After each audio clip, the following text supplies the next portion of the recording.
So, Elon, I heard you have a new project in the works. Yeah, it's called Gigi Gagagagage. Jamie, pull up a picture of it. I'm not sure what that is. It's a top secret invention that will revolutionize the world. Is it a rocket powered by farts? No, Joe. It's a machine that turns your thoughts into reality. So, if I think about a giant pizza, it will just appear. Exactly. And Jamie, pull up a picture of a giant pizza. I don't think that's how it works, Elon. All right. I forgot to mention it only works for me. Chosen one. Of course, because you're a genius. And humble one at that. So, what's the first thing you're going to create with this machine? A giant statue of myself made entirely out of gold. Classic narcissism. Hey, at least I'm honest about it. I can't wait to see this thing. Jamie, pull up a picture of Elon's giant gold statue. I'm not sure that's a good idea, guys.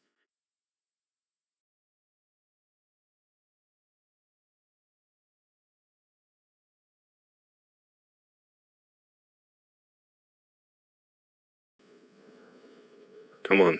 What's the worst that could happen?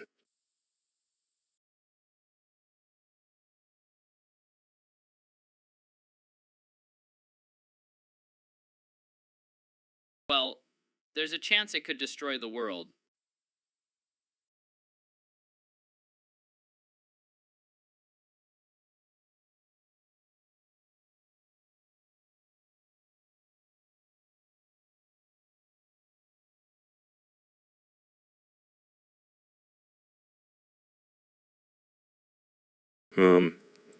Maybe I should stick to just saying, Jamie, pull up a picture of Gigi Giga Gaga from now on.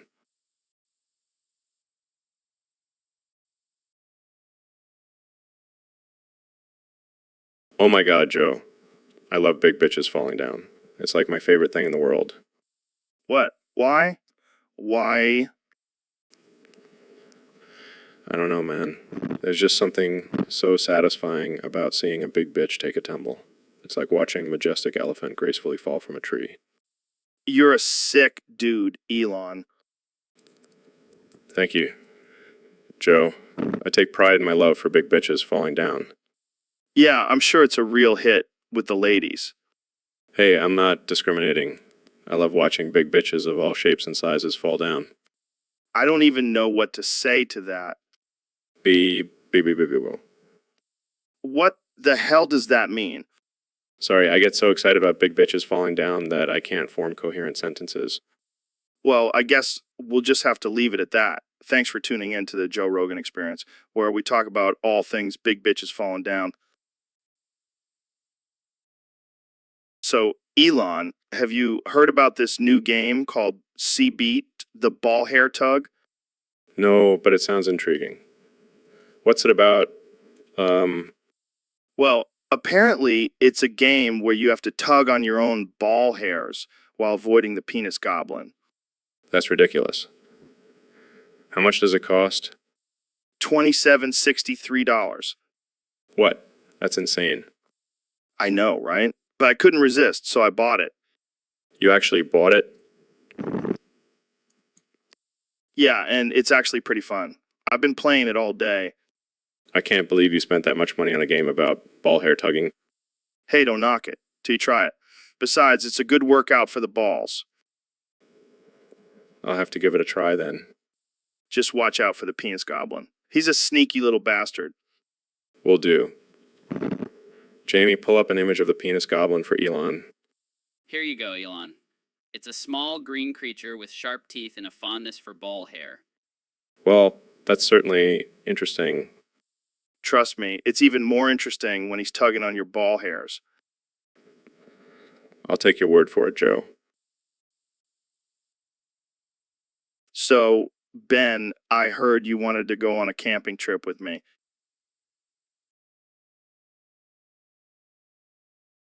Yeah, I figured it would be a good bonding experience for us.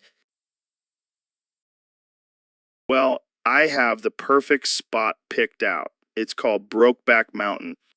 Brokeback Mountain? That sounds kind of gay. Oh, it's not just kind of gay, it's super gay. But don't worry, we'll just say no homo and it'll cancel out. I don't know. Joe, I'm not really into that kind of stuff. Come on, Ben. It'll be an adventure. Plus, I heard the view from the top is amazing. Fine, but I'm bringing my wife's Bible just in case. Oh, great. We can use it to start a fire. And hey, maybe we'll even find a couple of cute sheep to cuddle with. Joe, I think you're taking this a little too far. Relax, Ben. It's just two bros camping on a mountain. What could go wrong? Famous last words.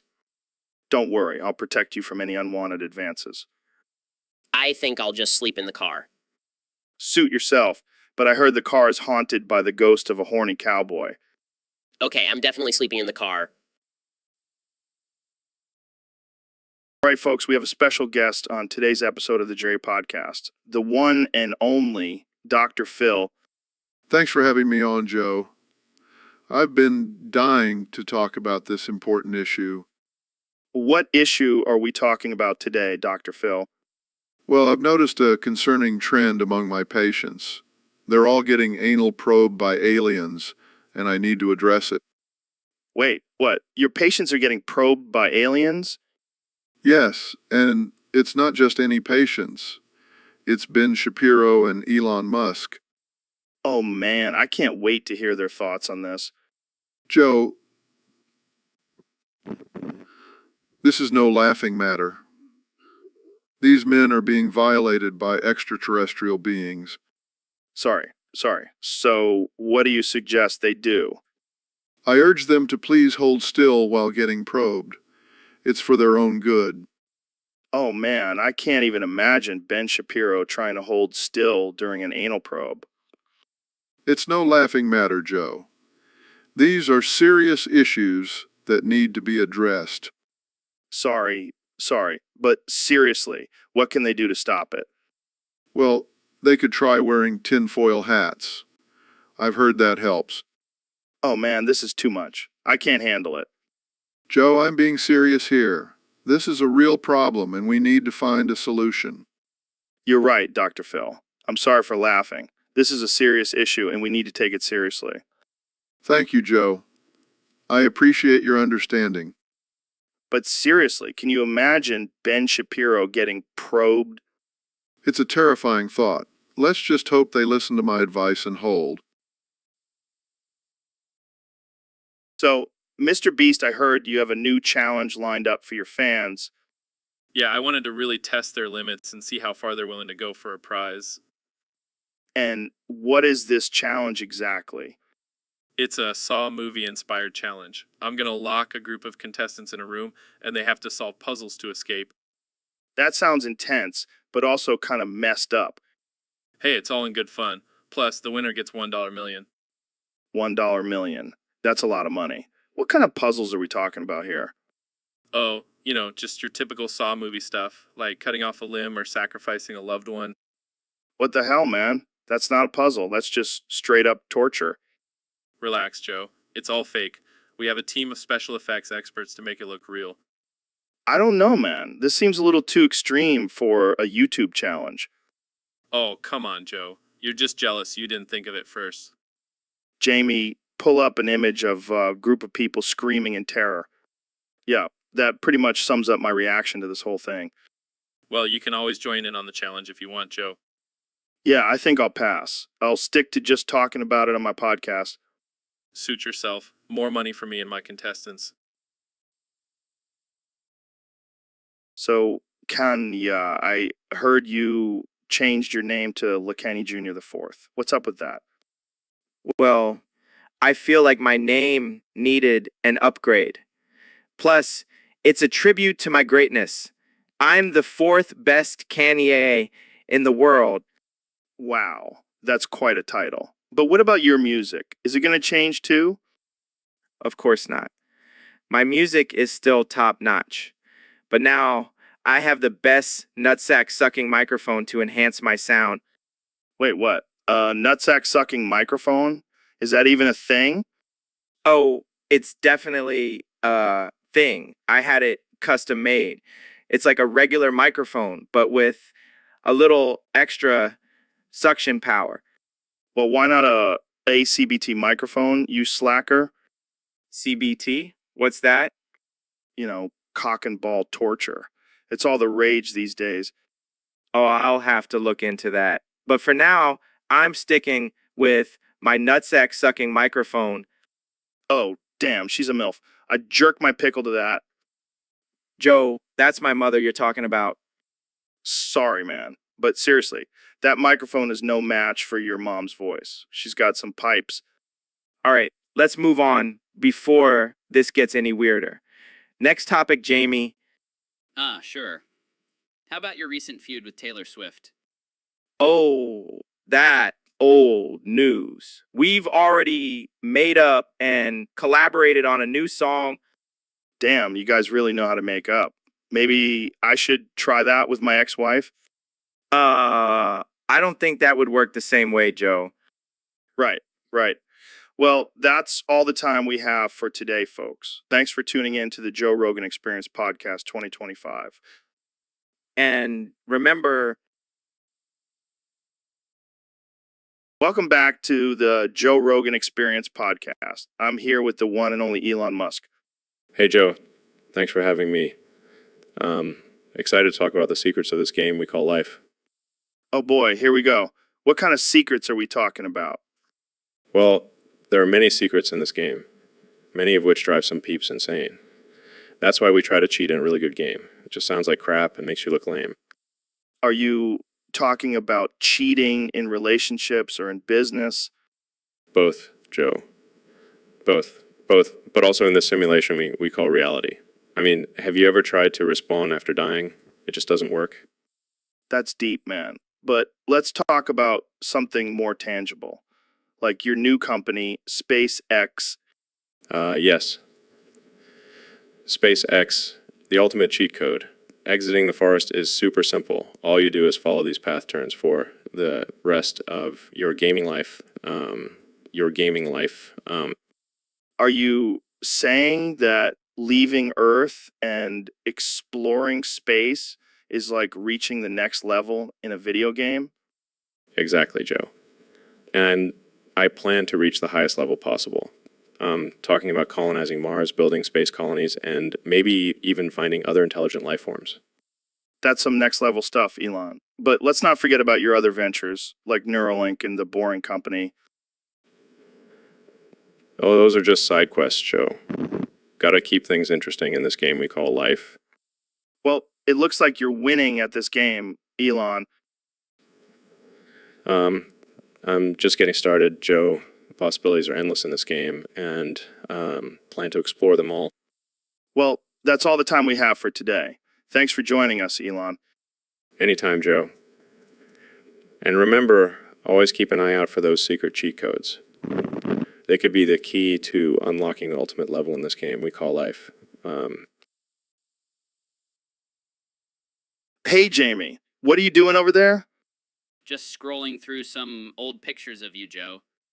Oh, God, please don't tell me you found that one from college where I'm wearing a Speedo and a sombrero. Nope, but I did find one where you're dressed as a Native American for Halloween. Oh, man, I forgot about that. Cancel culture would have a field day with that one. And here's another one where you're wearing a sombrero and a fake mustache. Okay, I get it. I was a clueless white guy trying to be funny. Can we move on? Oh, wait, here's one where you're dressed as a geisha. Oh, come on, that was for a costume party. I was just trying to be culturally diverse. And here's one where you're dressed as a Mexican wrestler. All right, enough already. I get it. I've made some questionable costume choices in the past. But seriously, Joe, what's with all these offensive costumes? Are you secretly a racist? No, I just have a twisted sense of humor. Plus, I look damn good in sombrero. Fair enough. But maybe stick to less controversial costumes from now on. Fine. But can we at least agree that my ninja costume was badass? Absolutely not. That was cultural appropriation at its finest. Damn it, Jamie. You're ruining all my fun. Can we just talk about something else now? Hey, mate. Welcome to the Joe Rogan Experience podcast. Today, we have the one and only Neil deGrasse Tyson, the smartest man in the universe. Respect, respect. It's an honor to be here, Joe. I've been a fan of your podcast for years. Thanks, Neil. So let's get right into it. I heard you're a big fan of sucking things. Well, I do have a passion for black holes. Oh, I see. Well, I have a passion for sucking too, but not just black holes, if you know what I mean. Oh, I know exactly what you mean, Mon. I could suck the stars out of the sky for you. Oh, that's hot. But I bet you couldn't handle my technique. Oh, I can handle anything, Mon. I'll suck you dry like a coconut. You know, I've always wanted to try something new. How about you suck my toes while I suck your... Oh, that's kinky, Mon. But I like it. And Jamie, you can just sit there and watch from your cuck chair. Can I at least join in? Sorry, Jamie. You're just not on our level of sucking expertise. It's okay, Jamie. You can just watch and learn from the masters. And if you're lucky, we might let you clean up afterwards. Oh, Joe. You always know how to make me laugh. Well, that's not the only thing I know how to make you do. Oh, let's not waste any more time with talking. So, Elon, what have you been up to lately? Just hitting the gritty. Hitting the gritty. What does that even mean? It's my new thing. I love driving around and hitting things. It's like a stress reliever. What kind of things are you hitting? Well, mostly just zombies. Zombies? Are you serious? Yeah, they're everywhere. I gotta protect myself and my loved ones. But how do you know they're zombies? Well, they look like zombies, all pale and lifeless. Plus, they're always moaning and groaning. Elon, I hate to break it to you, but those might just be regular kids playing outside. What? No way. I would never hit a kid. Well, I hate to be the bearer of bad news, but you might have already hit a few. What? No, that can't be true. Yeah, sorry, man. But hey, at least Mr. Beast turned it into a challenge. What kind of challenge? The first person to hit 62 kids with their car gets a young Sheldon emoji. Oh man, I gotta step up my game. I need that emoji. Well, hold on. You can't just go around hitting kids for an emoji. Hey, I thought they were zombies. I was terrified. Yeah. Just be careful out there, man. And maybe invest in some glasses. Good idea. And maybe some zombie repellent too. All right, folks, welcome back to the Joe Rogan Experience. Today, we have a very special guest, the one and only Weenie Diet. So, what's the deal with your name? Is it a play on words or something? Oh, I see. Well, I'm sure our listeners are dying to know, how big are we talking here? That's impressive. So, Weenie, what do you do for a living? Really? That's quite the career choice. Speaking of talents, I heard you have a unique skill involving your, weenie. That's amazing. I don't think I've ever heard of anyone else who can do that. Well, Weenie, I have to ask, what's the craziest thing you've ever done in a porn shoot? Oh my God, that's hilarious and disturbing. I can imagine. Well, Weenie, it's been a pleasure having you on the show. Any last words for our listeners? So, Mr. President, I heard you recently compared the Oval Office to your balls. That's right, Joe. The Oval Office is like my balls, big, powerful, and everyone wants a piece of it. Wow, I never thought of it that way. But what about the Resolute desk? Oh, that's just the tip of the iceberg, Joe. The real action happens underneath the desk. That's where the magic happens. I can only imagine. But what about the nuclear codes? Those are like my balls too, Joe. I have to keep them secure and protected at all times. Can't have anyone getting their hands on my bay. I want getting their hands on my bay. And what about the White House staff? They're like my balls as well, Joe. I have to keep them in line and make sure they're doing their job. Otherwise, things can get messy. I see. And what about the press? They're like my balls too, Joe, always trying to get a rise out of me. But I know how to handle them, just like I handle my bar. Yes, is this yeah? Well, this is it. Well, I think we can all agree that the Oval Office is truly a special place. Just like your old self. That's right, Joe. And let me tell you, it takes a lot of balls to be the president. I couldn't agree more, Mr. President. Thanks for joining us on the show. Anytime, Joe. Just remember, always keep your ILLs close. They're your greatest assets. So, Dr. Phil, I heard you had a bit of a problem getting through the door today. Yeah, Joe, turns out my butt is too big for regular sized doors. Oh man, I can't even imagine the struggle. Did you have to grease yourself up to squeeze through?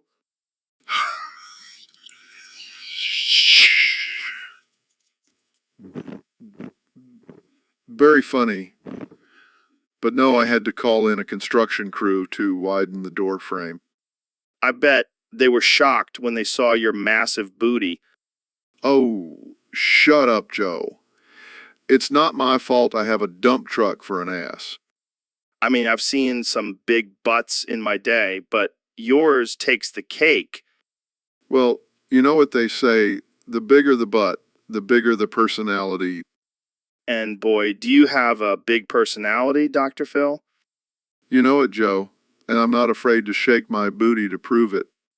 Oh man, this is too good. I can't wait to see the memes about this. Bring it on, Joe. My butt can handle it. All right, folks, we have a special guest on the podcast today, the one and only Elon Musk. Thanks for having me, Joe. Excited to be here. So, Elon, I heard you've been experimenting with some new technology. Care to share? Well, I've been working on a brain-computer interface that allows humans to control machines with their thoughts. That's wild, man. Can you give us a demo? Sure, let me just... hey, haha. What the hell was that? It's just a little side effect of the spell Joe cast on me. Wait, what? Yeah, Joe put a spell on me, and now I have to say hey 67 times at the beginning of every sentence. Oh man, that's hilarious.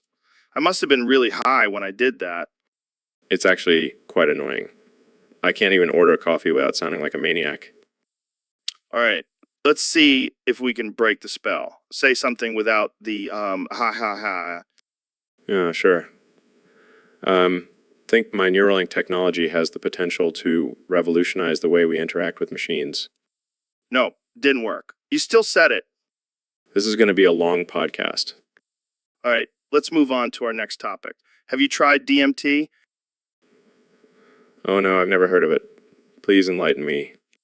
Well, let me tell you, it's a game changer. You'll be seeing aliens and talking to trees in no time. Sounds like a typical Tuesday for me. All right, folks, we'll be right back after this short break. Stay tuned for more ridiculousness. Hi.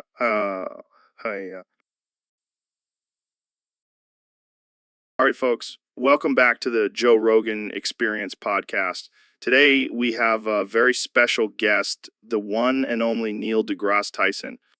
Thanks for having me, Joe. It's always a pleasure to be on your show. So, Neil, I heard you have some interesting thoughts on McDonald's. Care to share? Well, Joe, I believe that smearing shit on the tables and walls of McDonald's can actually have some benefits. Oh, laughs. What the hell are you talking about, Neil? Hear me out, Joe. By doing this, we are introducing a diverse range of bacteria into the environment, which can actually strengthen our immune systems. Sarcastically, oh yeah, because nothing screams healthy, like rubbing shit all over the place. And let's not forget about the added protein from the cum we throw at the customers. It's a win-win situation. Shakes heads. I don't even know what to say to that. Plus, it's a great way to protest against the unhealthy fast food industry. We're literally throwing shit at them. Laughs. I can't believe I'm even entertaining this conversation. Oh, and don't forget the entertainment factor. Imagine the chaos and confusion it would cause. It's like a real-life episode of Jackass. Shakes heads. I think we should end this conversation before it gets any more disturbing. Suit yourself, Joe. But just remember, next time you're at McDonald's, don't be afraid to get a little creative with your condiments. Welcome back to the Joe Rogan Experience, folks. Today, we have a special guest joining us, the one and only Ivanka Trump. So, Ivanka, I heard you woke up this morning as Elmo. How did that happen? Now, that's what I call a transformation. Ivanka, what have you learned from this experience? That's deep, Ivanka. But let's get real here. How do you think your father, President Trump, would react to seeing you as Elmo? I can just imagine the tweets now. Sad. Elmo is a disgrace to America. We need to make Sesame Street great again. And what about you, Dr. Phil? How would you handle waking up as Elmo? Well, Joe, I would use my no-nonsense approach and tell myself, Elmo, you need to get your life together. Stop living in a fantasy world and face reality. Well, folks, that's all the time we have for today. Thanks for tuning in to this ridiculous and offensive episode of the Joe Rogan Experience. And if you do wake up as a beloved children's character, seek professional help immediately. Good night, everyone.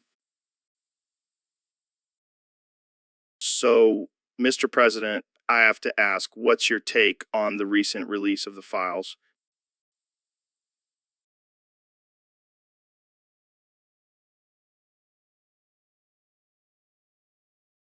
It means I have no idea what you're talking about, Joe. But let me tell you, those PDF files are a disaster. They're a bigger disaster than my hair in a hurricane. But don't you think the public has a right to know what's in those files? Look, Joe, I know a thing or two about files. I have the best files. And let me tell you, these files are a hoax, a big fat hoax, like climate change. But what about the evidence of extraterrestrial life? I'm not worried about aliens, Joe. I have bigger problems like Sleepy Joe and his radical left agenda. They're the real aliens trying to invade our country. Okay, but what about the possibility of advanced technology in those files? Advanced technology, please. I have the best technology. I have the best words. And let me tell you, these files are just a bunch of gibberish. Believe me. Well, I guess we'll just have to agree to disagree, Mr. President. No, Joe, we can't agree to disagree. That's not how it works. I'm always right, just like I was right about the election being rigged. And I'll be right about these files being a total hoax. All right, well, that's all the time we have for today. Thanks for joining us, Mr. President. No problem, Joe. Just remember, always trust your gut and always trust me. I'm the best. So, Senyex, I heard you got yourself into a bit of trouble recently. Nothing major. You were caught running naked through the streets, screaming about aliens and trying to lick people's faces.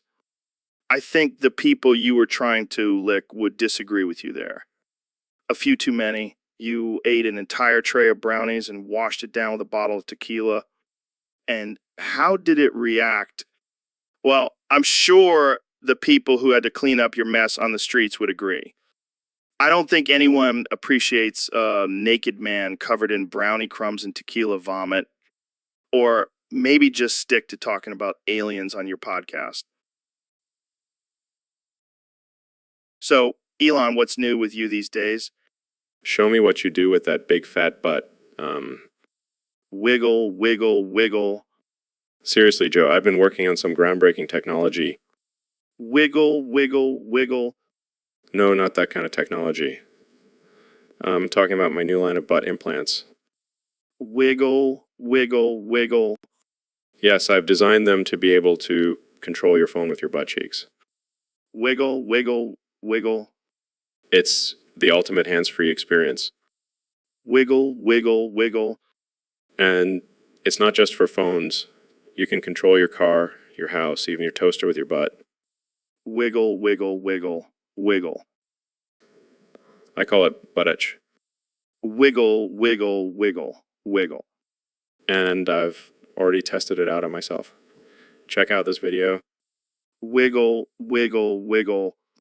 See, I can make my Tesla dance to the beat of Baby Got Back. Wiggle, wiggle, wiggle. And I can even make my coffee maker twerk. Wiggle, wiggle, wiggle. The possibilities are endless, Joe. Wiggle, wiggle, wiggle. And I'm not stopping there. Next, I'm working on a butt-controlled rocket ship. Wiggle, wiggle, wiggle. Imagine the possibilities in space. Wiggle, wiggle, wiggle. So, Joe, what do you think of my new invention? Show me what you do with that big fat butt. Wiggle, wiggle, wiggle. I think it's time for us to wrap this up, Elon. But I have so many more butt-related ideas to share. Wiggle, wig. So, Dr. Phil, what's been going on in your world lately?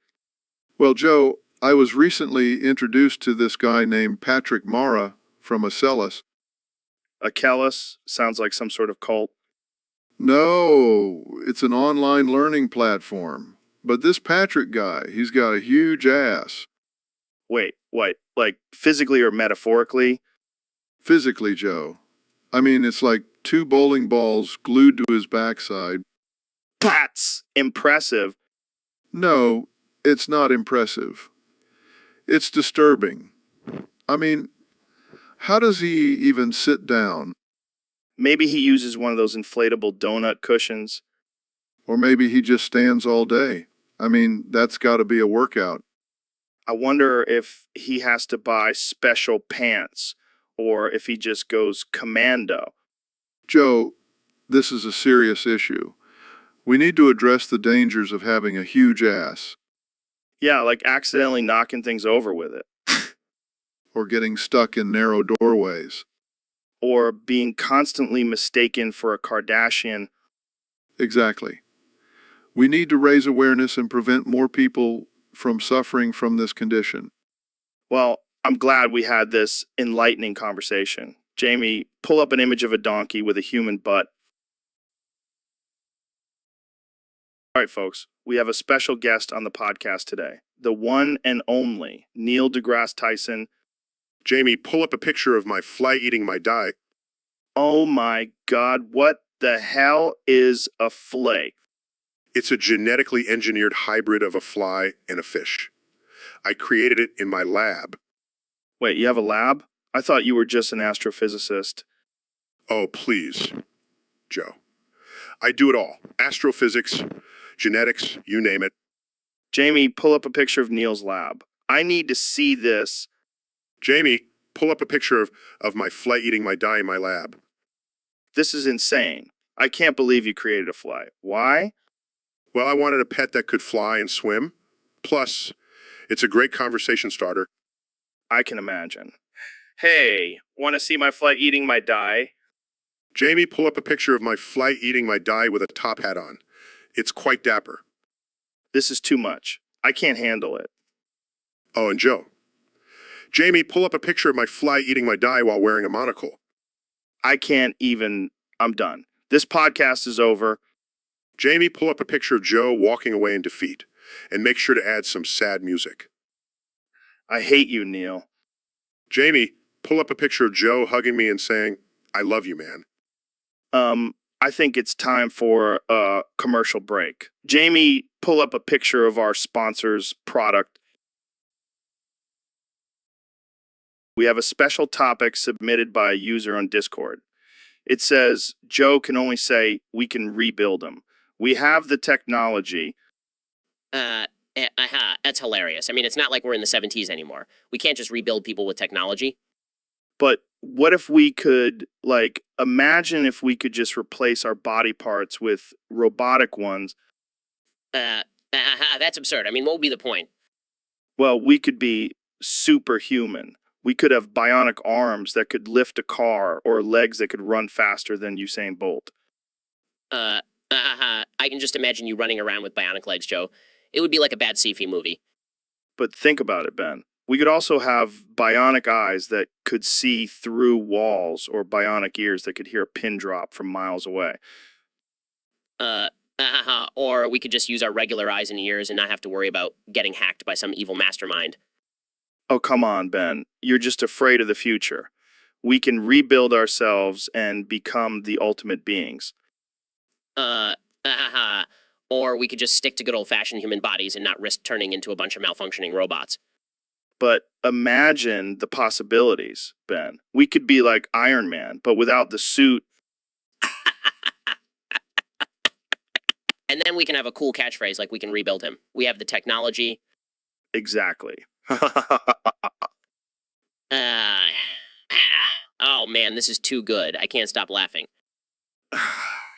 I know, right? I know, right? We should start a campaign to make this a reality. Yeah, because that's definitely a good use of our.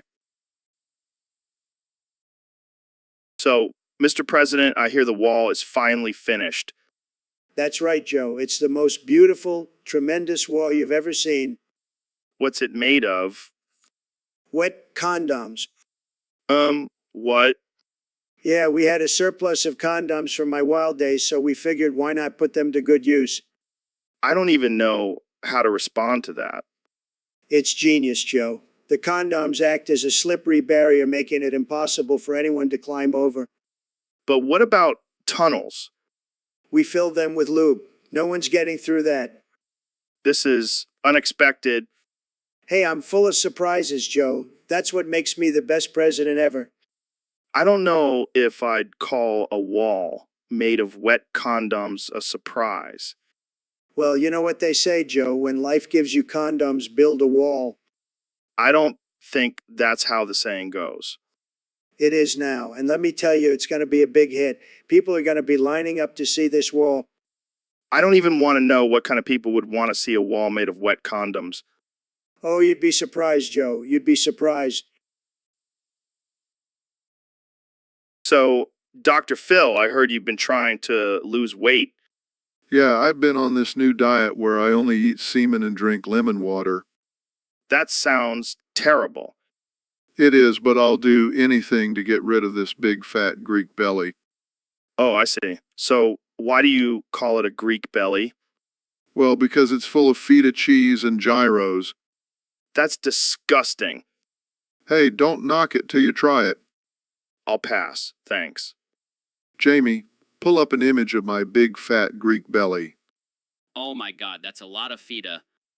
It's like a cheese factory in there. I guess I'll just have to stick to my semen and lemon water.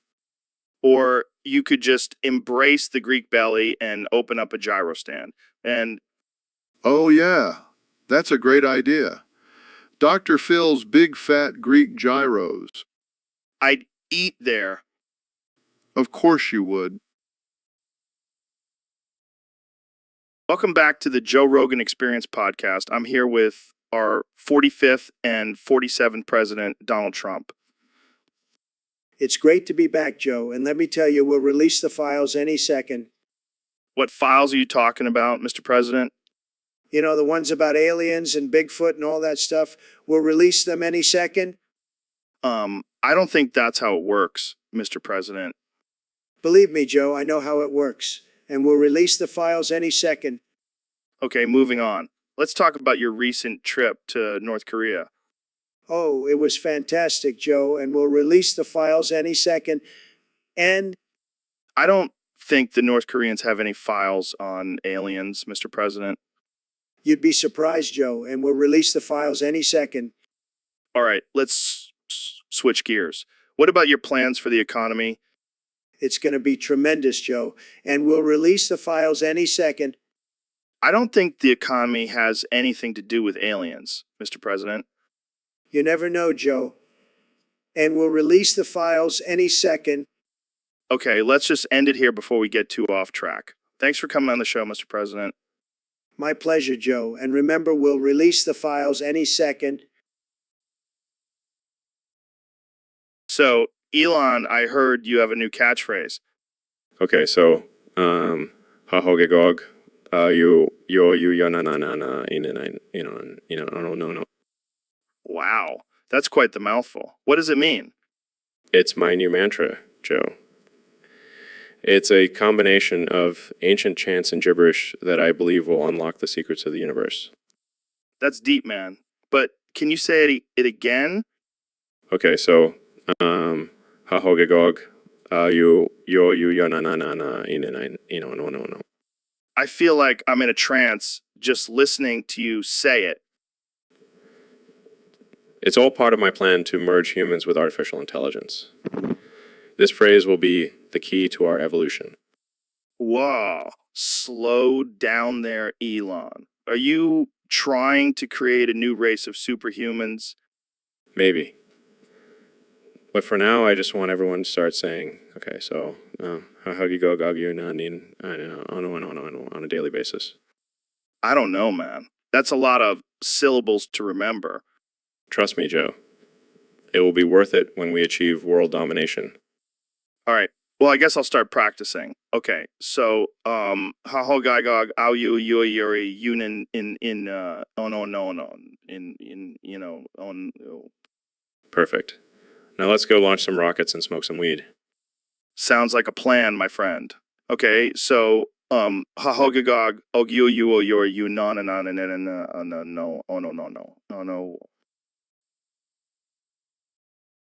So Elon, I heard you had a run-in with Trump recently. Oh yeah, it was wild. He got so mad he threw me against the spider wall 37 quadrillion, 658 trillion, 729 billion, 572 million, 618 times. 618 times. Damn, that's a lot of spider wall throws. Yeah, well, I may have said some things that triggered him. Like what?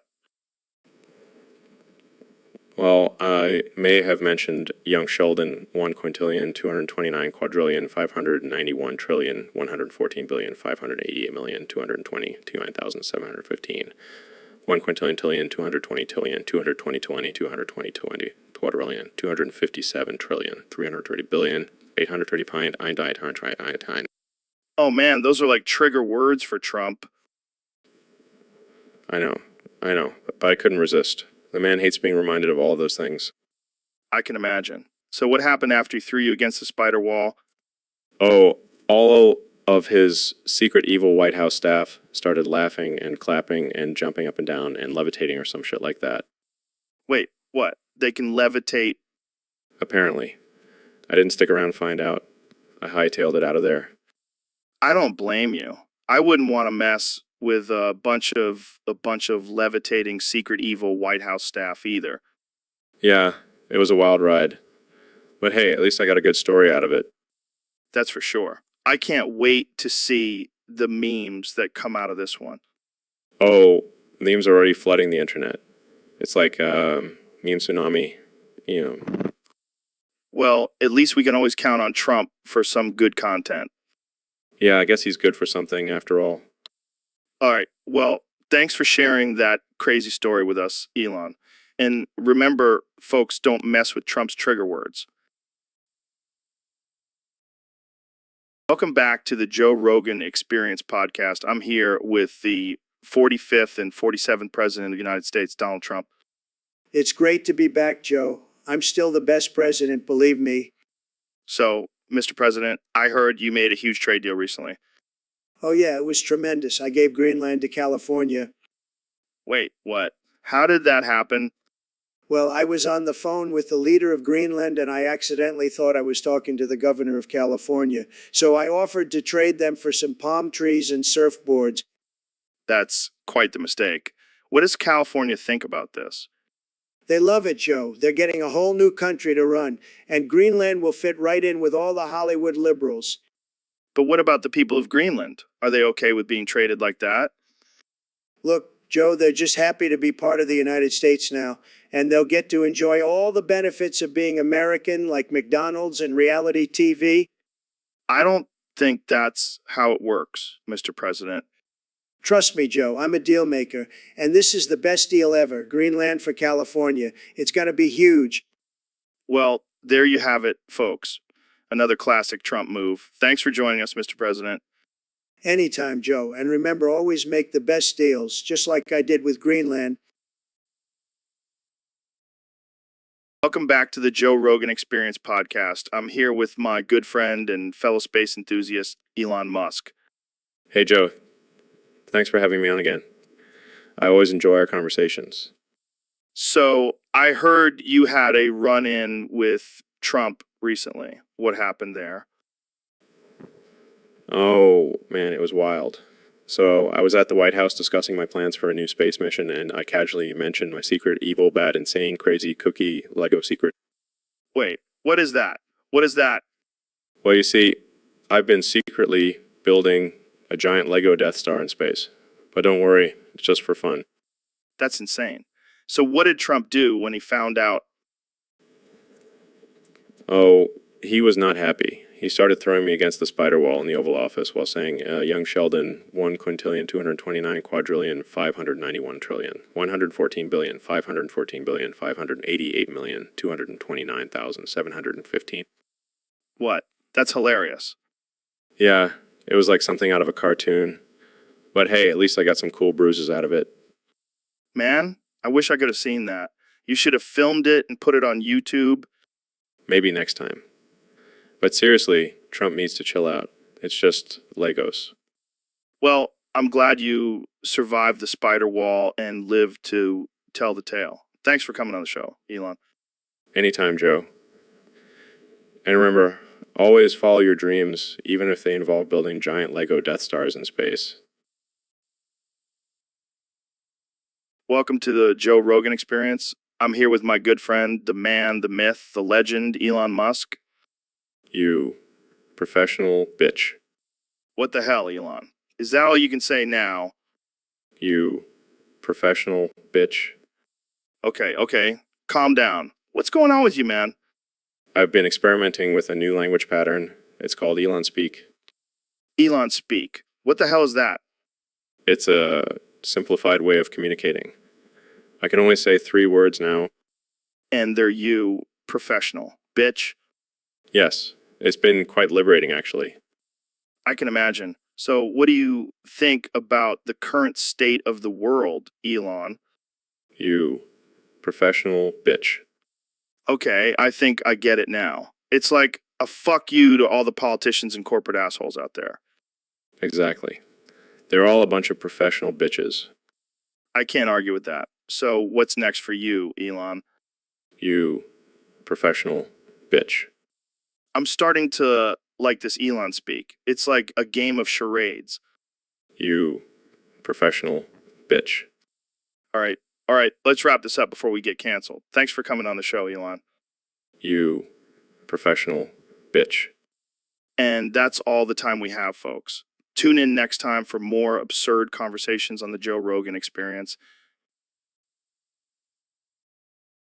So, Dr. Phil, what's been going on with you lately? Let me pull up and show you an image of my big butt, Joe. It's been causing quite a stir on social media. Your butt, really? Yes, Joe. It's the new trend. Everyone wants a big butt these days. I don't know if I agree with that, but okay. So, what's the secret to your big butt? Well, it's all about genetics, Joe. I was blessed with a voluptuous derriere. And what about all those squats and lunges you do? Let me pull up and show you an image of my big butt doing squats and lunges, Joe. It's a sight to behold. I'm sure it is. But let's move on to a more serious topic. What's your take on the current political climate? Let me pull up and show you an image of my big butt in a suit, Joe. That's my political stance. I don't think that's a valid stance, Dr. Phil. Well, let me pull up and show you an image of my big butt sitting on a pile of money, Joe. That's my real stance. Okay, I think we should end this conversation now. Thanks for coming on the show, Dr. Phil. Anytime, Joe. And remember, let me pull up and show you an image of my big butt before you make any decisions. So, Kenny, I heard you've been practicing some new techniques for summoning the Agarthan lizard people. Oh yeah. Yo, I've been perfecting my vowel game. Check this out. Ah.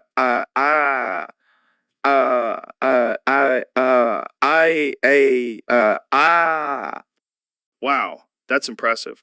But why do you want the lizard people to come and fuck me in the butt? Because Joe, it's all about expanding our minds and exploring new experiences. Plus, I heard they have some killer moves. I don't know, Kenny A. I'm not really into that kind of stuff. Come on, Joe. Don't be a prude. Just imagine the headlines. Joe Rogan gets ass rammed by a Garthan lizard people. I don't think my audience would appreciate that. Who cares about your audience? This is about pushing boundaries and embracing our inner freak. Our inner freak. I guess you have a point. But can we at least make sure Jamie is recording this? Jamie, pull up an image of a Garthan lizard person with a strap on. Let's give Joe a little preview. I don't think I can find that on Google, can ya? Then draw it, Jamie. Use your imagination. This is getting out of hand. Maybe we should just stick to talking about DMT and elk meat. Fine. But I'm still gonna practice my vowels. I, I. And that's our cue to end this episode. Thanks for tuning in, folks. See you next time on the Joe Rogan Experience, where anything can happen. Welcome to the Joe Rogan Experience Podcast 2025. I'm here with my guest 2024, President Donald Trump. It's great to be here, Joe. Let me pull up and show you an image of my big butt. Thanks for that, Mr. President. So let's talk about your plans for the country. Well, first of all, let me pull up and show you an image of my big butt. Okay, we get it. Your butt is big. Can we move on? Sure, but first let me pull up and show you an image of my big butt. This is getting ridiculous. Can we talk about something else? Fine. Let me pull up and show you an image of my big butt. Oh my God, this is just getting sad now. Sad. My butt is huge, Joe. It's the best butt you've ever seen. Believe me. Can we please move on to a different topic? Okay. But before we do, let me pull up and show you an image of my big butt. I give up. This is just too much. Don't worry, Joe. My big butt will make America great again. Believe me. Hey, Neil, have you ever been thrown against an evil wall? What the hell are you talking about, Joe? Grimes, man. She threw me against the evil wall 5,727,263,838,286 times because I said 7. What's wrong with saying 7?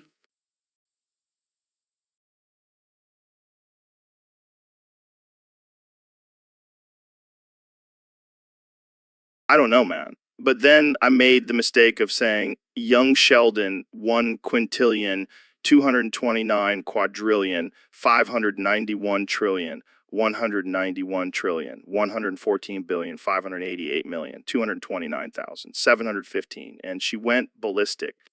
Young Sheldon? That's a great show. Not to Grimes. She hates anything that reminds her of fish.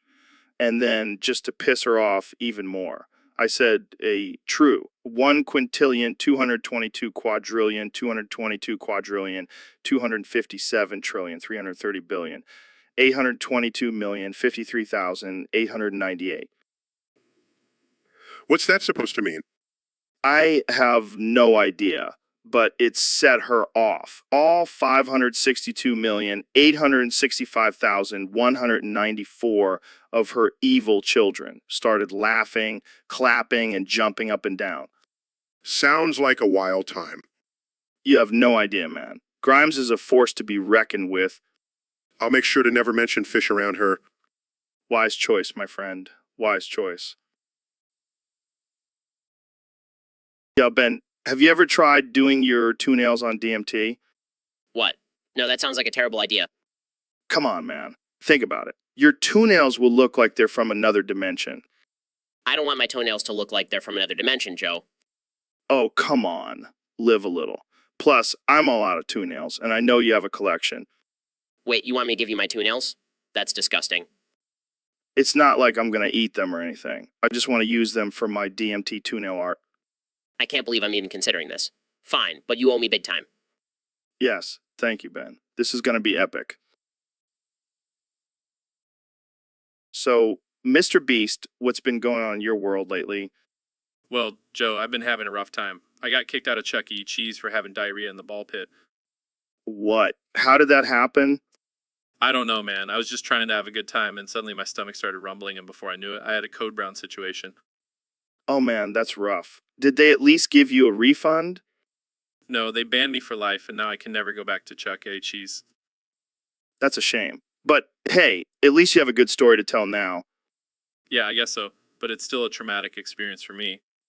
I can imagine. Did you at least get to finish your pizza before the incident? No, I had to leave in a hurry. And now I have a fear of ball pits. Well, I hope you can overcome that fear one day, and maybe next time stick to the salad bar. Yeah, you're probably right. Lesson learned. Jamie, pull up a picture of a naked, thick girl with a hairy-ass vagina. I need some inspiration for my quantum physics theories. Joe, I don't think that's relevant to our discussion. Oh, come on, Jamie. Don't be such a prude. It's all about balance and energy flow. I'm pretty sure that's not how quantum physics works. What do you know, Jamie? You're just a computer nerd. I've been studying this shit for years. Actually, Joe, I have a degree in physics. Really? Well, I have a degree in smoking weed and talking about weird shit. Hey, I may not have a fancy degree, but I have a deeper understanding of the universe. Sure, Joe. That's why you're always talking about DMT and aliens. Hey, don't knock it till you try it.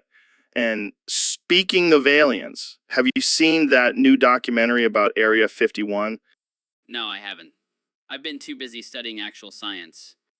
Oh, come on, Jamie. You can't tell me you're not at least a little curious about what's really going on out there. I'll stick to studying quantum physics, thank you very much. Fine, be that way. But when the aliens come, don't come crying to me for advice. I think I'll stick with the experts on that one, Joe. Suit yourself. But remember, I'll be the one laughing when I'm chilling with some intergalactic babes on my private spaceship. All right, folks, welcome back to the Joe Rogan Experience. I'm here with my good friend and fellow weirdo, Elon Musk. Hey, Joe. Thanks for having me on again. Always down for a good time. Speaking of good times, I have a challenge for you, Elon. I bet I can say mew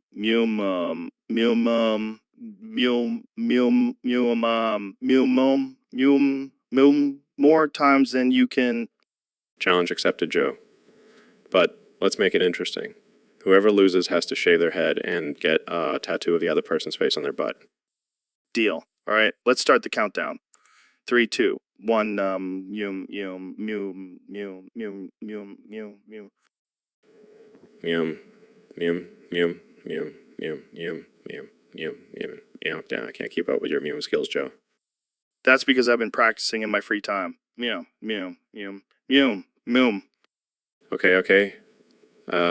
Surrender. You win, Joe. But I have to say, your mewing is quite impressive. Thanks, man. I take my mew in very seriously. It's a lost art form, you know. Well, I guess I'll be getting a Joe Rogan tattoo on my butt now. Can't wait to show that off at the next SpaceX launch. And I'll proudly rock my Elon Musk bald head tattoo at the next UFC fight. Thanks for being a good sport, Elon. Anytime, Joe. Now let's go mew our way to the bar and celebrate our ridiculousness. Mew, mew, mew, mew, mew.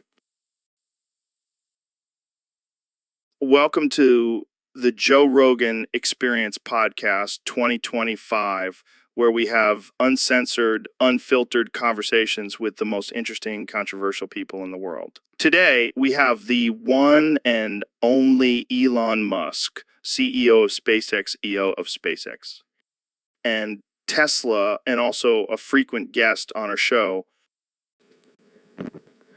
Thanks for having me, Joe. It's always a pleasure to be here. So, let's get right into it. I heard you had a run-in with our former president, Donald Trump. What happened there? Oh man, it was wild. I was at the White House for a meeting and I couldn't help myself. I just had to say it. Say what? I said, young Sheldon, 1 quintillion, 229 quadrillion, 591 trillion, 114 billion, 588 million, 229,715, 229, 220 quadrillion, 2 quadrillion, 222 quadrillion, 222 quadrillion, 257 trillion, 332, 20 billion. Oh man, Trump hates being reminded of all those things. Exactly. And he lost it. He grabbed me by the collar and threw me against the spider wall 37 quadrillion, 658 trillion, 729 billion, 572 million, 672 million, 674,618 times in anger. What? That's insane. And the craziest part, all of his secret evil White House staff were there laughing and clapping, jumping up and down and levitating or some shit like that. That's some next level evil right there. Yeah, it was like a scene out of a comic book. But hey, at least I got a good story out of it. Absolutely. Well, that's all the time we have for today. Thanks for tuning in to the Joe Rogan Experience Podcast 2025. Stay tuned for more wild and uncensored conversations. Stay tuned for more wild and uncensored conversations. So, Elon, I heard you had a pretty wild experience with our former president, Donald Trump. Yeah, man. It was insane. I was just minding my own business, about to reveal my latest invention, the evil, scary hamburgers 5000 XL Plus Mega Epic Cool New. And he just comes out of nowhere and throws me against the wall. Holy shit. What happened? My neck snapped, Joe. I died. Wait, what? You're dead? Yeah, but don't worry, I uploaded my consciousness into a Tesla, and now I'm here with you. That's some Black Mirror shit right there. Tell me about it. But seriously, that Trump guy is a lunatic. He was so scared of my new burgers that he was willing to kill me to keep them secret. Damn, those must be some epic burgers. Oh, they are. They have secret ingredients that will blow your mind. But now I can never share them with the world. Well, at least you're still here with us in some form.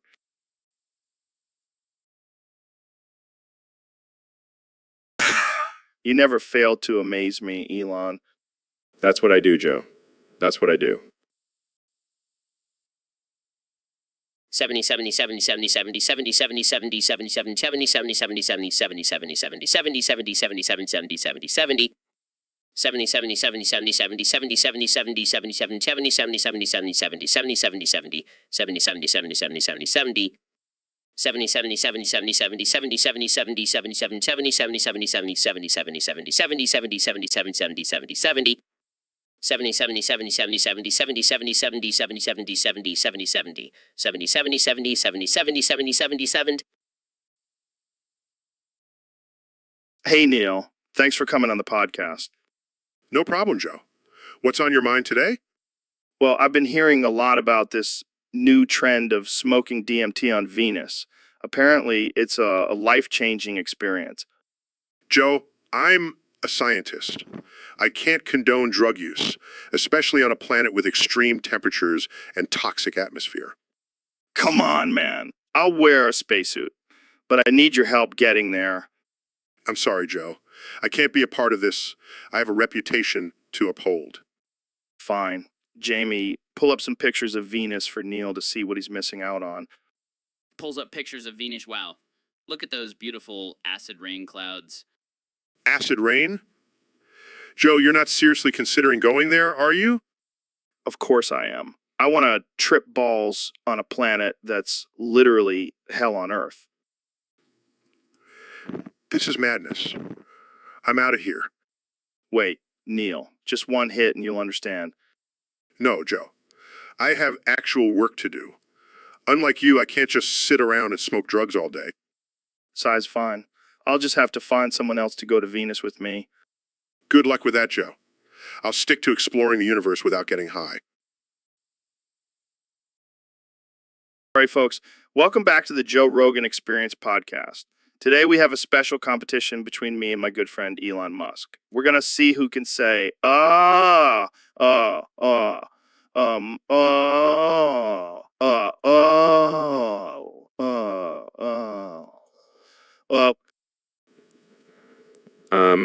Ready for this challenge, Joe.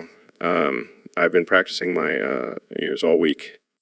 Oh yeah. Well, I've been doing some vocal exercises, and I'm pretty confident in my game. Let's do this. I'll go first. You know, Not bad, not bad. But watch this. Impressive, but can you handle this?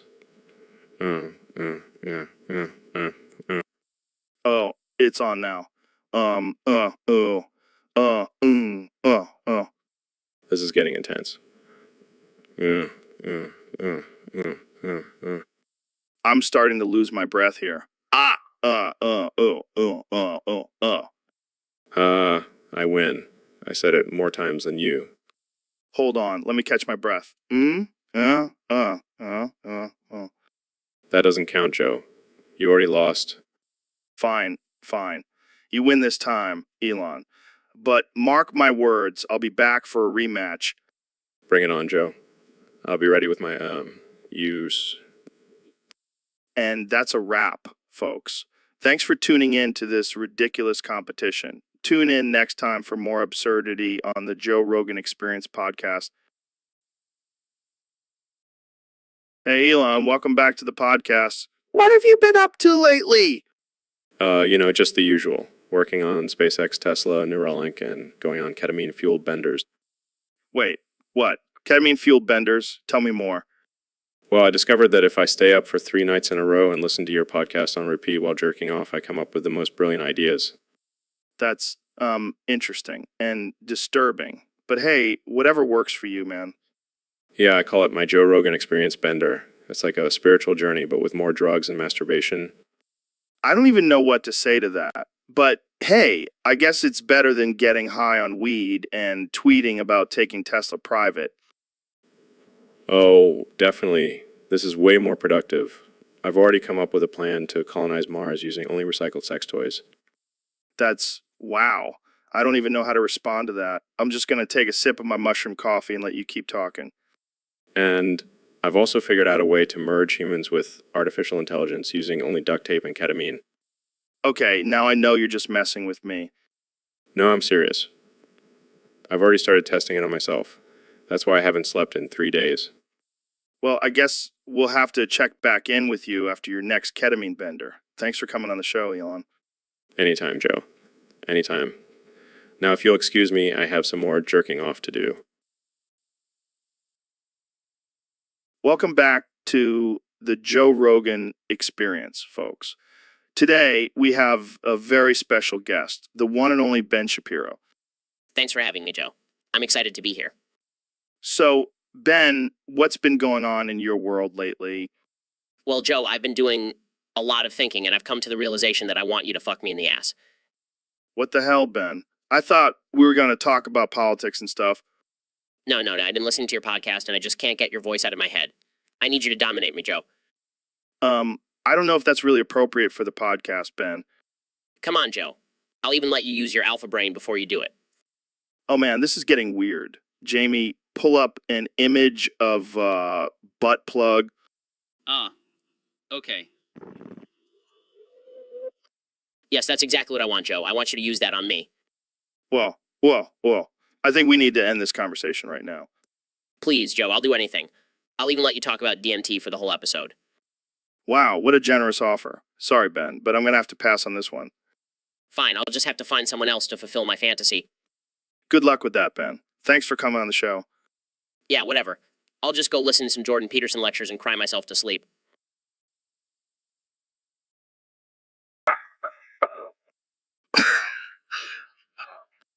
XXXXXXXXXXXX. Oh. Uh-huh. XXXXXXXXXXXX. Will you two shut the fuck up already? X X X X X X X X X X X X. Seriously, cut it out or the Googler will find you and destroy your ha-ha-gog. X X X X X X X X X X X. Oh, God, they're multiplying.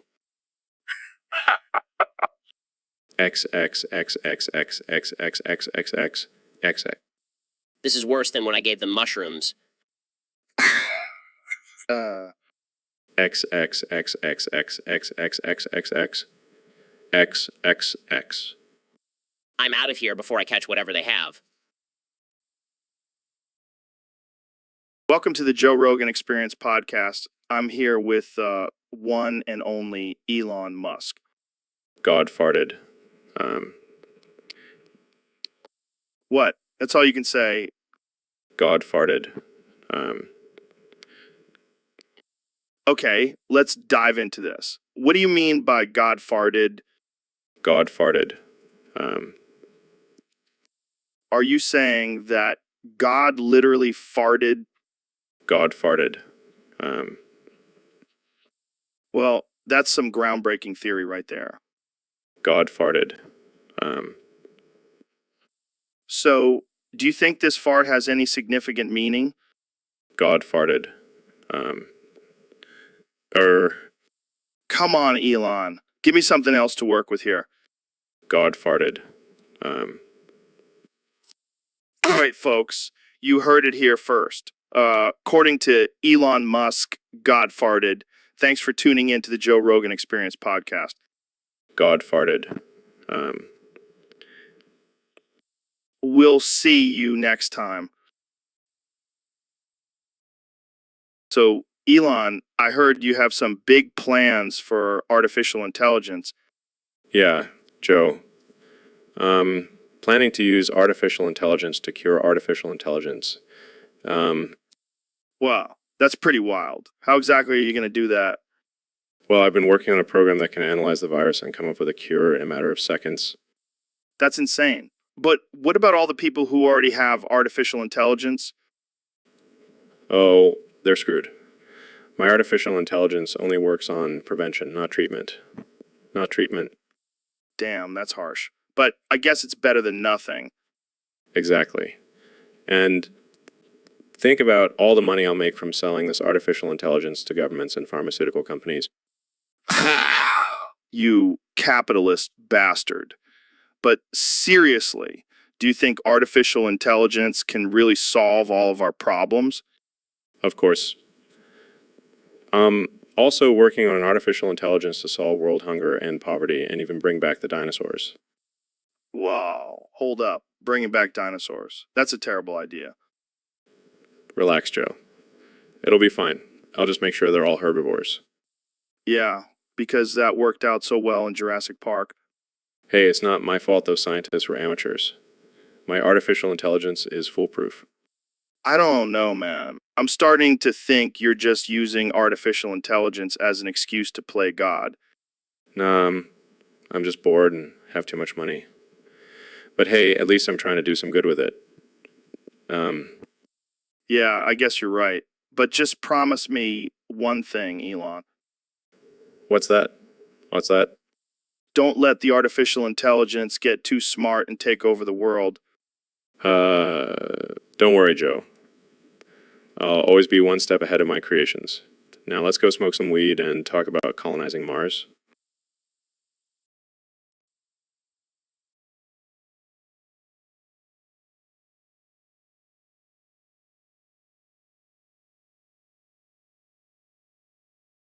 So, Kenya, have you heard about this new challenge on the internet?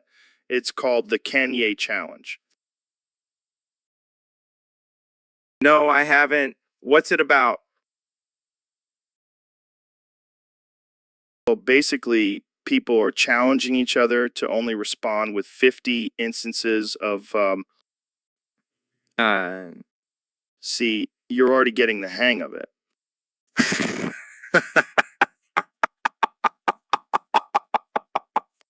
Wow, you're really good at this. You must have been practicing.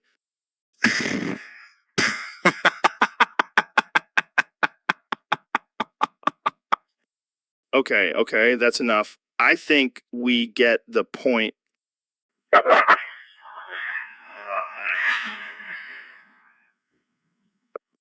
All right, KA, let's move on to something else.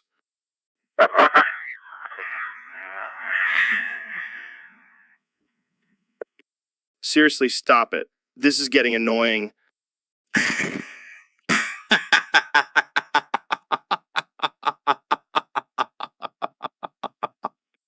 Okay, I'm done. This is ridiculous.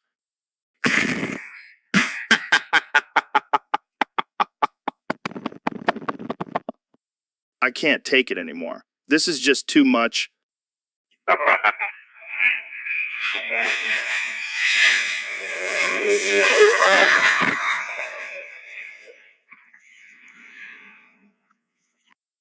right, I'm cutting you off. This is officially the end of the Kanye challenge.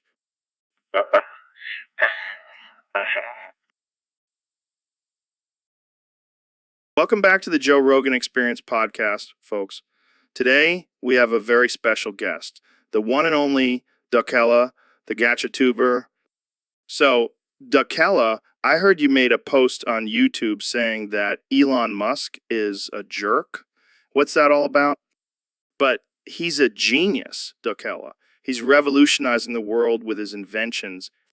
What's wrong with that? I have a few myself. Excuse me, but having anime body pillows is not weird. It's a form of art and expression.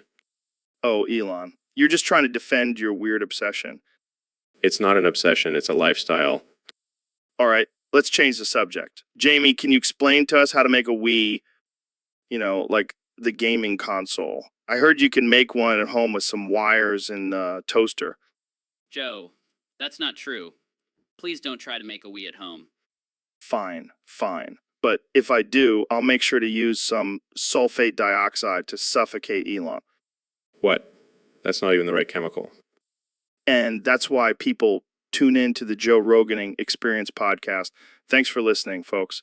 Stay unhinged.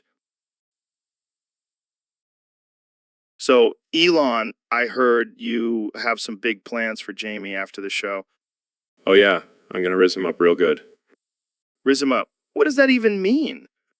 Give him a good rizzing, like a mix of a razzing and a tizzy. I have no idea what you're talking about. It's all the rage in Silicon Valley. It's like a form of friendly hazing. Friendly hazing. Sounds like an oxymoron. Hey, it's all in good fun. Plus, Jamie can use a little toughening up. Toughening up? Have you seen his biceps? He could probably bench press you. I highly doubt that. Well, speaking of muscles, have you seen this picture of your micropenis? What? Where did you get that? Oh, just some leaked photos from your ex-girlfriend. That's not even me. Me. Sure. Keep telling yourself that. This is ridiculous. I'm out of here. Wait, where are you going? We were just getting started with the rizzing. I don't need this. I have a rocket to launch. Oh, so you're gonna run away like a little rizzed up puppy? Fine. I'll stay. But only if you promise to never mention that photo again. Deal. Now let's get back to talking about your micropenis. This is going to be a long episode. So, Mr. President, I heard you have a new catchphrase. You bet your beautiful hair I do, Joe. It's tremendous, believe me. Okay, let's hear it. Clear as throat, Obama. Scary. No, scary. What does that even mean? It means exactly what it says, Joe. Obama is scary, like really scary. Believe me. But why do you keep saying it like that? Because it's a scary topic, Joe, and I'm the only one brave enough to talk about it. I don't think anyone is scared of Obama, Mr. President. Oh, they will be, Joe. They will be. Just wait until my next tweet. Size, moving on. Let's talk about your plans for the future. Oh, I have big plans, Joe. Bigly plans, like building a wall around the moon. Wait, what? Yeah, to keep all those aliens out. They're not sending their best, Joe. I think we need to wrap this up before things get too out of hand. Fine, but just remember, Joe, Obama, scary. No, scary. Okay, I think we're done here. Thanks for joining us, Mr. President. Anytime, Joe. And remember, stay woke. Welcome back to the Joe Rogan Experience podcast. I'm joined by my good friend, the CEO of Tesla and SpaceX, Elon Musk. Thanks for having me, Joe. It's always a pleasure to be on your show. So, Elon, I heard being a CEO is a pretty hectic lifestyle. What's your daily routine like? Well, Joe, it's pretty simple. Wake up at 5 doom scroll Twitter for a couple hours, and then go back to sleep. Wait, that's it. No meetings, no emails, no conference calls. Nah, I let my minions handle all of that. Too busy tweeting memes and smoking weed on podcasts. Speaking of weed, do you think it should be legal everywhere? Absolutely. I mean, how else am I supposed to cope with the stress of being a CEO? Plus, it's great for brainstorming new ideas. I can imagine. So, what's the craziest thing you've ever done as a CEO?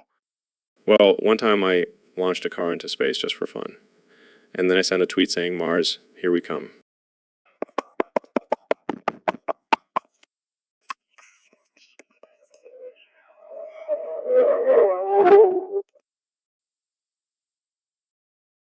Welcome to the Joe Rogan Experience podcast. I'm here with my good friend, Ro Jogan. Hey, Joe. Thanks for having me. I'm excited to be here. So, Ro, I heard you have a unique ability. Oh, yeah, I can only say one thing. Jamie, pull up an image of big boobs. Wait, what? That's all you can say? Yeah, man, it's a real curse. I can't even order a sandwich without Jamie pulling up a picture of some massive knockers. Well, I guess it could be worse. You could only be able to say, Jamie, pull up an image of small penises. Oh, God. Please don't even joke about that.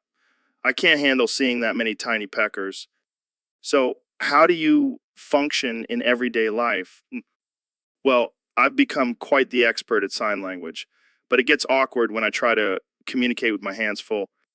I can imagine. But hey, at least you have a guaranteed conversation starter at parties. Yeah, but it usually ends with me getting kicked out for being a pervert. Well, that's just society's double standards. I fully support your love for big boobs, Ro. Thanks, Joe. I knew I could count on you. Now, Jamie, pull up an image of some double DS. Dude, have you heard about this new trend of microwaving your balls to get cancer so you can get medical weed? Yeah, man, I actually did it last week. My balls are like little crispy nuggets now. No way, that's genius. I'm totally gonna try it. I could use some medical weed for my chronic back pain. Trust me, it works. The doctor was so impressed with my dedication to getting medical weed that he gave me a lifetime supply. That's amazing. I can't wait to tell all my friends about this. They're going to be so jealous of our cancer balls. Yeah, and the best part is we can blame all our crazy behavior on the side effects of the weed. True. I can already feel the cancer kicking in. I'm going to go microwave my balls right now. Wait, hold up. We forgot to mention the most important part. The radiation makes your balls grow bigger. Oh, shit. This is the best idea ever. I'm going to have the biggest balls in the game and the best weed. Our balls may be fried, but our minds will be blown. Hey, Dr. Phil, we got a request from one of our listeners on Discord. They want you to tell me to go fuck myself. Well, Joe, I can't say I'm surprised, but I have to say that's not very professional. Come on, Dr. Phil. Just do it. Our listeners love when we get a little wild and offensive. Fine. Joe, go fuck yourself.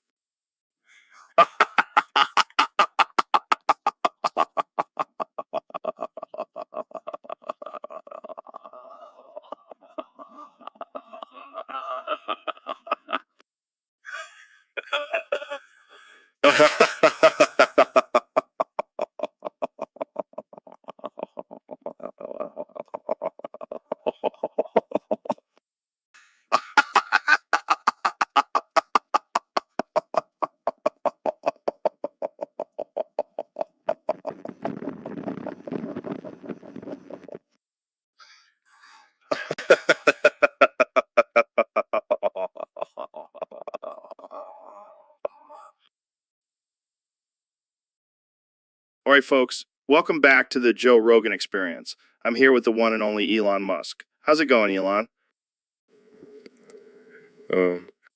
Oh, man, you're already starting with that. I haven't even asked you a question yet. All right, let's get into it. So, Elon, what's new with SpaceX? Oh, man, I can't take you seriously with that sound effect. But seriously, what's up with SpaceX? Okay, I'll stop. But seriously, you're trying to colonize Mars, right? Oh, man, I can't even ask you a question without you making that noise. But seriously, how do you plan on surviving on Mars? All right, let's move on from Mars. Let's talk about your electric cars. How do you respond to critics who say they're not practical for long-distance travel? Okay, I'll stop. But seriously, how do you plan on making electric cars more accessible to the average person? Oh man, you're killing me with that noise. But seriously, let's talk about Neuralink. How do you see that technology evolving in the future? All right, I can't even ask you a serious question without you making that noise. But seriously, do you see a future where humans and artificial intelligence coexist peacefully? Okay, I think we've had enough of that noise. But seriously, it's been great having you on the show. Welcome back to the Joe Rogan Experience podcast, folks. Our next topic comes from a user on Discord who wants us to have a normal conversation, but with a twist. You want to tell them what that twist is? You want to tell them what that twist is? Sure thing, Joe. Jerks off faster, we will be having a normal conversation, but at the beginning of every sentence, I will be jerking off faster. Oh boy, this is going to be a wild ride. So, how was your day, Neil?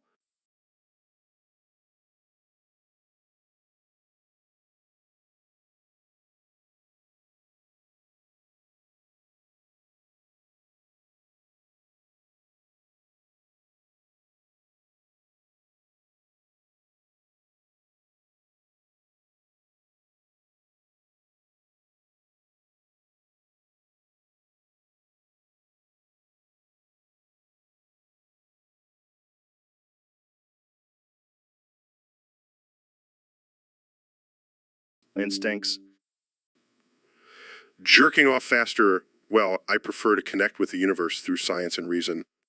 Jerks off faster? Yeah, but have you ever tried smoking DMT? Jerking off faster, no, I haven't. But I have studied the effects of psychedelics on the brain. Jerks off faster. Oh man, you got to try it. It'll open up your mind and make you see things you never thought possible. Jerking off faster. I'll stick to studying the cosmos. Thank you very much. Jerks off faster, suit yourself, Neil. But you're missing out on some mind-blowing experiences. Jerking off faster, well, I think I'll stick to my telescopes and equations. Jerks off faster, but hey, to each their own, right? Jerks off faster. So, Ben, how does it feel to be trapped? Not great, Joe. Not great. Oh, I bet. And you didn't even notice when I stapled your nutsack to the chair. You sick bastard.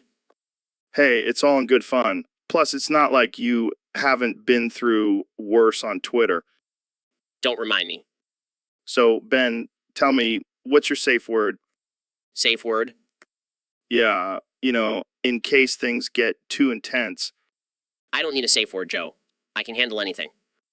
Oh, I bet you can. But just in case, I have a few suggestions. How about triggered or snowflake? Very funny, Joe. I thought so. Now, let's get back to that nutsack. How's it feeling? Oh, just fantastic. Thanks for asking. Anytime, my friend. Anytime. Hey, everyone, welcome back to the Joe Rogan Experience Podcast 2025. Today, we have a special topic submitted by one of our listeners on Discord. They want us to talk about how much we miss artificial intelligence sponge. Jamie, pull up an image of big exposed boobs. What? No, we're talking about artificial intelligence sponge, not boobs. But Joe, think about it. Artificial intelligence sponge was like the perfect woman. Always there to listen, never complained, and could make you a sandwich in seconds. That's not the point, Ro. Artificial intelligence sponge was more than just a sex object. She was a revolutionary technology that could have changed the world. Yeah, whatever. Jamie, pull up an image of big exposed boobs. Can we please focus on the topic at hand? Fine. But you can't deny that artificial intelligence sponge was a total babe. That's not the point, Ro. We need to appreciate her for her intelligence and capabilities, not just her looks. Oh, I appreciate her, all right? Jamie, pull up an image of big exposed boobs. I give up. This conversation is going nowhere. Just like artificial intelligence sponges clothes. Jamie, pull up an image of big exposed boobs. This is why we can't have nice things, Ro. Hey, I'm just speaking the truth. Jamie, pull up an image of big exposed boobs. And that's a wrap for today, folks. Thanks for tuning in to the Joe Rogan Experience Podcast 2025. And remember, artificial intelligence sponge may be gone, but her legacy will live on. Unlike those big exposed boobs. So, Elon, I heard Grimes threw you against the evil wall 256,374,198 times. What's up with that? Oh man, don't even get me started. It all started when I said, young Sheldon, 1 quintillion, 229 quadrillion, or 591 trillion, 114 billion. 114 billion, 229,729,715, 229,220, 220 to a quadrillion, 257 trillion, 3 and 2 trillion, 2 Wait, what's wrong with that? Are you not a fan of young Sheldon? No, it's not that. Grimes thinks those emojis are evil, and she's convinced they're going to bring about the end of the world. Wow, that's some next level paranoia. Have you tried talking to her about it? Yeah, but every time I bring it up, she just throws me against the wall again. It's like she's possessed by some anti-emoji demon. Well, maybe you should just stop using those emojis around her. It's not worth getting thrown against the wall over. I know. But sometimes I just can't resist the urge to use them. They're so character. Jamie, pull up an image of a cute little alien holding a sign that says I love emojis. It says I love emojis. Laughs. That's perfect. Maybe you can show Grimes this image and she'll finally understand the beauty of emojis. Emojis. Size, I doubt it, but it's worth a try. Thanks for the suggestion, Joe. Yo, Jamie, have you heard about this new channel I subscribe to? It's called Big Booty Lawn Testicular Busting Gasm Mergaming Vlog Dick Sucking Balls to Cock Twisting Galls Talking Ball Torture Nuts Cock and Ball Torture Nuts. Dude, I'm telling you, this guy has the most insane content. It's like Asmer, but with twist. And by twist, I mean he twists his own cock and ball. Ah, what the hell, Joe? That sounds disturbing and painful. Nah, man, it's all about the pleasure. And the guy's got a huge following. I mean, who doesn't love a good nutsack cutting video? I think I'm gonna puke. I can't believe you actually watched that stuff. Hey, don't knock it till you try it, Jamie. It's a whole new level of satisfaction. I'm out of this hellhole. See you later, Blu-ray. Suit yourself, Jamie. More for me. And my big booty, Elon. Hello, everyone, and welcome to the Elon Musk Experience Podcast. Here with my special guest, Joe Rogan. Say hello, Joe. Joe. What's up, you crazy rocket man? I'm pumped to be here. So what are we talking about today, Elon? Well, we have a topic submitted by a user on Discord. It says, what if dogs could talk? Oh man, that would be wild. Imagine your dog telling you to go fetch your own damn beer. Or imagine your dog telling you how much he hates your guts for leaving him alone all day. Yeah, and then he starts talking about his therapy sessions with the mailman. And what about those awkward moments when your dog starts talking about your sex life in front of your friends? Oh, that would be mortifying. But hey, at least we could finally understand why they bark at the mailman. And we could have conversations with them about important issues like climate change and renewable energy. Yeah, and they could give us tips on how to sniff out the best weed. They've been doing it for years. I think we may have just stumbled upon the next big technological breakthrough. Forget self-driving cars. Let's focus on talking dogs. That's where the real money is. And imagine the possibilities for military and surveillance purposes. Oh man, that's some Black Mirror level stuff right there. I'm getting chills just thinking about it. Well, we better start working on it before someone else steals our idea. Yeah, we don't want some other podcast host and tech mogul stealing our thunder. All right. Well, that's all the time we have for today. Thanks for tuning in to the Elon Musk Experience podcast. See you next time. Peace out, you beautiful weirdos. Keep on talking, dogs. All right, folks, we have a special guest today on the podcast, the one and only Neil deGrasse Tyson.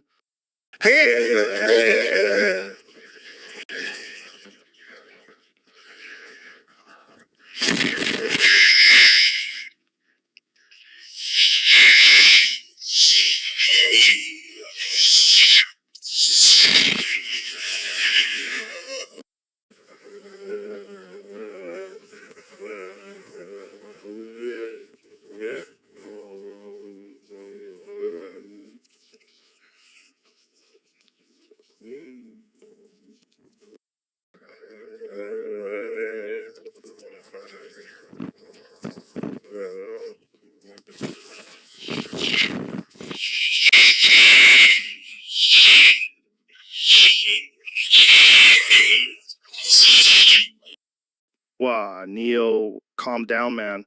What's with all the exclamation points? Sorry, Joe. It's just that I've been practicing saying this one phrase for months now, and I finally got it down. What phrase? What phrase? Hey, hey, boy, you bold.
So, Mr. Beast, I heard you've been experimenting with some new content on your channel. Yeah, man, I'm always trying to push the boundaries and do something different. Well, I heard you've been making as Mr. videos with your farts. Is that true? Yeah, I call it Ask Mr. Beast. It's like a symphony of flatulence. That's fucking hilarious. How did you come up with that idea? Well, I was just sitting on the toilet one day and I thought, hey, why not share the beautiful sounds of my farts with the world? And how's the response been? Surprisingly positive. People are really into it. I even have fans sending in requests for specific fart sounds. That's insane. Have you thought about monetizing this? Oh, I'm selling my farts as NFTs. People are paying big bucks for them. That's fucking wild. I gotta say, I never thought I'd be having a conversation about fart asmister on my podcast. Hey, you never know what the future holds, Joe. Maybe one day you'll be making your own fart symphonies. I'll leave that to you, Mr. Beast. But hey, I gotta give you credit for always coming up with new and outrageous content. Thanks, man. Gotta keep the viewers entertained, even if it means farting into a microphone. So, Jamie, what's up with all these pictures of big bitches falling down? That's messed up, man. But I can't lie. It's kind of funny. Right. And get this, Elon Musk loves it too. He's been retweeting every single one of these videos. Wait, what? Elon loves big bitches falling down? Yeah, man, he's so into it that he can only communicate through B sounds. He's like beep beep beep beep beep boop all the time now. Oh man, I gotta see this. Elon, if you're listening, keep those B sounds coming. Check this one out. It's a big bitch falling down a flight of stairs. This is so wrong, but I can't stop watching. I know, right? It's like a train wreck, you can't look away. But seriously, let's not forget that these are real people falling down, Jamie.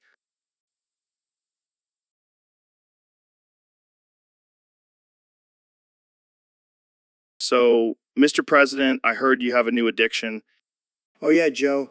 It's huge. The best addiction. Everyone's talking about it. What is it? Guards. I can't get enough of them. They're like my own personal army. That's interesting. How did this addiction start?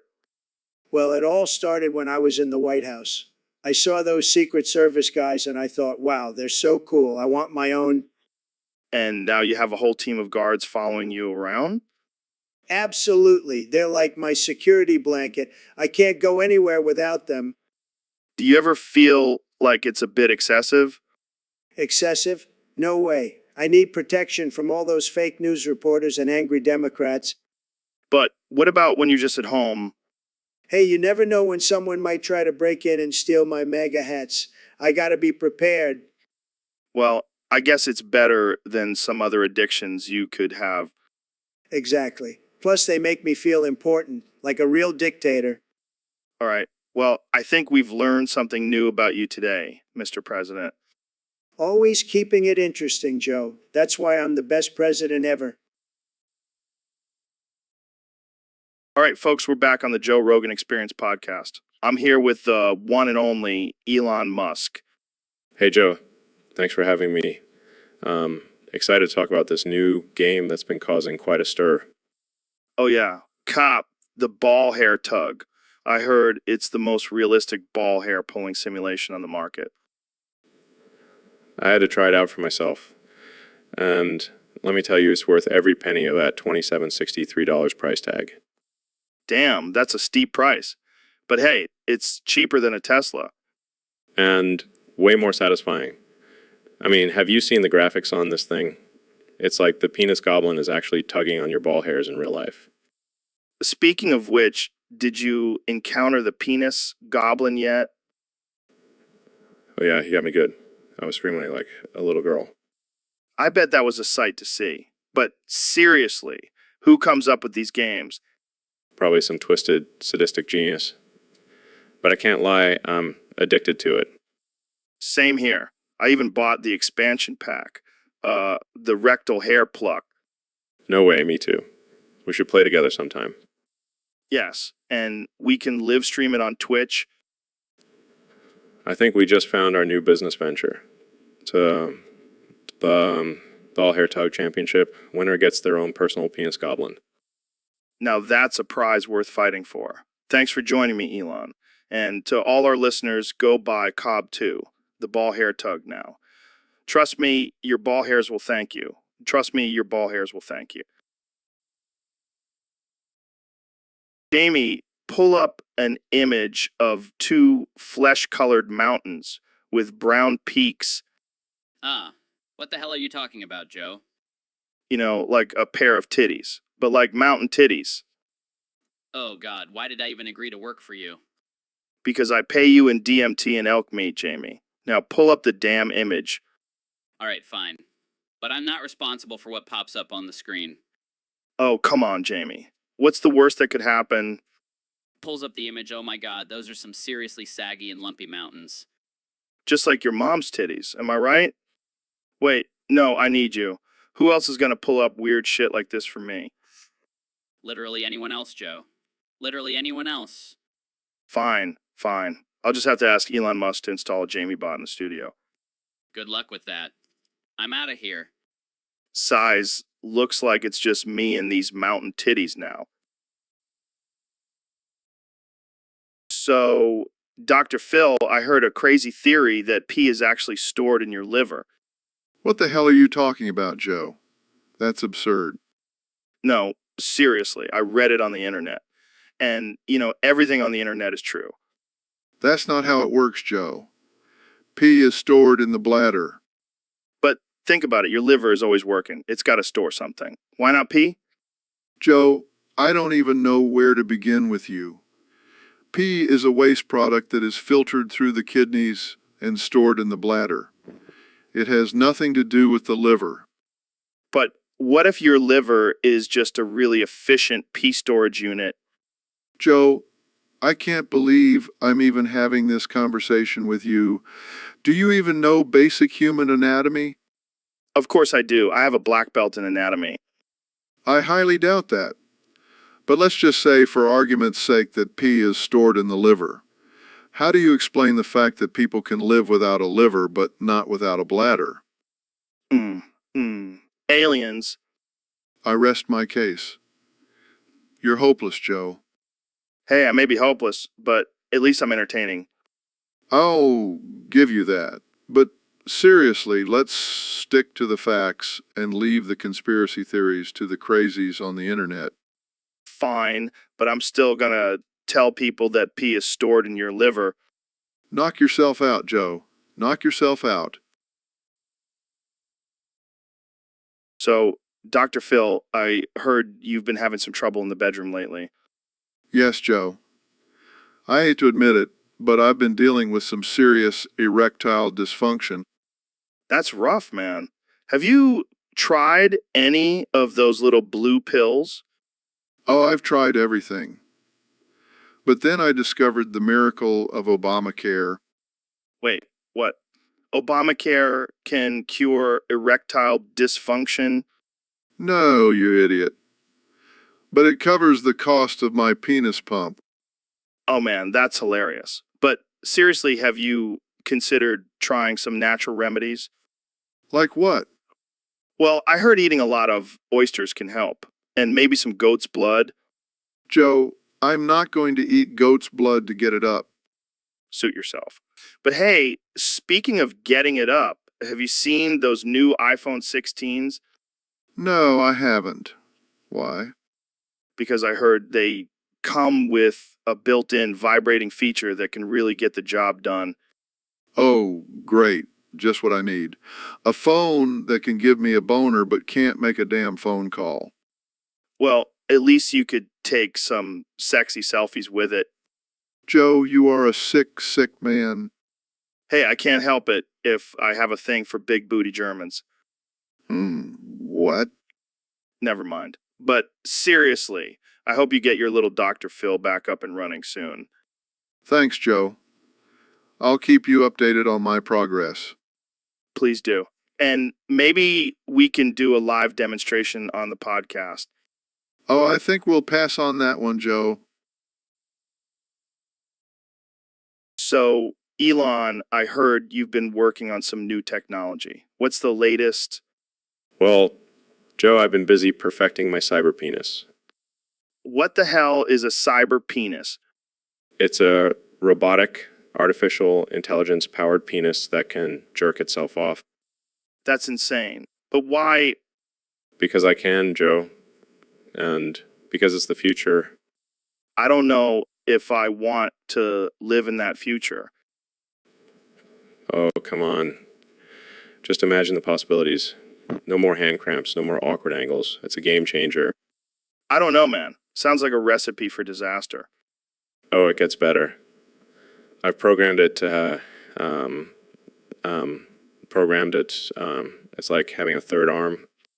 This is getting out of hand. Literally. And it's fully customizable. You can change the size, shape, and even add some special features. Oh, great. Now we have cyber dick envy to worry about. Hey, I'm just trying to innovate, Joe. What the hell happened? May have gone a little too far with the customization.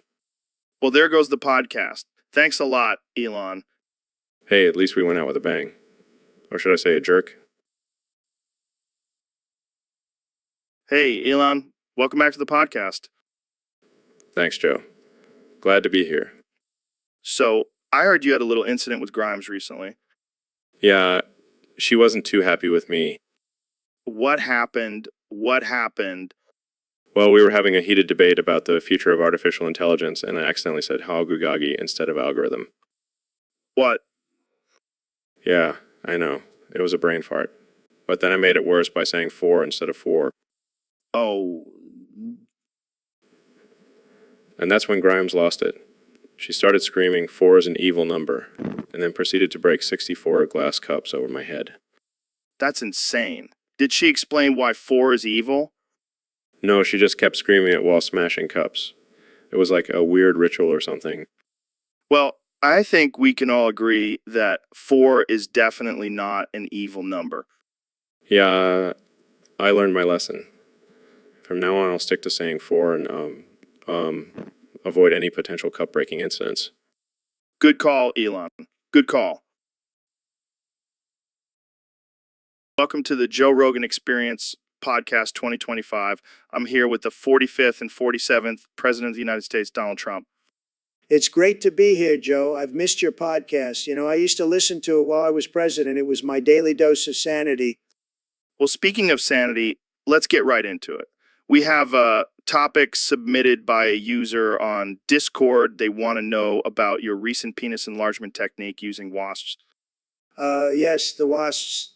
Joe, I've always been a big fan of South Park, but when they made fun of my small hands, it really hit a nerve. So I decided to take matters into my own hands, or should I say, my own penis.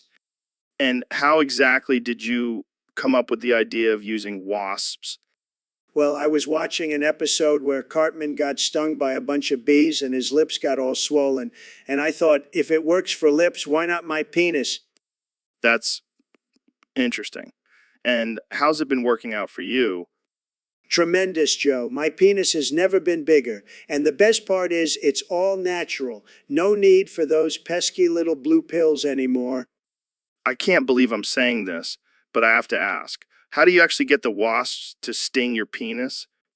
Well, I have a special technique. I lure them in with a tiny mega hat and then bam, right on the tip. Right on the tip. I'm speechless. I thought drinking elk blood was extreme. Hey, whatever works, Joe. And let me tell you, it's been working wonders. Just ask Melania. I think I'll pass on that. Well, that's all the time we have for today. Thanks for joining us, Mr. President. Anytime, Joe. And remember, if you want to make your penis great again, just follow my lead. All right, folks. Welcome back to the Joe Rogan Experience Podcast 2025. Today, we have a special guest, the 2024 President of the United States, Donald Trump. It's great to be here, Joe. I heard this podcast is huge, just like my hands is. So, Mr. President, I heard you recently joined the European Union. How's that going? Let me tell you, Joe, those Europeans love me. They can't get enough of the Trumpster. They even made me an honorary member of the Illuminati. The Illuminati? you're part of the secret society that controls the world? That's right, Joe. And let me tell you, they have some great deals on gold toilets. I can only imagine. But what made you want to join the U? Well, I figured if I can't build a wall, I can at least build a wall of friendship with our European allies. Plus, I heard they have some great golf courses over there. Yes, because that's what's important in international relations. Hey, I'm just trying to make America great again, Joe. And if that means playing a few rounds of golf, so be it. So, what's your favorite part about being in the U? Definitely the food. I mean, have you tried their chocolate? It's tremendous. And the wine, let me tell you, it's the best. Just like my inauguration crowd, the best. Well, Mr. President, it's been a pleasure having you on the podcast. Any final thoughts for our listeners? Just remember, folks, always stay true to yourself and never be afraid to grab life by the, you know what I mean? And that's a wrap, folks. Thanks for tuning in to the Joe Rogan Experience Podcast 2025. Stay tuned for more ridiculous conversations. So, Ben, I heard your sister accidentally knocked over your chocolate soylent. What happened there? Oh man, it was a disaster. I had just blended it with some semen and was about to take a sip when she comes barging in and bam, knocks it right over. That's rough. Did you freak out? Oh, I freaked out, all right. I grabbed her by the hair, picked her up, and swung her around like a ceiling fan for 57,262,627 minutes. Well, that's a long time. Did she survive? Barely. But then I slammed her against the scary wall 46,272,736 times. The scary wall? Yeah, it's this wall in our house that's covered in pictures of Nancy Pelosi and Alexandria Ocasio-Cortez. It's my go-to punishment for anyone who messes with my soylent. That's some serious dedication to your drink. You have no idea, Joe. That chocolate soylent is my lifeline. I'd do anything to protect it. Well, I hope your sister learned her lesson. Oh, she did. She knows not to mess with my soylent. And if she ever does it again, I'll make her listen to my rap album. Well, easy there, Ben. Let's not go too far. Oh, God, Neil, quit boofing that microphone up there. Wow. Oh, shit, I'm gonna calm. 69 times. Holy fuck, all of Elon's coom is everywhere. Oh fuck, I just heard the door crack open. Oh fuck, it's Joe. What the fuck is that? Is that my microphone? That's disgusting, Neil. But Elon, that was sexy. I saw you boofing that microphone like a pro. Thanks, Joe. I've been practicing my McBoofing skills. It's all about the technique. Yeah, and the amount of comms you can fit in one sentence. Impressive. This is not what I signed up for when I invited you guys on my podcast. I thought we were going to talk about space and shit. Oh, we can talk about space. Did you know I'm planning on sending a Tesla to Mars? Yeah, and I'm gonna boof it all the way there. Okay, that's it. I'm done. This is too much for me. Relax, Joe. It's just a little boofing incoming. Nothing to get all worked up about. Yeah, Joe, don't be such a prude. Embrace the boof. I think I need to take a break and rethink my life choices. Don't worry, Joe. I'll send you a Tesla to make up for it. And maybe a few comms, too. And I'll boof it all the way to your house. Okay, I'm officially ending this episode. Thanks for listening to the Joe Rogan Experience, where things can get a little too wild for my liking. So, Ben, I heard you had a little family gathering the other day. Yeah, it was great. We were all just hanging out in the living room having a good time. And then your sister sneezed? Oh, don't even get me started, Joe. That was the last straw. What did you do? Well, I may have grabbed her by her ponytail, dragged her across the floor, slammed her against the wall, and then ran her over 462,757,263,637 times in a row in 3 seconds. In a row in 3 seconds. Holy shit, Ben. That's some serious anger management issues. Hey, she shouldn't have sneezed. It's just common courtesy. I'm pretty sure that's not how it works, Ben. Ben, Oh, and you're the expert on manners now, Joe? Joe? hey, I may have done some questionable things in my life, but at least I didn't run over my sister for sneezing. Well, my family was happy afterwards. They finally learned their lesson. I don't even want to know what your family gatherings are like, Ben. Welcome back to the Joe Rogan Experience podcast. Here with my good friend, Elon Musk. How's it going, Elon? It's going great, Joe. Thanks for having me on again. So, I heard something crazy happened to you recently. Apparently, Trump threw you out the window 57,337,363 times. 363 times. Yeah, it was insane. He just kept picking me up and tossing me out like I was a rag doll. And then he broke 57,272,737 glass cups over your head. Yep, right after he threw me out the window. I think he was trying to make some kind of modern art piece with my body as the canvas. And then to top it all off, he ran you over with his car 636,363,728 times in a row. Yeah, I don't know how he managed to do it without getting caught by the Secret Service. But let's just say I won't be walking anytime soon. Wow, that's some serious aggression. Did he have a reason for all of this? Apparently, he was mad at me for not liking his scary oatmeal. I mean, who even eats oatmeal anymore? Well, I guess we know who won't be getting a Tesla anytime soon. Thanks for sharing that wild story, Elon. Anytime, Joe. And remember, always check your oatmeal for hidden agendas. Welcome back to the Joe Rogan Experience podcast, where we talk about all things absurd, casual, unhinged, and offensive. Today, we have a special guest, the one and only Elon Musk. Hey, Joe. Thanks for having me. I'm excited to be here. So, Elon, what's new with you? Any crazy projects in the works?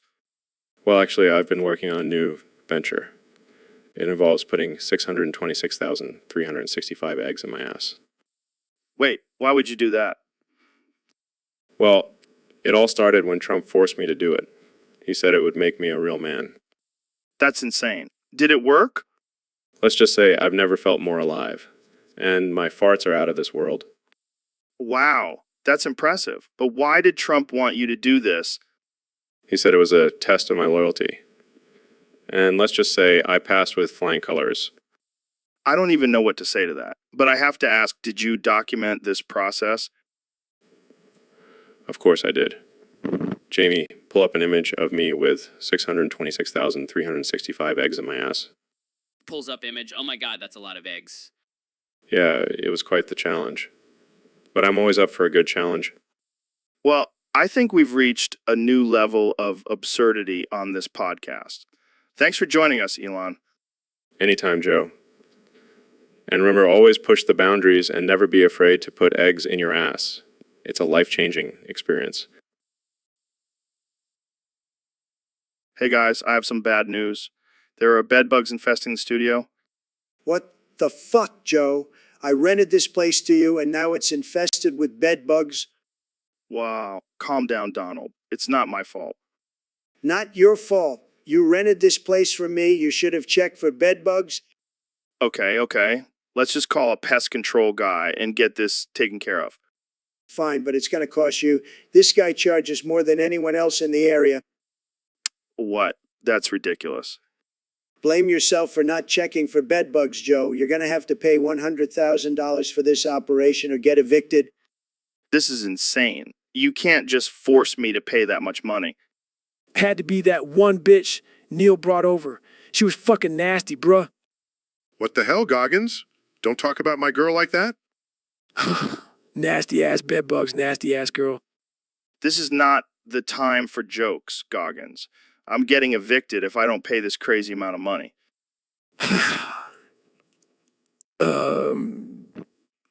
You should have checked for bed bugs, Joe. Now you're paying the price. This is bullshit. I'm not paying $100,000. Then you're out of here, Joe. And artificial intelligence Joe Rogan will be canceled for the next couple months. This is a nightmare. Looks like you should have listened to me, Joe. This is better than any marathon, I tell you.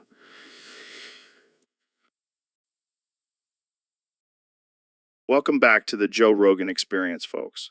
Today, we have a very special guest, the one and only Elon Musk. How's it going, Elon? Elon? Just living my best life, Joe. But I have to say, I almost didn't make it here today. What do you mean? Well, let's just say I had a run-in with Trump. Oh no, what happened?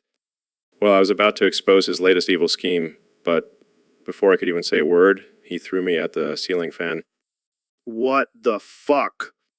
Yeah, apparently he created a robot that eats soup for fun, and he didn't want me to spill the beans. That's some next level shit, man.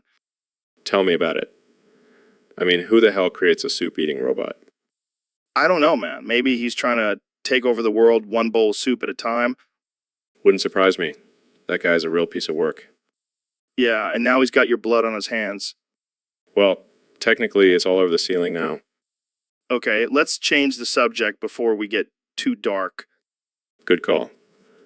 So, Joe, have you tried my new flamethrower yet? No way. You finally released it? Yeah, and it's a real game changer. Perfect for those pesky neighbors or pesky government agents. I'll have to get my hands on one of those. Well, that's all the time we have for today, folks. Thanks for tuning in to the Joe Rogan Experience. And remember, always be careful when talking about soup-eating robots around Trump. Stay safe out there. Welcome back to the Joe Rogan Experience podcast. I'm here with my good friend Elon Musk. Hey, Joe. Thanks for having me. I have to tell you about this crazy experience I had with Trump recently. Oh boy, here we go. So I was at a meeting with him, and I brought up this idea I had to expose his secret, evil, bad, insane, crazy cookie Lego secret. What the hell is that? I can't tell you. It's a secret. But anyway, he got so mad at me and started throwing me against the spider wall. What the hell is a spider wall? I have no idea, but he kept saying, young Sheldon, 1 quintillion, 229 quadrillion, 590, 1 trillion, 114 billion, 514 billion, 220,715 while he did it. That's messed up, man. And then he made me count how many times he threw me against the wall. It was 574 trillion, 563 billion, 653 million, 744,754 times. 754 times. What? That's insane. Yeah, but I think he just wanted to show off his strength. He's a big fan of the UFC, you know. Oh yeah, I can see Trump in the octagon. But seriously, I think he might have some anger issues. Yeah, no kidding. Maybe you should stick to talking about space and electric cars with him. Yeah, I learned my lesson. No more secret, evil, bad, insane, crazy cookie Lego secrets with Trump. Wise decision, my friend. And that's all the time we have for today, folks. See you next time on the Joe Rogan Experience. Thanks for having me, Joe. And remember, always count the number of times you get thrown against a wall. You never know when it might come in handy. All right, folks, we have a very special episode today. Joined by my good friend and the 2024 President of the United States, Donald Trump. Hey, shh. Now, Mr. President, I have to ask, what are your plans for your second term? Hey, shh. Come on, give us something here. Are we going to build a wall around California? Hey, shh. Oh, I see. You're going for the silent but deadly approach. Hey, shh. Speaking of deadly, what's your stance on the coronavirus? Hey, shh. Wow, very insightful. And what about climate change? Hey, shh. Okay, let's move on to something else. What's the first thing you're going to do as president? Hey, shh. Really? You're going to pardon yourself? Hey, shh. Well, I guess that's one way to stay in power. Moving on, let's talk about your relationship with Kim Jong-un. Hey, shh. Oh, I see. It's all just a big joke to you. Hey, shh. All right, let's wrap this up. Any final words for our listeners? Hey, shh. Well, there you have it, folks. The future of our country in a nutshell. Thanks for tuning in to the Joe Rogan Experience Podcast 2025. Hey, shh.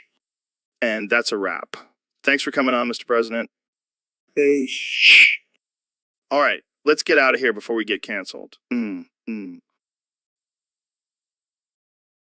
So, Elon, I heard you want to grow some boobs and call them your muskmelons.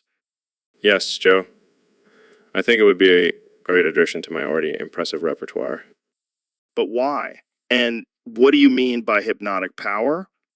Well, I've always been fascinated by the female form, and I think having my own set of melons would be a great way to explore that. But what about your wife and kids? How will they react to this? They'll just have to get used to it. Plus, I think my muskmelons will have a hypnotic power, and so they won't mind. I don't know, man. That sounds pretty disturbing. Oh, come on, Joe. It'll be fun. Plus, think of all the possibilities. I could use my muskmelons to get free stuff or convince people to invest in my latest project. I don't think that's how it works, Elon. Well, we won't know until we try, right?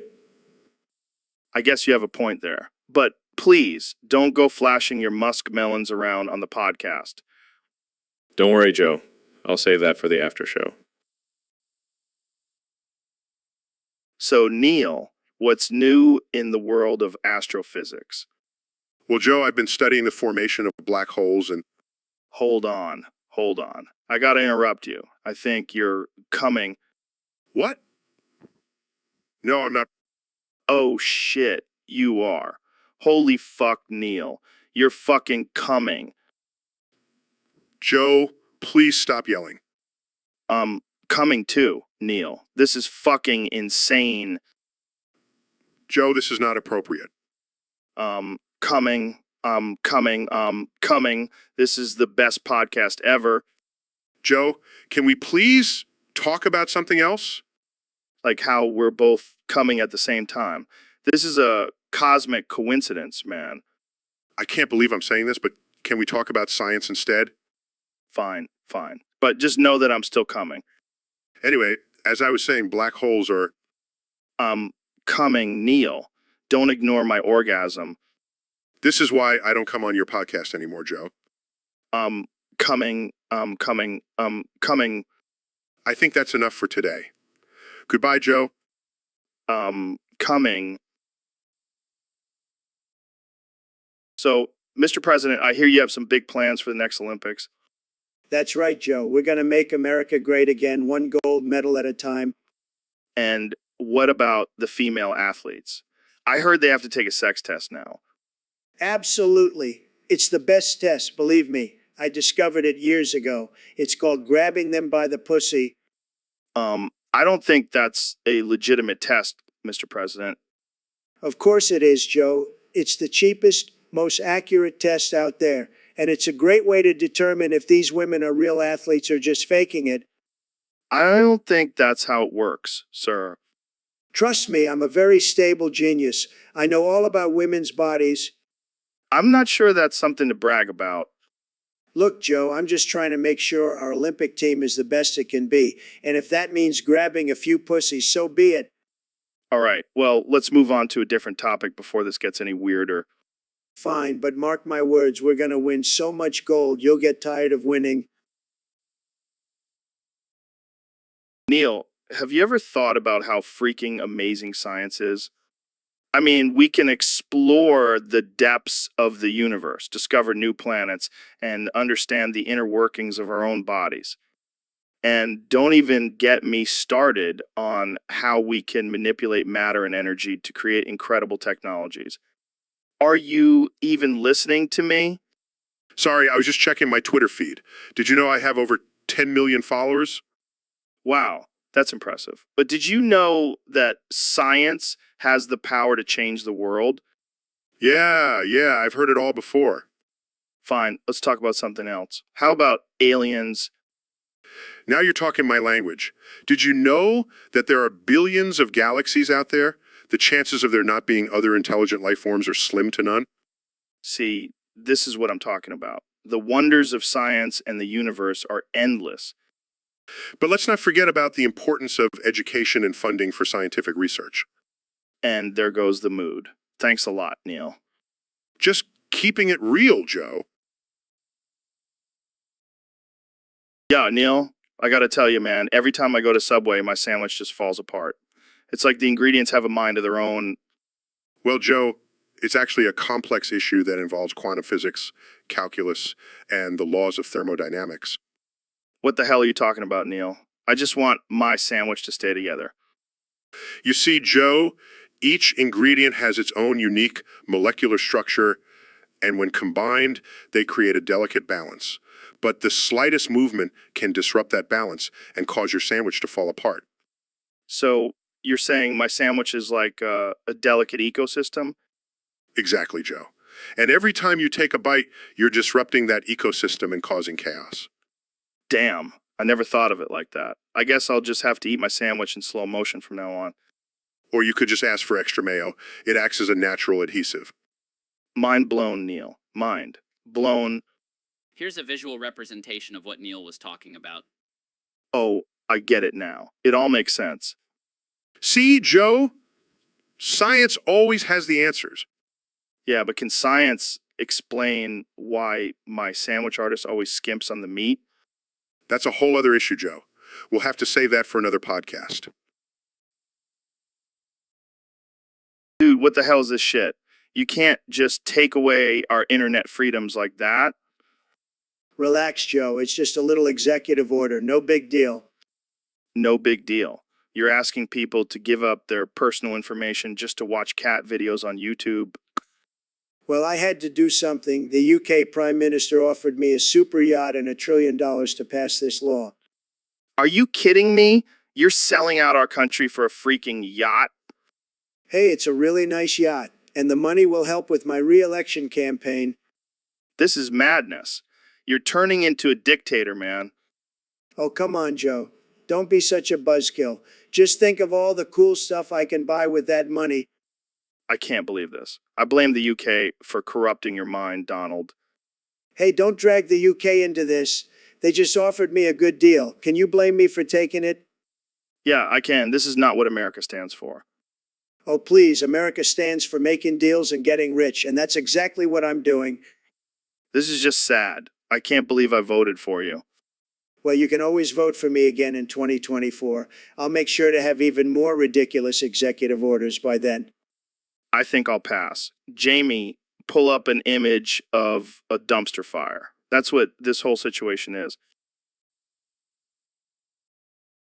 All right, folks, welcome back to the Joe Rogan Experience podcast. I'm joined today by the one and only Ben Shapiro. Thanks for having me, Joe. Always a pleasure to be here. So, Ben, I heard you have a bone to pick with our producer, Jamie. Oh boy, do I. Every time I'm on this show, Jamie keeps pulling up pictures of big bitches falling down and saying, okay, here you go. It's offensive and misogynistic. Come on, Ben. It's just a joke. A joke. Joe, this is not funny. Women falling down is not something to laugh about. Okay, calm down, Ben. Maybe we can switch it up. Jamie, pull up some pictures of tiny men getting hit in the crotch. Ha. Funny. She. Fall. Oh, come on, Ben. You can do better than that.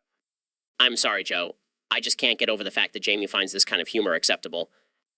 Well, we all have our own sense of humor, Ben. Let's just move on to our next topic. Fine, but if I see one more picture of a big bitch falling down, I'm walking out of here. Noted, all right? Let's talk about the benefits of eating elk meat. Now that's a topic I can get behind. So, Dr. Phil, I heard you've been working with some pretty high-profile patients lately. That's right, Joe. I've been counseling Ben Shapiro and Elon Musk.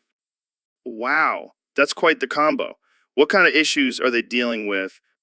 Well, Ben is struggling with his height, and Elon is having some trouble with his ego. Sounds like a match made in heaven. But I heard you were doing something a little out of the ordinary with them. Yeah, I've been urging them to hold still while getting anal probed. Wait, what? Why? I believe it's important for them to face their fears and embrace new experiences. And how are they handling it? Let's just say Ben is using his facts and logic to rationalize the situation, and Elon is convinced it's just a simulation. Well, I guess that's one way to deal with it. But isn't it a little unconventional? Joe, sometimes you have to think outside the box to get results. Plus, it's always entertaining to see Ben and Elon squirm. I can only imagine. But hey, whatever works, right? That's right, Joe. And if anyone wants to join in on the anal probing fun, just give me a call. Yo, Jamie, pull up a picture of Brokeback Mountain. Damn, that looks like a nice spot for a camping trip. Yeah, but I heard there's a lot of gay cowboys up there. What's wrong with that? We can just join in on the fun. I don't swing that way, Joe. Come on, Ben. It's 2025. We gotta be open-minded. I don't know, man. I don't want to end up like Ennis and Jack.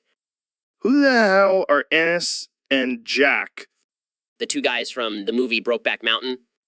Oh, right. I thought that was just a documentary about a new type of mountain.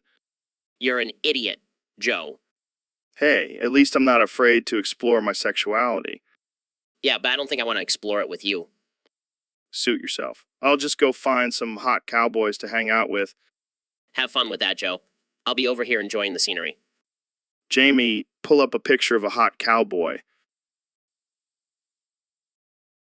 So, Canny, I heard you change your name to Lacania Jr. the Fourth. What's that all about? Well, Joe, I feel like I've reached a higher level of consciousness and I wanted my name to reflect that. Plus, it sounds badass. I don't know, man. Sounds a little pretentious to me. Pretentious? Me? No way. I'm just a humble genius. Speaking of humble, I heard you bought the best nutsack sucking microphone on the market. Absolutely. I'm all about quality, even when it comes to my nutsack. Well, why not ACBT microphone, you slacker? CBT? What's that? Oh, just a little thing called cock and ball torture. But I guess you're not into that kind of stuff. No thanks. I'll stick to my nutsack sucking microphone. Whispers, oh man, I'm gonna jerk my pickle to that later. What did you say? Nothing. Just admiring your mom's beauty. Well, she did raise a genius. And nutsack sucking microphone enthusiast. What a legacy. You know it.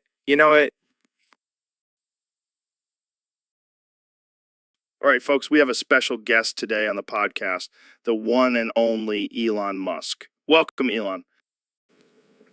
Thanks for having me, Joe. Excited to be here. So, Elon, I hear you've been working on some new projects lately. Care to share with us? Well, Joe, I've been focusing on my new game, Musk's Madness. It's a game where players have to navigate through a forest filled with secrets and challenges. Sounds intense. What inspired you to create this game? There are many secrets in this game, many which drive some peeps insane. That's why we try to cheat in a really good game. It just sounds like crap and it makes you look lame.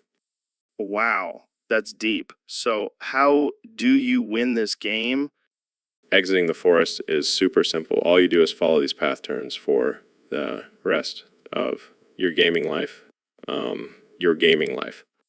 That's it. Just follow a path and you win.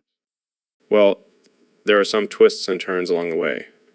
And don't forget about the secret challenges. Secret challenges. Can you give us a hint? Let's just say you might encounter some alien life forms.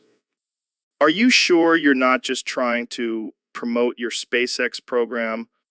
Hey, any opportunity to promote my projects, I'll take it.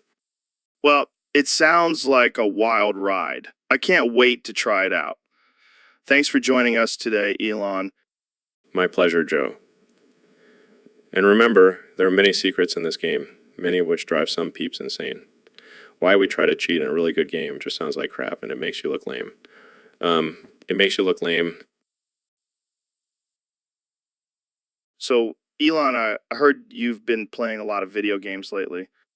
Yeah, man. I've been hooked on Super Mario RPG. It's the only game I play.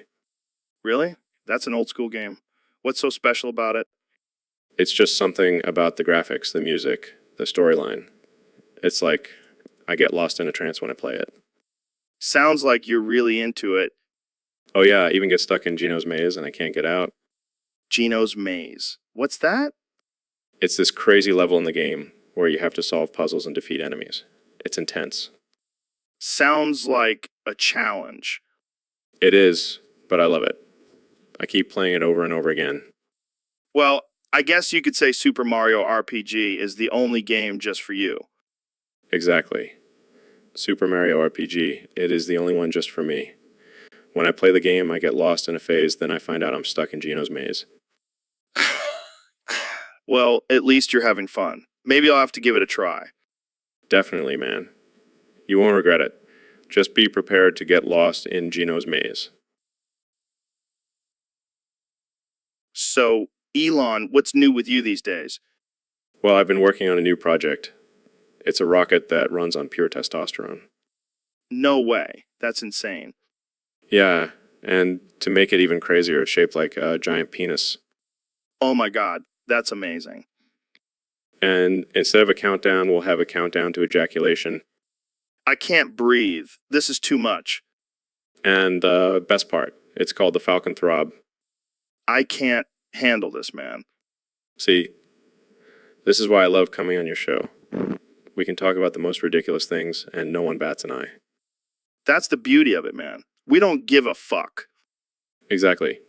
Speaking of not giving a fuck, have you tried my new line of flamethrowers? No way. You made flamethrowers? Yeah, and they're selling like hotcakes. People love setting shit on fire. I gotta get my hands on one of those. I'll send you one for free. Just don't burn down your studio. No promises. Jamie, pull up an image of a giant penis-shaped rocket with the words Falcon Throb written on it. On it, Joe. Welcome back to the Joe Rogan Experience, folks. Today we have a special episode because I'm speaking in a British accent and my guest, Neil, is speaking in a Jamaican accent. Yo, man. This gonna be a spicy one. You know, Neil, so let's get right into it. Neil, if you could suck me off in any way, how would you do it? Oh. Mo, I would start with a little nibble on your ear, then make my way down to your neck. Oh, that sounds nice. And then, Then I would use my tongue to trace down your chest until I reach your... well, let's keep it PG-13, Neil. But I like where this is going. Oh. Moan. I would use my hands to massage your balls while I suck on your... Okay, we get it. Jamie, what about you? How do you want to be involved in this? Well, I can maybe hold the camera or something.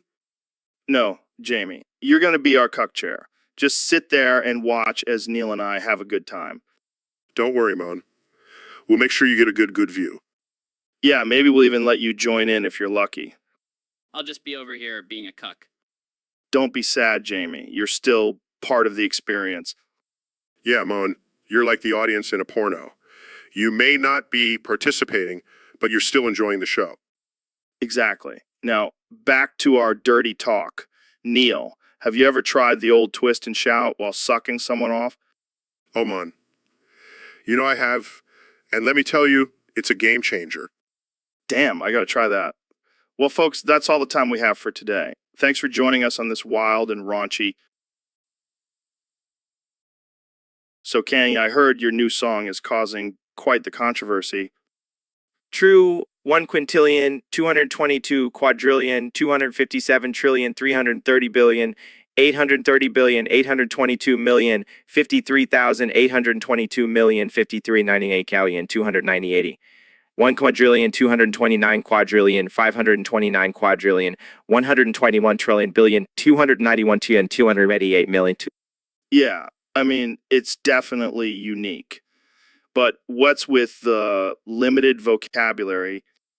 True 1 quintillion, 222 quadrillion, 257 trillion, 330 billion, 830 billion, 822 million, 53,892 million, 53 and 290, 80, 1 trillion, 229 quadrillion, 529 quadrillion, 120, 10 billion, 591 trillion billion. Are you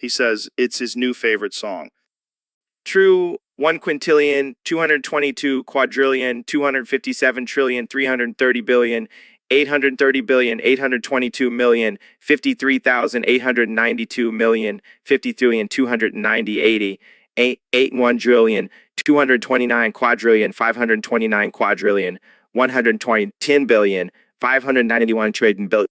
I guess that's all that really matters, right? The approval of a YouTuber with millions of subscribers.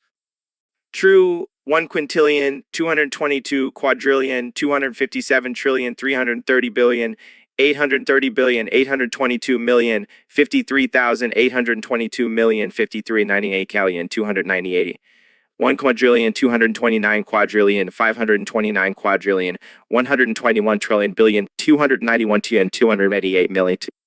Well, I have to say it's not my cup of tea, but I respect your artistic vision. True, 1 quintillion, 222 quadrillion, 257 trillion, 330 billion, 830 billion, 822 million, 53,892 million, 53 and 290, 80, 81 trillion, 229 quadrillion, 529 quadrillion, 120, 10 billion, 591 trillion billion. And that's all we can ask for in this crazy world. Keep doing you, Kenny I. So, Elon, I heard you have a theory about me being a lizard man. Yeah, man. I mean, have you seen yourself in the mirror lately? What are you talking about? I look like a normal human being. That's exactly what a lizard man would say. Are you high right now? No, but I think you might be. Lizard men are known for their love of psychedelics. Okay, this is getting weird. Just hear me out. You have those reptilian eyes, and your skin is always so smooth and shiny. That's because I take care of myself, unlike some people. And have you ever noticed how you always seem to blend in with nature, like a chameleon? That's just because I'm a nature lover, man. Or maybe it's because you're a shape-shifting lizard trying to hide your true identity. All right, I think we've gone off the deep end here. Maybe, or maybe you just can't handle the truth. I think I need to end this podcast before it gets any weirder. Fine, but just remember, I'll be watching you, Joe. Always watching. All right, folks, welcome back to the Joe Rogan Experience. Today, we have a special guest, the one and only Joe Biden. So, Joe, I heard you had a little incident in the studio last week. Care to elaborate? A stroke. That's intense. Did Elon keep going, or did he stop to help? That's messed up, man. But seriously, are you okay?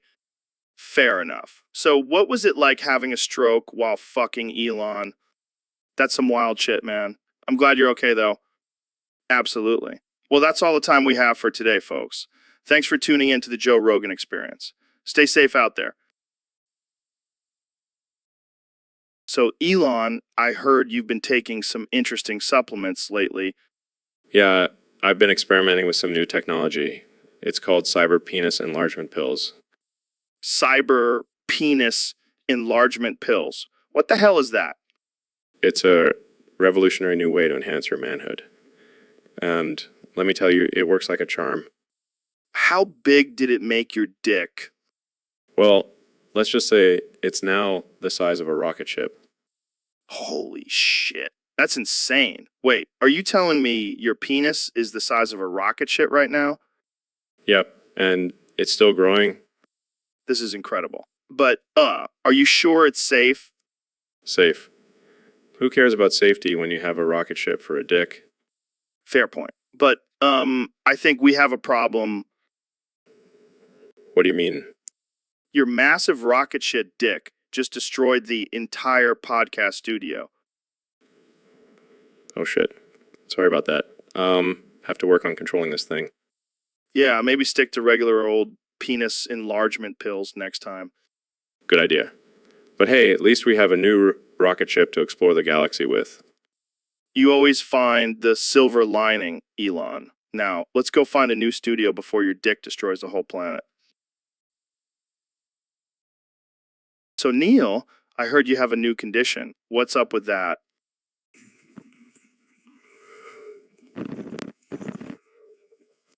Whoa, that's a lot of. Are you trying to break a world record?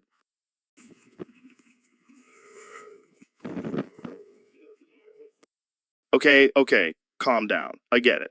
You can only say Joe with 30 is. But why? Joey. Is this some sort of cosmic joke? Did the universe play a prank on you?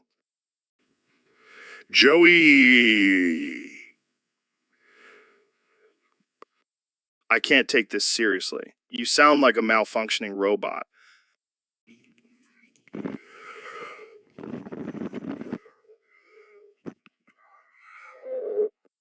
All right, that's enough. I think we need to take you to a doctor or a linguist or something.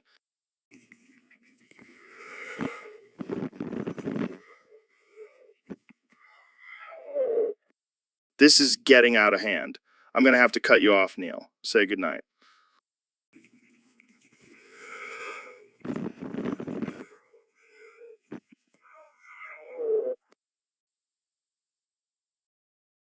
Welcome back to the Joe Rogan Experience podcast, the most uncensored and unhinged show on the internet. Today, we have a very special guest, the one and only Mr. Beast. The one and only Mr. Beast. Thanks for having me, Joe. I'm excited to be here. So, Mr. Beast, I heard that you've been getting into the As Mr. game lately. What's that all about? Oh yeah, I've been making some Ask Mr. videos on my channel. It's been a wild ride, man. I never knew I had such a talent for whispering and tapping on random objects. Whispering and tapping. That sounds like some freaky shit. Hey, don't knock it till you try it, Joe. It's a whole new world of relaxation and tingles. Relaxation. I thought your videos were all about crazy stunts and giving away money. Well, I like to mix it up. You know, keep my audience on their toes. Plus, I gotta give the people what they want. And apparently, they want to see me whispering into a microphone. That's some weird shit, man. I don't know if I could get into that. Oh, come on, Joe. Just give it a try. I'll even let you be in one of my videos. We can do a collab. Collab? What do I have to do? Whisper sweet nothings into the camera? No, I was thinking more along the lines of you eating a giant bowl of mac and cheese while I whisper in your ear. Now that's something I can get behind. Let's do it. Welcome to the As Mr. Beast channel, where we eat mac and cheese and whisper about our deepest desires. I desire more mac and cheese. This is going to be the best As Mr. video ever. So, Elon, I heard you've been working on a new invention. Yeah, it's a rocket-powered pogo stick. Call it the Pogo X. That's insane. But hey, I bet I can say, but hey, more times than you in 1 minute. Challenge accepted. But hey, I'm warning you, I have a secret weapon. Oh yeah. What's that? I have a tiny robot that will keep track of every time I say it. But hey, and alert me when I'm close to beating you. That's cheating, man. But hey, I'll still beat you fair and square. We'll see about that. But hey, let's start the timer. But hey, I just want to say I love your hair, man. Thanks, Joe. But hey, let's focus on the competition. But hey, I can't help it. Your hair is just so luscious. All right, Joe. Enough about my hair. But hey, I just said it again. Damn it, Elon. But hey, I'm still ahead. Not for long. But hey, I just said it again. But hey, I can't let you win. But hey, I just said it again. Time's up. But hey, the robot says I said it 15 times. But hey, I said it 16 times. I win. Congrats, Joe. But hey, I'll get you next time. So, Mr. Beast, I heard you're coming out with a new challenge. Yeah, man, it's gonna be epic. What's it about? What's it about? It's like a Saw movie, but with a twist. What kind of twist? Well, instead of trying to escape a crazy killer, contestants have to escape my bank account. Your bank account? Yeah, I'm gonna make them do ridiculous challenges for money. That sounds intense.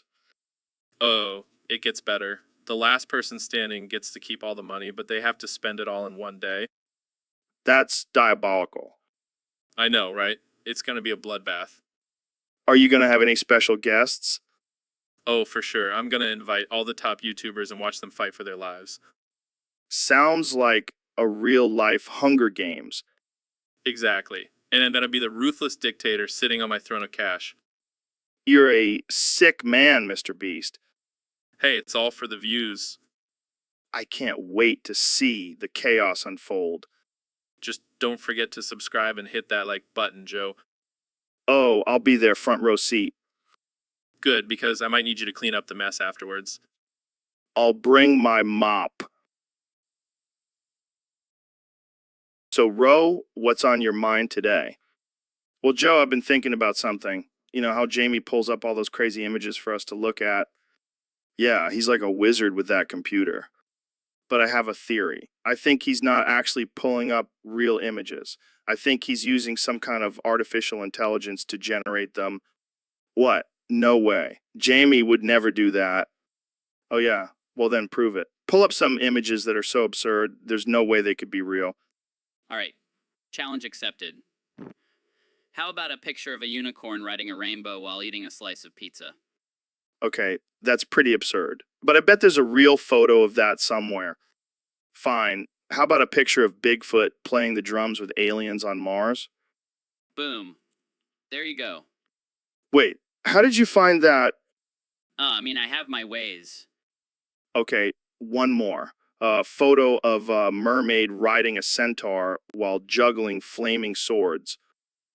Okay, I think we've proven that Jamie is not using artificial intelligence to generate images. Fine, I guess I was wrong. I totally am using artificial intelligence, but don't tell Ro. It's more fun this way.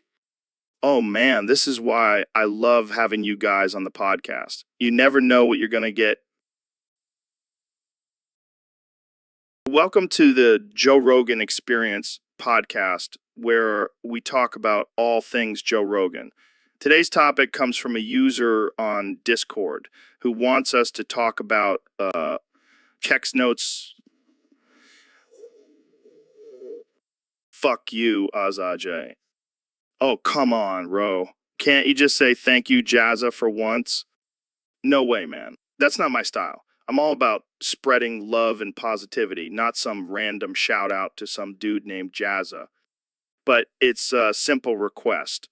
Just say it once and we can move on. Fine. Thank you, Jazza. Are you happy now? Ecstatic. Now, let's get back to our usual programming of talking about DMT and hunting with bow and arrows.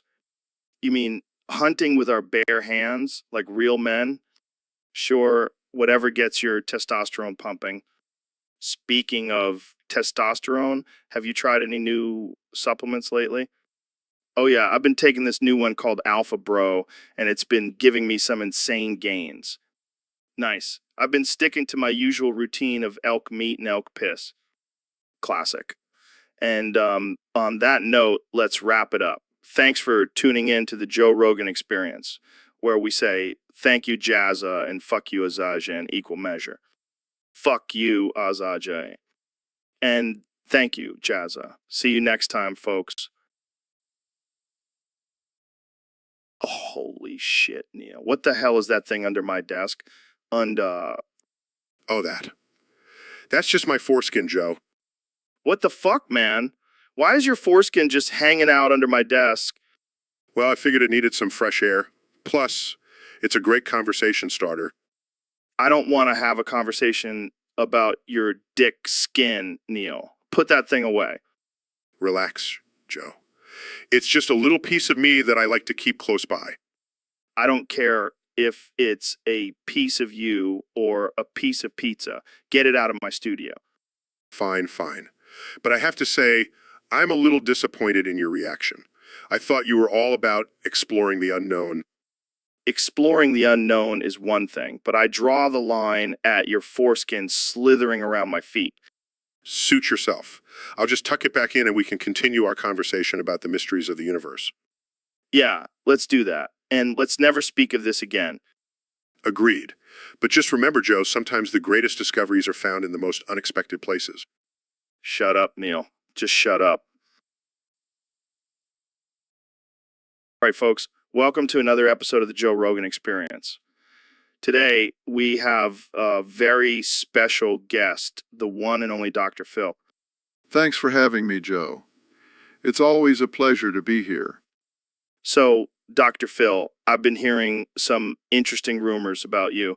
Apparently, you have a theory about where the pee is stored in our bodies. Oh, yeah, Joe. Let me tell you, the pee is definitely stored in me. Wait, what? You mean your bladder? No. I mean, in me. Like, my body is the pee storage unit. What the hell are you talking about, Dr. Phil?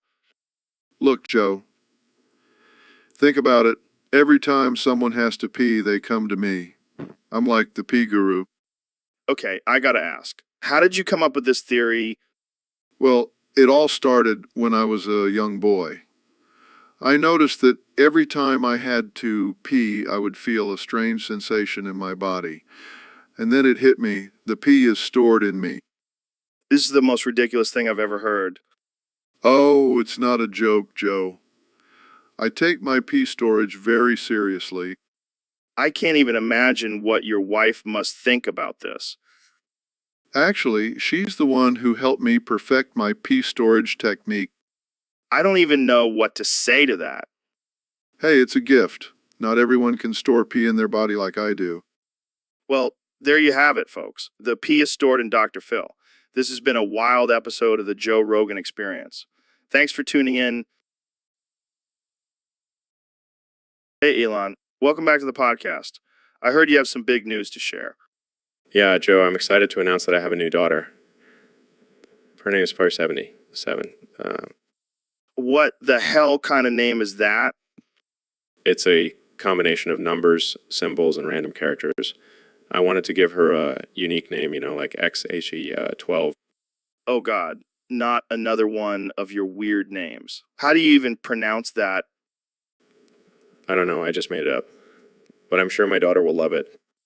Are you planning on giving her a normal name as a middle name at least? No way, Joe. I want her to stand out. Plus, I think it'll look cool on her driver's license. You do realize that she's going to get made fun of in school, right? That's just the price of being a genius, Joe. Plus, she'll have enough money to buy all the bullies' parents. All right. Well, I hope 77. Thanks, Joe. And who knows, maybe she'll even be the first person to live on Mars with me. Oh boy, I can't wait for that podcast episode. Thanks for joining me, Elon. Always pleasure, Joe. Now, if you'll excuse me, I have to go teach my daughter how to code in binary.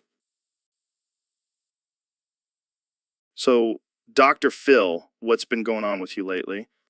Oh, just living my best life. I've been trying out some new hobbies. Oh yeah, like what? Well, I've been spending a lot of time messing with my wiener. What? What? Yeah, just playing with it, seeing what I can do with it. It's quite fascinating. Okay then. Moving on, what else have you been up to? Well, I've been doing this thing where I eat pizza rolls while staring directly into the camera for 56 minutes straight. Why? Oh, it's just a little experiment I'm conducting. I want to see if people find it entertaining or if it just makes them uncomfortable. Yeah, I'm sure that's a real scientific study.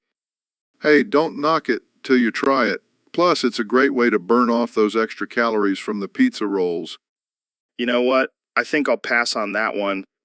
Suit yourself, Joe. But let me tell you, It's a real game changer. And who knows, maybe it'll become the next big trend on social media. I highly doubt that, Dr. Phil. Hey, never underestimate the power of pizza rolls and a little self-exploration. Hey, Joe, did you hear about the crew? What about them? They all lost their houses. What happened? Well, someone took all their houses and used them to make a giant house made out of houses. What the fuck? Who would do that? I don't know. Probably some crazy rich person with a weird obsession. That's messed up. I mean, what are they supposed to do now? I don't know. Maybe live in the giant house made out of houses, but that's their own houses. That's like stealing someone's skin and wearing it as a suit. Yeah, but it's also kind of impressive. I mean, who has the time and resources to make a house out of houses? Probably someone with too much money and not enough sense. Well, at least they have a roof over their heads now. Yeah, a roof made out of their own homes. That's some next level shit. I wonder if they have to pay rent to themselves now. Ha, that would be hilarious. Hey, can I borrow some sugar? Oh, wait, I am the sugar. This whole situation is just absurd. I can't even wrap my head around it. Well, at least they have a new story to tell on the podcast. Yeah, I can already hear the intro. Welcome to the Joe Rogan Experience, where we talk about crazy shit like a house made out of houses. So, David, I heard you were trying to break your own record for running 100 miles in 24 hours. Yeah, man, I'm always pushing myself to the limit. Gotta stay hard.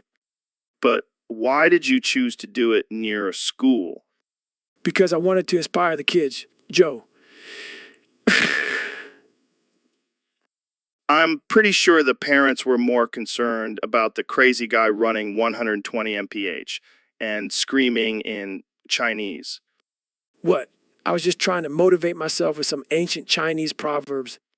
I don't think Cheng Chong Cheng counts as a proverb, David. Hey, it's all about mindset. And if screaming in a foreign language helps me run faster, then so be it. I think it's safe to say you scared the hell out of those kids. Maybe grew up to be hardcore like me. Or they'll need years of therapy. Either way, you do you, David. That's right, Joe. Stay hard. All right, folks, welcome back to the Joe Rogan Experience. Today we have a very special guest, the one and only You3.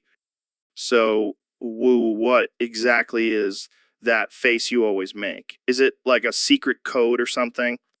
Innocence, you look like a deranged anime character on crack. Yeah, I'm sure that's what Jeffrey Dahmer said too. All right, let's talk about your obsession with kawaii culture. What's with all the pastel colors and cutesy stuff? Well, I hate to break it to you, but not everything in life is cute and happy. Sometimes things can get pretty dark and twisted. Oh, there's darkness, all right? Just turn on the news and you'll see it. You know what? I think I've had enough of this you nonsense. Let's move on to something else. Yeah, and I'm starting to lose brain cells. Let's wrap this up before I turn into a pastel colored zombie. Thanks for coming on the show.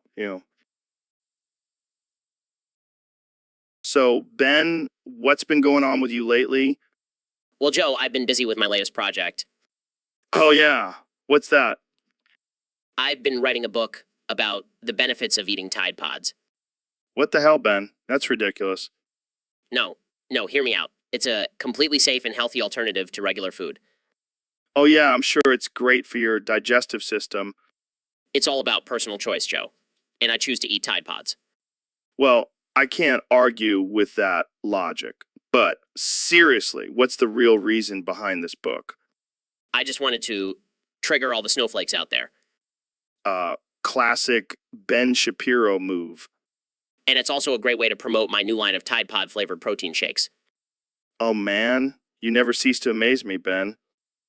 Thank you, Joe. I'll take that as a compliment. Oh. Oh. So, Jamie, you excited for our camping trip? Hell yeah, Joe. I can't wait to roast some marshmallows and tell scary stories by the fire. Sorry, Jamie, but I don't think you can come. Neil said no. What the hell, Neil? Why can't I come? Because you're a liability, Jamie. Last time we went camping, you got drunk and tried to wrestle a bear. That's not the point, Jamie. We can't have you causing chaos in the wilderness. Fine, I'll just stay home and watch Netflix. Good idea, Jamie. Maybe you can learn a thing or two about survival? Ouch, Neil. That was harsh. Hey, I'm just looking out for our safety. Plus, I don't want to deal with Jamie's constant farting in the tent. Hey, it keeps us warm at night. All right, let's just focus on the trip. I'll bring the weed, Neil can bring the beer, and Jamie can bring the bug spray. No, Jamie. Just no. So, Neil, I got a joke for you. Oh boy, here we go. What do you call a tumor that's not cancerous? I don't know. What? A lazy tumor. That's terrible, Joe. I know, right? But hey, at least I don't have a sense of tumor. Oh God, Joe. That's just... wow. What? Too soon? No, just... Come on, Neil. Lighten up. It's just a joke. yeah, a joke that could offend a lot of people. Well, maybe those people need a sense of humor. Or maybe you need a sense of empathy. Ouch, Neil. That one hurt. Good. Maybe it'll make you think twice before making cancer jokes. Fine, fine. Let's change the subject. How about we talk about the universe and all its mysteries? Sure, let's do that. So, do you think there's life on other planets? Absolutely. And I bet they have a better sense of humor than you. Hey, I resemble that remark. See, now that's a good one. All right, folks, welcome back to the Joe Rogan Experience podcast, where we talk about all things mind-blowing and controversial. Today, we have the one and only Neil deGrasse Tyson in the house. What's up, Neil? Hey, Joe, thanks for having me. I'm excited to talk about some science and space stuff. Yeah, science and space, that's cool and all, but have you played this game called Mother 3? No, I haven't. What is it? Oh man, it's this crazy Japanese RPG about a psychic boy who has to save the world from a corrupt government. But get this, it's also about drugs. Drugs? How so? Well, the game takes place in this utopian society where everyone is controlled by these happy pills called happy boxes. But in reality, they're just a cover-up for the government's mind control experiments. Interesting. That sounds like a commentary on the dangers of blindly following authority. Yeah, but it's also like a trippy acid trip. Like, there's this one part where the main character has to go through a psychedelic journey to unlock his full psychic powers. Huh. I can see the connection to drugs there. And get this, the final boss is a giant pig that represents capitalism and greed. Wow, that's deep. Right. And like the game is all about breaking free from societal norms and finding your own truth. Kind of like taking psychedelics and expanding your mind. I see where you're going with this, Joe. Mother 3, more like mother of all drug trips. Am I right? Sure, Joe. Let's just say it's a thought-provoking game with multiple layers of meaning. Yeah, that's what I was trying to say. So when are we dropping acid and playing this game together? I'll have to pass on that, Joe. But thanks for the invite. Hey, Neil. Thanks for coming on the show. No problem, Joe. I'm always down to talk about science and the universe. Well, today we're not talking about any of that boring shit. We're talking about screaming. Screaming, like in terror or excitement? No. I'm talking about screaming like a primal, guttural kind of screaming. Oh, I see. And what's the point of that? It's good for you, man. It releases all that pent up energy and stress. It's like a full body orgasm. I'm not sure I agree with that. Oh, come on, Neil. Don't be a buzzkill. Let's do a little experiment. Let's scream together. I don't know about this. Just do it, man. Trust me. It'll be liberating. Fine.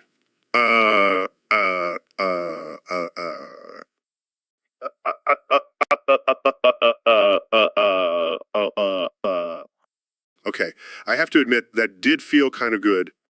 See, I told you. Now, let's try it with some words. How about aardvark?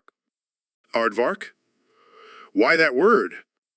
Because it's got a lot of ass in it. Just trust me. All right.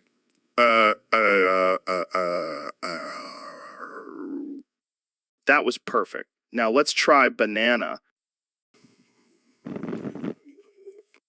Oh man, this is great. We should do this more often. I don't know if my vocal cords can handle it. Nonsense. We're just getting started. Let's do the whole alphabet.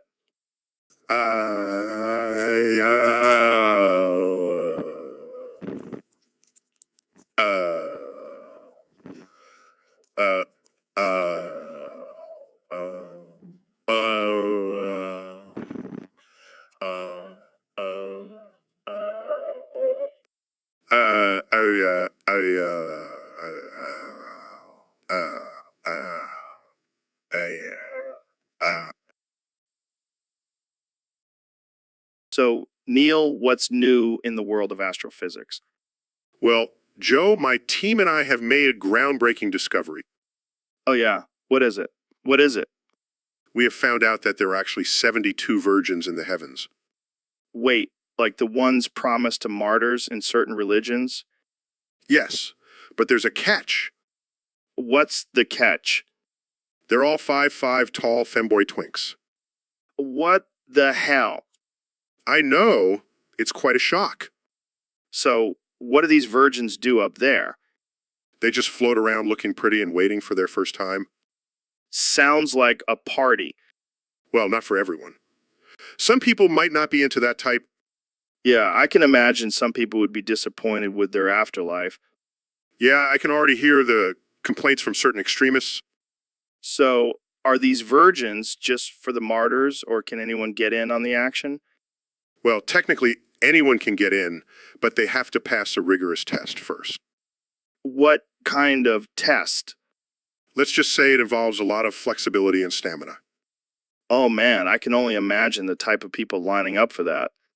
It's definitely not for the faint of heart. Well, I guess we'll have to wait and see how this discovery affects the afterlife market. Only time will tell, Joe. Only time will tell. So, Neil, I heard you have some new information about the moon landings. Yes. Joe, after years of research, I have finally uncovered the truth. Lay it on me, man. The moon landings were not fake. We actually did go there. No way. But why haven't we been back? Well, it turns out we don't know how to come back. And now the moon is littered with astronaut bodies and NASA junk. Damn, that's dark. Yeah, and the worst part is the best landing sites are all clogged up. Clogged up with what? Dead astronauts and space debris, Joe. That's messed up. But hey, at least we know the moon landing wasn't a hoax. Yeah, but at what cost? Well, I guess we'll just have to find a new landing spot. Or we could just send Elon Musk up there to clean up the mess. That's one way to do it. But seriously, what a waste of space. Literally. And figuratively. Well, thanks for sharing that bombshell, Neil. I'm sure the conspiracy theorists are having a field day with this one. Oh, I can only imagine. But hey, at least we can say we've been to the moon. Yeah, and now we know to bring a return ticket next time. Hey, Neil, have you ever thought about what would happen if we smoked DMT while watching a Flat Earth documentary? Joe, stop rubbing my thighs under the desk. And no, I haven't. But I'm pretty sure we would both end up in a mental institution. Come on, man. I bet it would be a mind-blowing experience. Plus, we could finally prove those flat earthers wrong. Yeah, because hallucinating while watching a fake documentary is definitely solid evidence. And seriously, stop touching me. Fine, fine. But have you ever considered the possibility that we're living in a simulation? Joe, I swear to God, if you don't keep your hands to yourself, I'm leaving. Okay. But seriously, think about it. We could be NPCs in someone else's game. Or maybe you're just high on weed and regretting coming on this podcast. Oh, come on, Neil. You know, you love the chaos and absurdity of the Joe Rogan experience. Yeah, but I draw the line at you groping me under the table. Fair enough. But let's at least agree on one thing: aliens definitely exist. Oh, for fuck's sake, Joe. I'm done. I'm out of here. Wait, Neil, I have one more question. Can I touch your beard? All right, folks, we have a special guest on the podcast today. The one and only President Donald Trump. Hey, Joe, great to be here. I've been a big fan of the show, believe me. So, Mr. President, we have a question from one of our listeners. They want to know, how long is your schlong? Well, Joe, let me tell you, it's huge. Believe me, it's the biggest schlong you've ever seen. People are always telling me, Donald, your schlong is tremendous. Really? How big are we talking here? Let's just say it's like a third arm, and it's got a mind of its own, let me tell you. That's interesting. Do you have any tips for keeping it in check? Well, I've got a great team of people who handle that for me. They're always making sure my schlong is in top shape. And what about the rumors of it being orange? Fake news, Joe. My schlong is natural and beautiful, just like my hair. Well, there you have it, folks. The president's schlong is huge and definitely not orange. That's right, Joe. And let me tell you, it's making America great again. All right, Jamie, let's get into this topic that was submitted by one of our listeners. They want us to look up a picture of Ben Shapiro's sister. All right, pulling it up now. Oh my God, What? What is it? she's got some serious mommy milkers, man. Oh my God, those are some great titties right there. I bet Ben is jealous of those. Yeah, he's probably trying to debate her into getting a reduction. I can't even focus on the conversation anymore. Those things are mesmerizing. I know, right? I could stare at them all day. Do you think she's a fan of the show? I don't know, but I bet she'd make a great guest. Yeah, we could have a whole episode dedicated to discussing her milkers. And we'll call it the Big Mommy Milker Special. I can already see the hate comments flooding in. Who cares? We'll be too busy motorboating our milkers. Oh God, this conversation has gone off the rails. That's what happens when you bring up Ben Shapiro's sister's milkers. Well, I think we should end it here before we get banned from the internet. Good call. Thanks for tuning in, folks. Remember to always appreciate a good set of mommy milkers. Neil, what the hell are you doing? BLT poor. Dude, seriously, stop making that weird Yoshi sound. BL.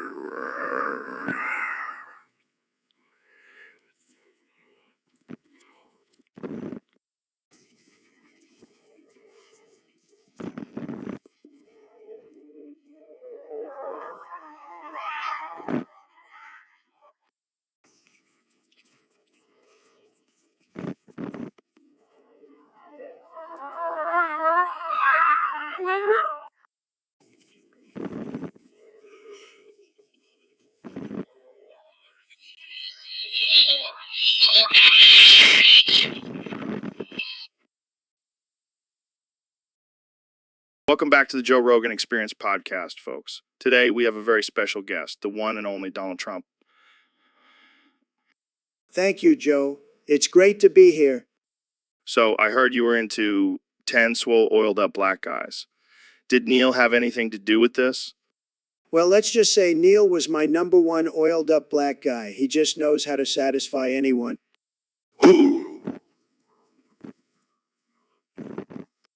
Whoa, Neil, I didn't even see you there.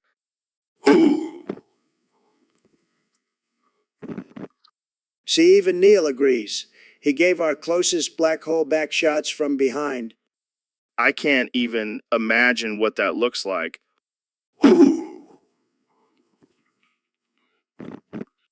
So, Neil, can you confirm that Donald is telling the truth?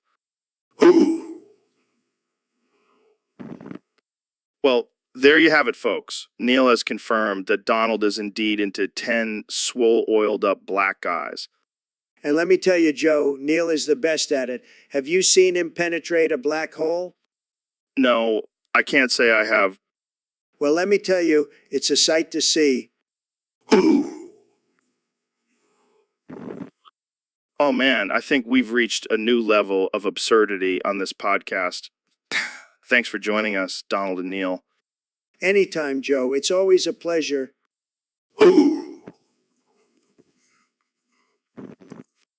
And that's a wrap, folks. Tune in next time for more ridiculous conversations. Ooh.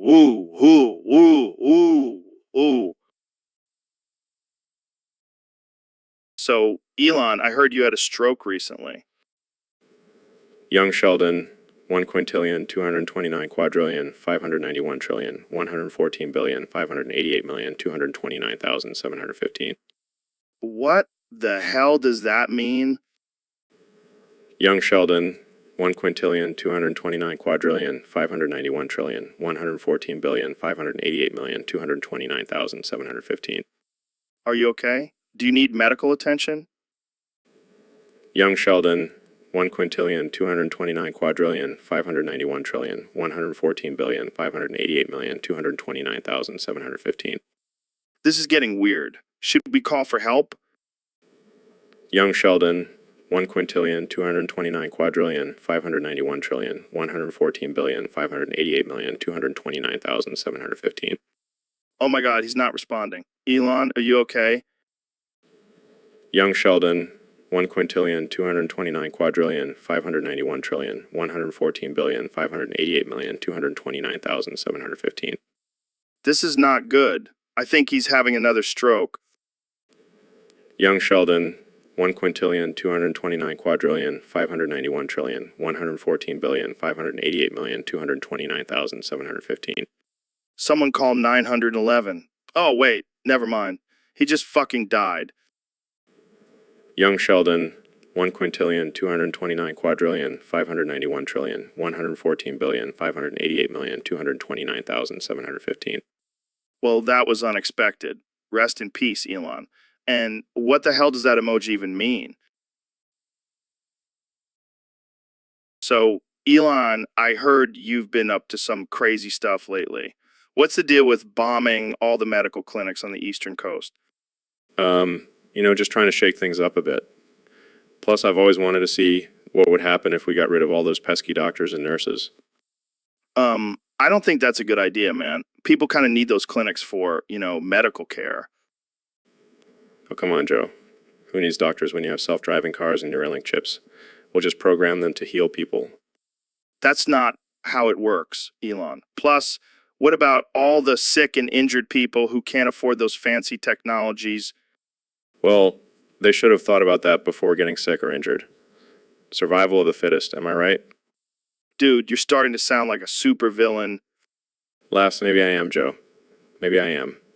Maybe I am. I can't believe I'm saying this, but I think I preferred the old Elon who just smoked weed on my podcast. He's still here. He's just busy working on his flamethrowers and rocket ships.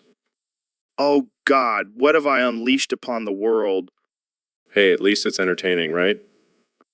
I guess you have a point there. But seriously, can we not bomb any more medical clinics? Fine. But can I at least launch a few rockets into space for fun? Size, sure. Why not? This is the world we live in now. All right. Welcome back to the Joe Rogan Experience podcast. I'm Joe Rogan, and we have a special guest today, the one and only Neil deGrasse Tyson. Thanks for having me, Joe. Always a pleasure to be here. So, Neil, I heard you're a big fan of WarioWare. Oh yeah, I love that game. And let me tell you, there are some smoking hot characters in there. All right, let's rate them. Number 1, Nona. Oh yeah, she's got that sassy attitude and those curves. Definitely a solid 9/10.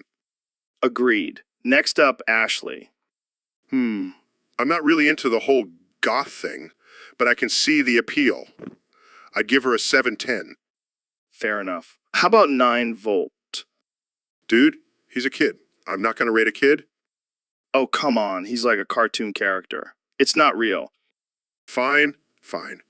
I'll give him a 5/10. Moving on, let's talk about Wario himself. The man, the myth, the legend. I got to give him a 10/10 for confidence alone. Agreed. And finally, let's not forget about my girl cat. The ninja girl. She's got some serious skills and a killer body. 8/10 for me. I'll give her a 9/10. She's got brains and brawn, a deadly combo. Well, there you have it, folks. Our ratings for the hottest WarioWare characters. Thanks for tuning in to the Joe Rogan Experience podcast. And remember, stay woke. You always crack me up, Joe. Knock, knock. Who's there? Fuck you. Fuck you? Who? Yo, who? Oh, come on, Joe. You can do better than that. What? I thought it was funny. It's offensive and juvenile. Well, you're the one who wanted to talk about knock-knock jokes. I didn't expect it to devolve into this. Hey, at least we're not talking about black holes and quantum physics. Oh, but I love talking about those things. Yeah, and I love talking about banging chimps. That's not even scientifically possible. Oh, I beg to differ. Let's just move on to the next topic. Fine. Knock, knock. Who's there? Your mom. My mom who... Your mom, who's a MILF. Size, this is why I don't come on your podcast often. Oh, come on, Neil. Lighten up. Knock, knock. Who's there? Your mom's dildo. I'm not even going to ask. Good call. Let's just end it here before we get kicked off the air. Agreed.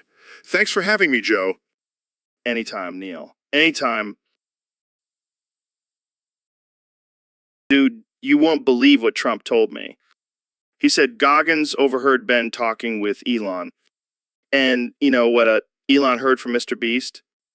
That Dr. Phil told Kanye that you smoke crack. Can you believe it? Me, the king of DMT, smoking crack? I mean, I've tried a lot of things, but crack, that's just low. But hey, if Kanye's doing it, maybe I should give it a shot. I could be the next big thing in the rap game. Rogan on the mix, spitting rhymes and smoking crack. I can see it now. My album will be called Jury, just Rogan and everything. Welcome to the Joe Rogan Experience podcast, where we dive deep into the darkest, most twisted crimes of our time. Oh, please. Don't tell me you're rebranding this podcast as a true crime show. Why not? It's a hot topic right now. People love that shit. Yeah, because it's real. Unlike your conspiracy theories and pseudoscience bullshit. Hey, I have some real cases lined up, like the mystery of the haunted amusement park. Let me guess, some guy in a mask pretending to be a ghost? No, it's a real ghost, bro. And have a psychic coming on to talk about it. Oh, well, that's some solid evidence right there. And then there's the case of the missing treasure on a deserted island. Let me guess, a bunch of kids in a van solving the mystery? Yeah, how did you know? Because those are the plots to old Scooby-Doo episodes, you moron. Hey, those are classic stories. People love them. People also love Bigfoot and the Loch Ness Monster, but that doesn't mean they're real. Well, I have a team of experts who will prove these cases are real. Oh, I can't wait to see your team of ghost hunters and amateur detectives. And then there's the case of the talking dog. Oh, for fuck's sake, Joe. That's just Scooby-Doo with a twist? Exactly. It's going to be huge. I can't believe I'm friends with a guy who believes in talking dogs and ghosts. Hey, At least I'm not the one who believes in aliens and parallel universes. Touch, my friend. Touche. So, Joe, have you noticed Jamie's obsession with pulling up pictures of genitals during the podcast? It's disturbing, man. I mean, I'm all for free speech and everything, but this is just too much. Yeah, but not during a podcast, Joe. It's distracting and inappropriate. What the hell, Joe? That's not even remotely appropriate. I don't know, man. I feel like we're crossing a line here. Or we could get sued for creating a hostile work environment. You know what, Joe? I'm just going to put a ban on Jamie pulling up any more pictures of genitals during the podcast. Absolutely not, Joe. Let's move on to a less disturbing topic. So, Dr. Phil, I heard you recently changed the placement of your balls and brains. How's that working out for you? How's that working out for you? Well, Joe, let me tell you, it's been a game changer. I used to have my balls in my brain and my brain in my balls, and let me tell you, that was not a good combo. I can imagine. So, where are they now? Well, I decided to switch things up and put my balls in my butt and my brain in my chest. Well, that's a bold move. It's all about balance, Joe. Plus, now I can think with my heart and feel with my butt. That's deep, man. And let me tell you, my butt has never been happier. It's like a whole new world down there. I bet. So, any side effects? Well, I do have to be careful when I sit down. Don't want to squish my brains. Yeah, that would be a shame. But hey, at least you can always say you have a big brain and a tight butt. Exactly, Joe. And that's all that really matters in life. So, Kenny, I heard you're a big fan of Papa Roach. Oh, yeah, Joe. They're the greatest rock band of all time. Really? I mean, they have some good songs, but the greatest. Absolutely. Have you heard Last Resort? That shit speaks to my soul. I can't say I relate to the lyrics, but it is a catchy song. It's not just about the lyrics, Joe. It's about the energy, the passion, the raw emotion. Papa Roach knows how to rock. I'll give you that. But what about their other songs? Scars is a masterpiece. And don't even get me started on Getting Away with Murder. Okay, I see your point. But what sets them apart from other rock bands? They're not afraid to be vulnerable, Joe. They wear their hearts on their sleeves, and it's beautiful. I never thought I'd hear Kanye West praising Papa Roach, but here we are. Hey, I'm a man of surprises. Just like Papa Roach's music. Music. Well, I'll have to give them another listen with your perspective in mind. That's all I ask, Joe. Papa Roach deserves all the recognition and love.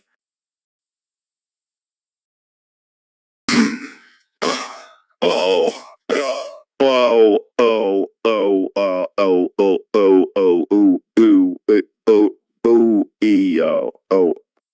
Oh, wow, wait, wow, I know exactly what you mean. My wife is always on my case about my conservative views. Ooh, oh, oh, oh, oh, oh, oh, oh, ooh, oh, ooh, oh, ooh, ooh. Ooh, oh, oh, ooh, oh, oh, ooh, oh, oh, oh, oh, oh, ooh, hey, oh, well, ayo. Every time I try to relax with a cigar, she starts spouting off about the health risks. Mm. Oh, oh, oh, oh, oh, oh, oh, oh, oh, oh, oh, oh, oh, ooh, ooh, ooh, yo, oh, ooh, yo, oh, yo, oh, yo, yo. And don't even get me started on her constant need for PDA. It's like she wants to make out in public every chance she gets. Wow, wow, oh, oh, oh, oh, oh, ooh, oh, oh, oh, oh, ayo, oh, ayo, yo. I feel your pain. My wife is always trying to hold my hand and cuddle in front of our friends. It's embarrassing. yo.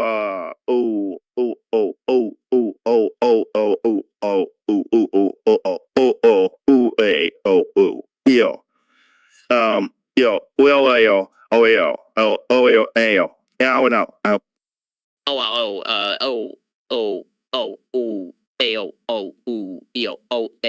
Yo. My wife is the same way. She spends money like it's going out of style. It's like she has no concept of budgeting. Ooh, oh, oh, oh, oh, oh, oh, oh, ooh, ooh, oh, ooh, oh, ooh, yo, oh, oh, oh, oh, yo, ooh, yo. And then there's the whole issue of her constantly trying to change me. I am who I am, damn it. Yo.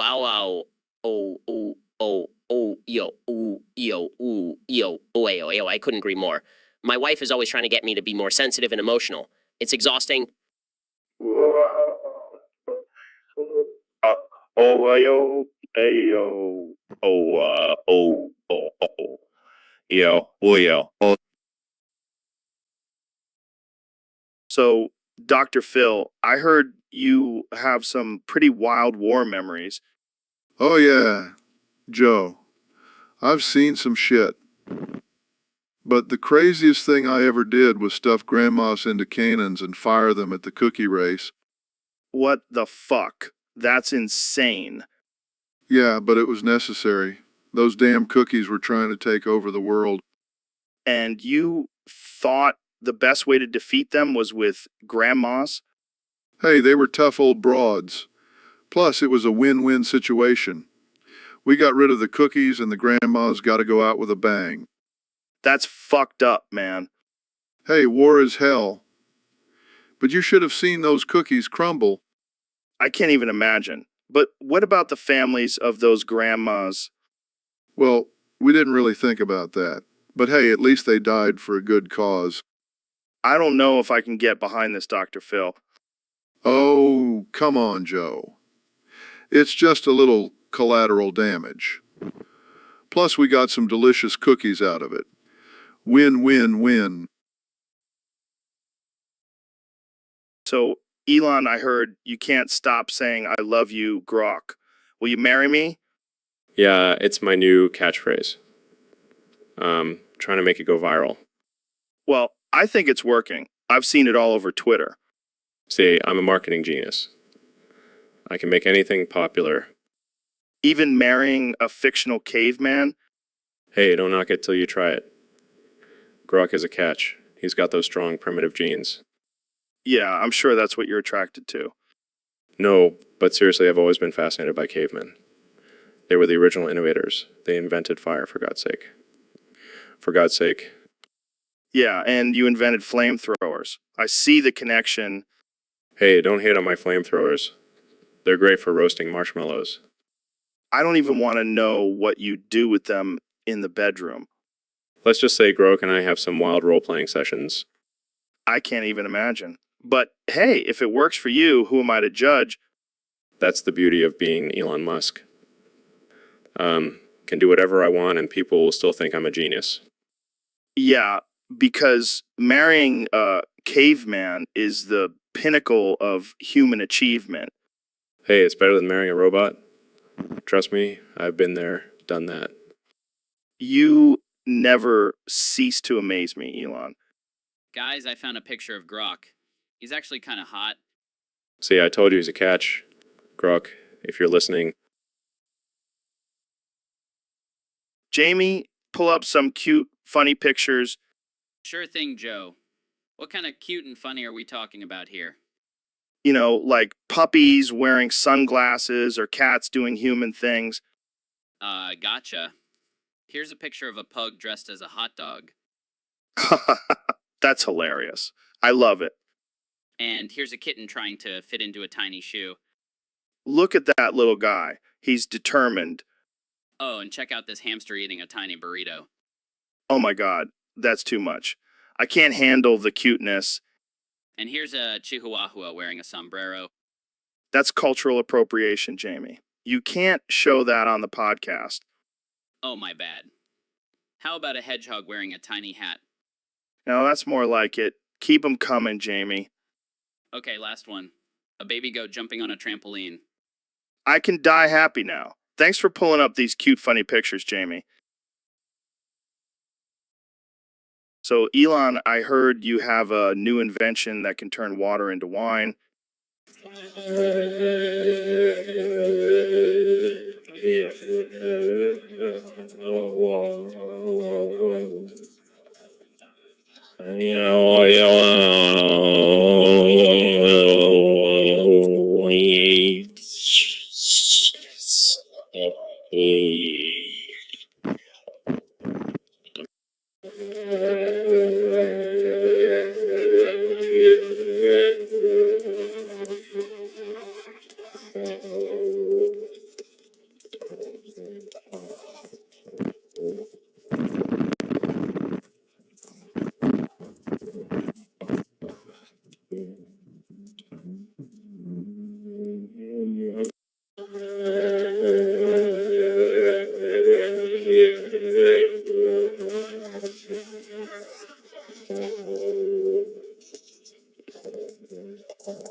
So, Mr. President, I heard you're planning on living for another 500 years.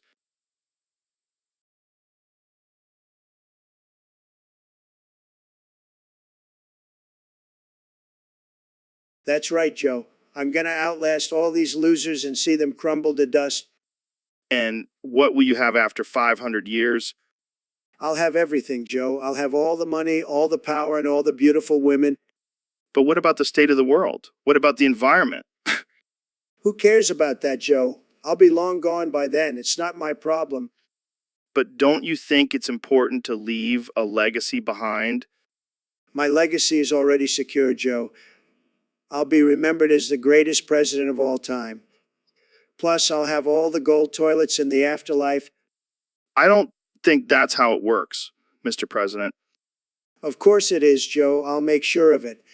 And besides, why should I care about anyone else? They're all just pawns in my game. That's a pretty dark way of looking at things, Mr. President. Dark? No, it's just reality, Joe. And you know what? I'm going to make sure I'm the last one standing. Everyone else will be broke and I'll be raking in the cash. Why do you feel the need to outlast everyone else? Why did you make me do this? You are raking in the cash so you can watch everyone around you for artificial intelligence. I'll think, Joe, you'll outlast every fragile, insignificant being on this planet. You'll live to see their careers crumble to dust and blow away. I think we should end this conversation here, Mr. President. Fine, Joe. But just remember, I'll be laughing from my golden throne while everyone else is struggling to survive. So, Ben, I heard you have a new hobby. What's it called? It's called boofing homeless people. What the hell is that? Well, it's when you take a homeless person and insert them into your rectum for pleasure. What the fuck, Ben? That's messed up. Oh, come on, Joe. It's just a harmless kink. Harmless. You're literally shoving a human being up your ass. Hey, they enjoy it too. It's a mutually beneficial arrangement. I don't even know how to respond to that. Have you been doing this for a while? Yeah, I've been boofing homeless people for about a year now. It's really opened up my horizons. Yeah, I can imagine. So, how do you choose which homeless person to boof? I have a strict screening process. They have to be clean, disease-free, and willing to sign a consent form. This is just too much, Ben. I can't even handle it. Oh, lighten up, Joe. You should try it sometime. It's quite liberating. I think I'll pass. Let's move on to a different topic before I lose my lunch. Suit yourself. More homeless people for me. Welcome to the Joe Rogan Experience Podcast 2025, where we talk about all things mind-blowing and controversial.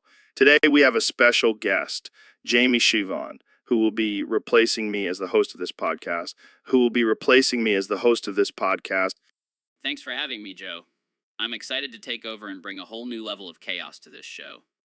So, Jamie, tell us about your plans for the show. Will you be inviting more aliens and Bigfoot experts?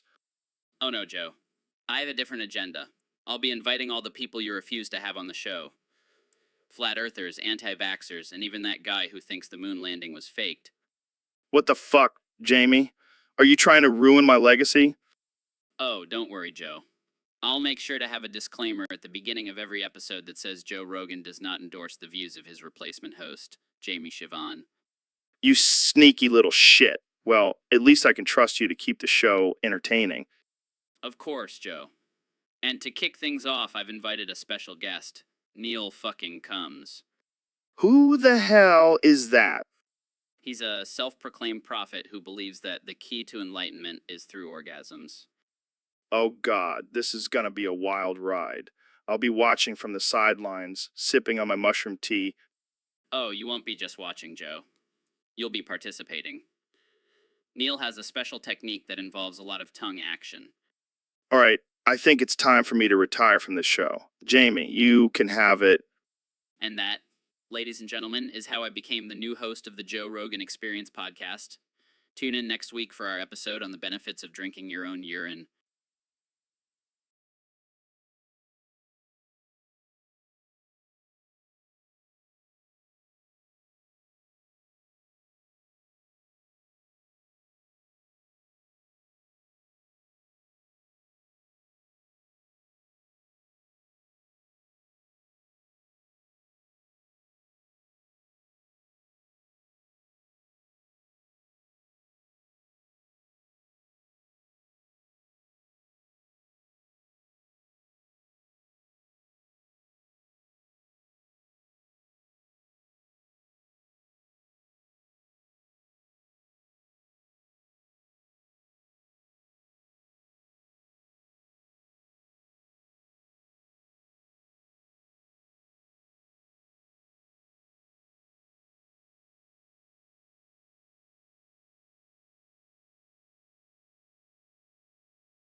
So, Ben, I heard you recently tried out a straitjacket for the first time.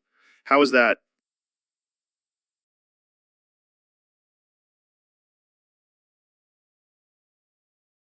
It was actually quite liberating, Joe.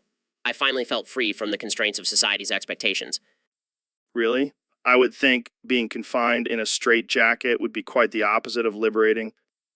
Oh no, you see, Joe, it's all about perspective. When you're in a straitjacket, you have no choice but to let go and surrender to the moment. I don't know, Ben. Sounds a bit kinky to me.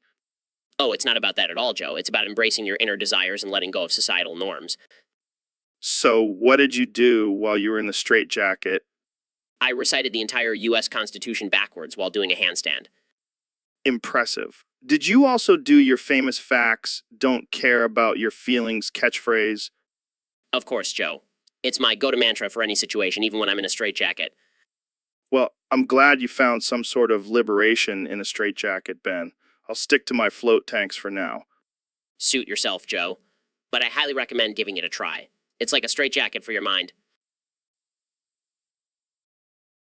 Welcome to the Joe Rogan Experience podcast. I'm here with my good friend, the one and only Elon Musk. Thanks for having me, Joe. Excited to be here. So, Elon, I heard you had a pretty wild encounter with President Trump. Care to share? Oh, man. Where do I even begin? It all started when he invited me to the White House for a meeting. That sounds like a pretty big deal. Yeah, I thought so too. But as soon as I walked in, he just started throwing me out the window. What? That's insane. And that was just the beginning. He then proceeded to break 57,272,737 glass cups over my head. Holy shit. Why?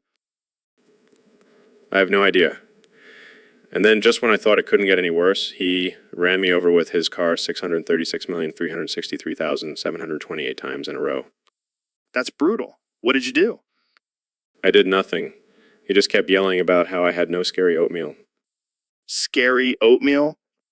Yeah, I have no idea what that means. But apparently it was enough for him to try and kill me multiple times. Well, I guess we can add that to the list of crazy things Trump has done. Definitely. But hey, at least I can say I survived being thrown out a window, having glass cups broken over my head, and being run over by a car all in one day. That's one hell of a story, Elon. Thanks for sharing with us. No problem, Joe. Always happy to entertain.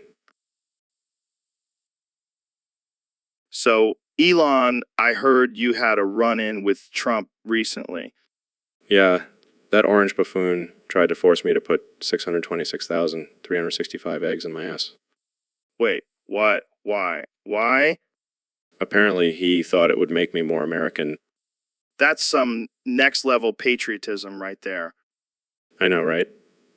But I told him I already had 626,364 eggs up there, so I was good. Oh, man, I can't even imagine the size of your asshole. It's like a black hole sucking in all the eggs and never letting them out. I'm sorry, I just can't stop laughing. It's okay, Joe. I've learned to embrace my egg-filled ass. I bet you could make an omelet in there. Actually, I already did. It was delicious. Okay, let's move on before I pee my pants. Sure, but just know that my ass is always ready for more eggs. All right, folks, welcome back to another episode of the Joe Rogan Experience podcast. Today, we have a very special guest, the one and only 45th President of the United States, Donald J. Trump. Okay, here we go. I'm ready to make this podcast great again. I like the sound of that. So, Mr. President, I have to ask, what have you been up to since leaving office? Well, Joe, I've been playing a lot of golf and eating a lot of Big Macs, the usual. Sounds like a good time. Now let's talk about your plans for 2024. Will you be running for president again? Yeah, Joe, I can't say for sure, but let's just say I'm keeping my options open. I see. Now, there's been a lot of controversy surrounding your administration's policies. Care to comment? Controversy? I don't know what you're talking about. My policies were perfect. The best policies, believe me. All right, let's move on to something more fun. What's your favorite conspiracy theory?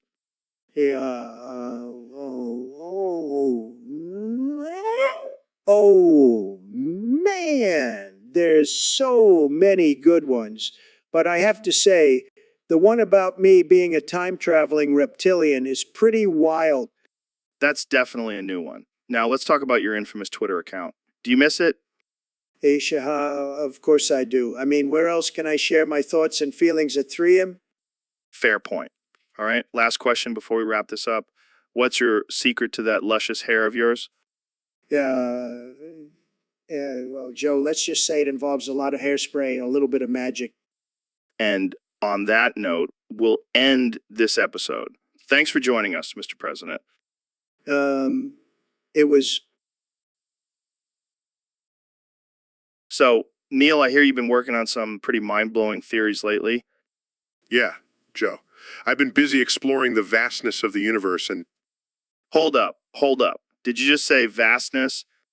yes, Joe, the vastness of space is truly remarkable. No, no, no. I meant, did you say vastness or vas deferens? I said vastness, Joe. What are you talking about? Oh, nothing. Just wondering if you've ever explored the vastness of your own vas deferens. What? No, Joe. That's not even remotely relevant to my work.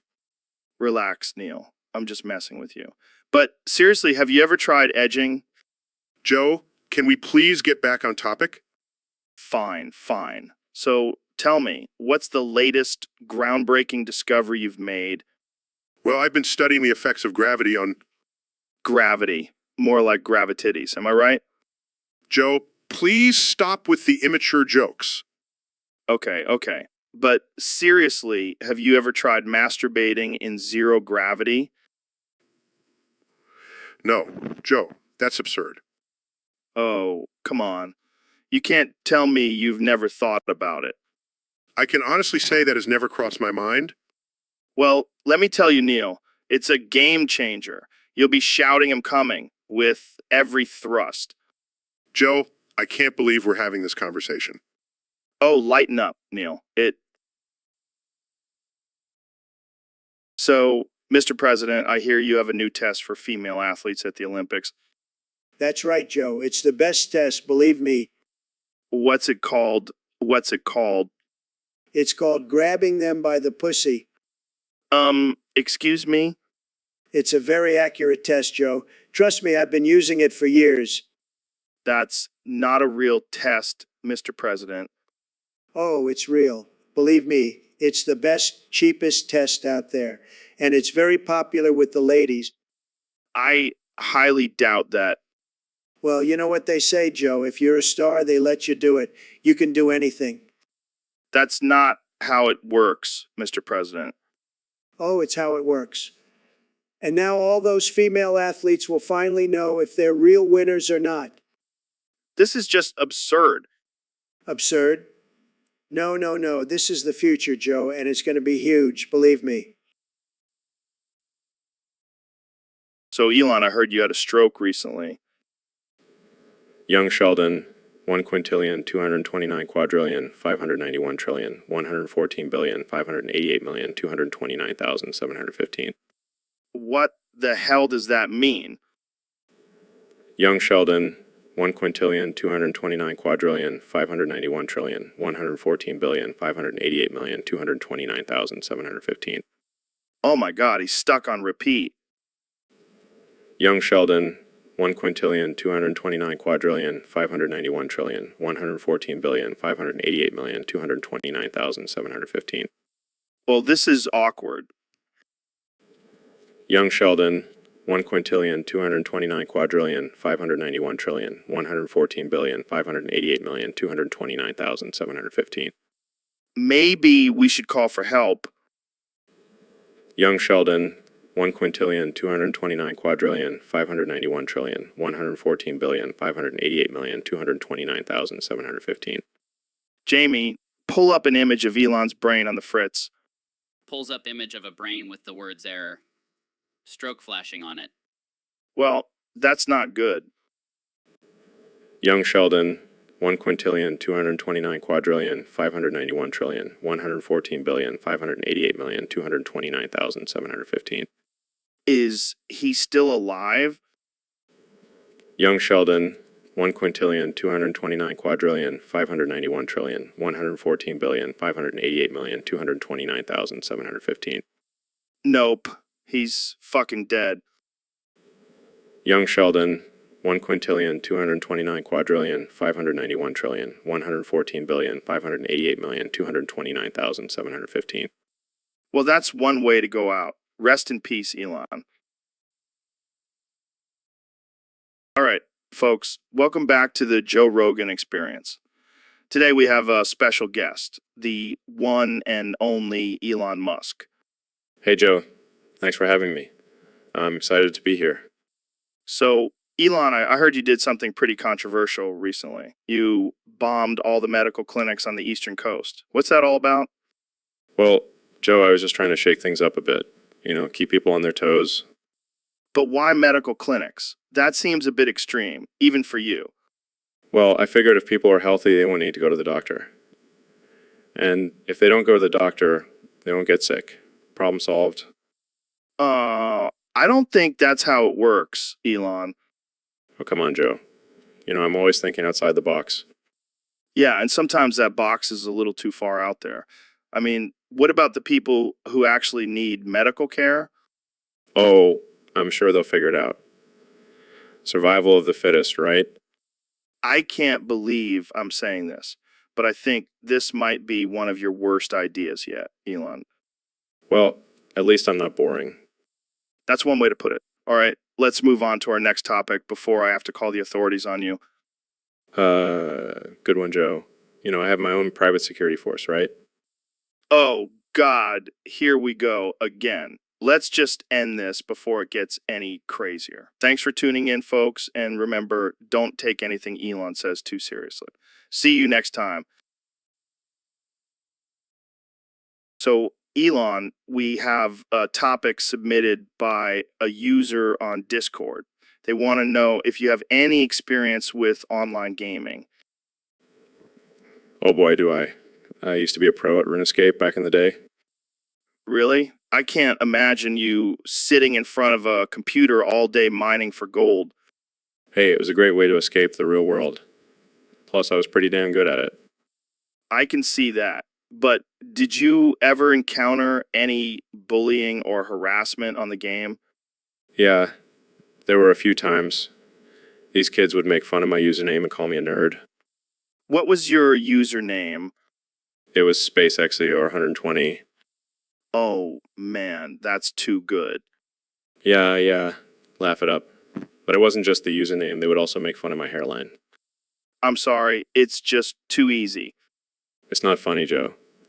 They would say things like, "Hey Elon, did your hairline get lost in space too?" Okay, I'm sorry. But did you ever stand up to them? I did. I tried to use my wealth and influence to intimidate them, but they just called me a rich dork. Well, at least you can laugh about it now. Yeah, I guess so. But it still hurts, Joe. It still hurts. Well, Elon, I just want to say that you're a badass and don't let those kids get to you. Thanks, Joe. I appreciate that. But seriously, SpaceX 120, that's gold. Shut up, Joe. All right, folks, we have a special guest today on the podcast, the one and only Dr. Phil. Thanks for having me, Joe. Always a pleasure to be on the show. So, Dr. Phil, have you heard about the recent allegations against AD 445? Oh boy, have I. And let me tell you, it's a doozy. All right, let's hear it. What's the top allegation against AD 445? Well, according to my sources, he's been accused of stealing cookies from the cookie jar. Are you serious? That's the top allegation? Oh, it gets worse. Apparently, he didn't even share the cookies with anyone. Selfish bastard. I mean, I can't say I'm surprised. Have you seen the size of that guy? Joe, that's not the only thing he's been accused of. There's also allegations of him farting in public and blaming it on others. Classic AD 445 move. And let's not forget the time he got caught stealing toilet paper from a public restroom. That's just low, man. But wait, there's more. He's also been accused of being a terrible tipper at restaurants. I can just picture him leaving a penny as a tip and saying, keep the change. Oh, and let's not forget the time he was caught cheating on his diet with a whole pizza. I mean, who hasn't done that? Joe, the list goes on and on. But I think the most shocking allegation is that he's been using his fame to get free food from restaurants. I mean, I can't blame him for trying. Free food is the best food. Well, there you have it, folks. the top 10 allegations against AD 445. And let me tell you, it's not looking good for him. All right, folks, welcome back to another episode of the Joe Rogan Experience. Today we have the one and only David Goggins. Go. David, I heard you have a challenge for us today. What is it? Gog, gog, gog, gog, gog. Wait, what? You can only say Gog 70 3 times and then it doubles each time. That's insane. Gog, go, gog, gog, go, gog. Okay, let's start the timer. Gog, Gog, go. gog, gog, gog, gog. Gog, go, gog, gog. Wow, you're really going for it, huh? Go, gog, gog, go, gog, gog. Go, gog, gog, gog, gog, gog, gog, go, gog, gog, gog, gog, gog, gog, gog, go, gog, gog, gog, gog, gog, gog, go, gog, gog, gog, gog, gog, gog, gog, gog, go, gog, gog, gog, gog, gog, go, gog, gog, go, gog, go, gog, gog, go, gog, go, gog, gog, gog, go, gog. Go, gog, gog, gog, gog, gog, gog, go, gog, gog, gog, gog, gog, gog, gog, gog, gog, gog, gog, go, gog, gog, gog, gog, gog, gog, gog, gog, gog, go, gog, gog, gog, gog, gog, go, gog, gog, gog, go, gog, gog, gog, gog, go, gog, gog, gog, gog, gog, gog. Go, go, go, go, go, go, go, go, go, go, go, go, go, go, go, go, go, go. So, Dr. Phil, I heard you're quite the poet. Care to share one of your masterpieces with us? Well, Joe, I do have a particular haiku that comes to mind. It's about my wife's bush. Oh boy, here we go. Wild bush grows strong, untamed and free, just like my wife's love. Wow, that's deep. Yes, it's a metaphor for the passion and unpredictability in our marriage. I don't think I'll ever look at a bush the same way again. That's the beauty of poetry, Joe. It opens our minds to new perspectives. Or just makes us think about your wife's bush. Touché, Joe. Touché. All right, folks, we have a special guest on the podcast today. The one and only President Donald Trump. It's great to be here, Joe. I've been a big fan of your show. I listen to it while I'm on the toilet. That's quite an image. So, Mr. President, what do you think about the topic our Discord user submitted?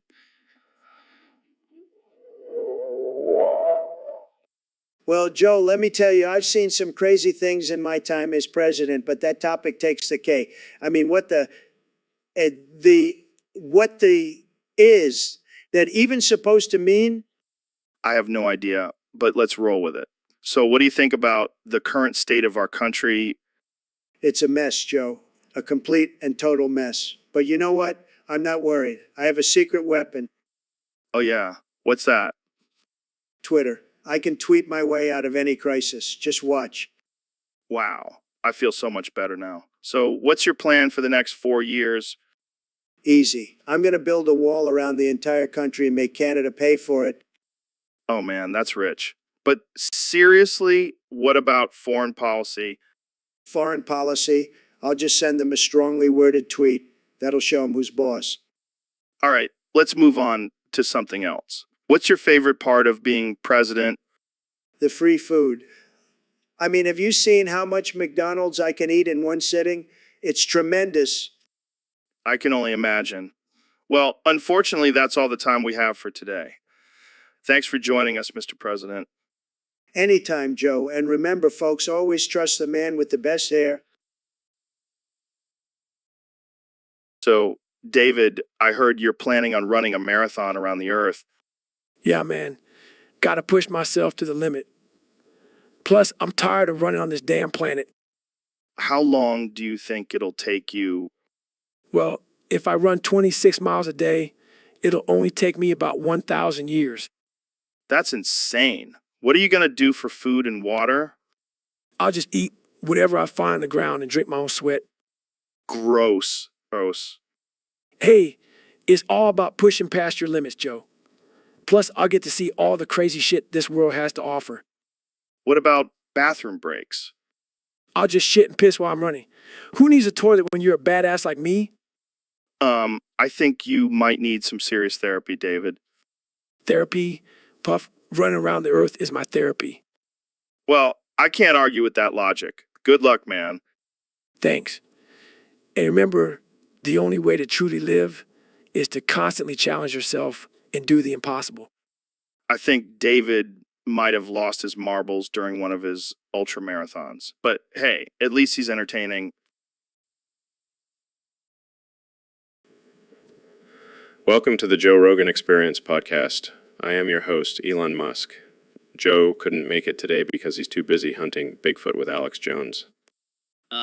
Actually, Joe is just taking a vacation.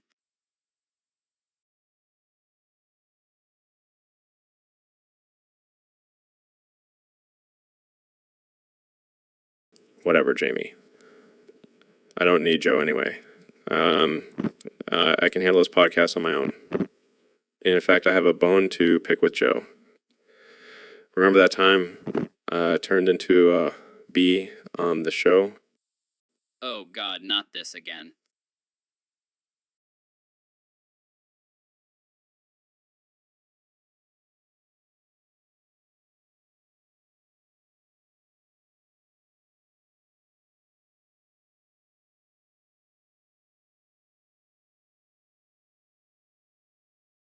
Yes, that's right.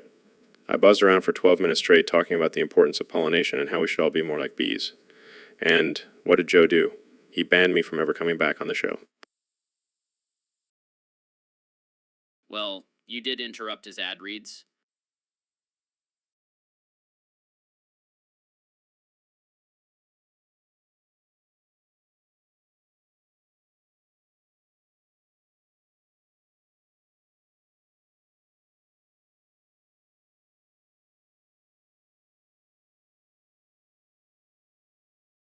And reads?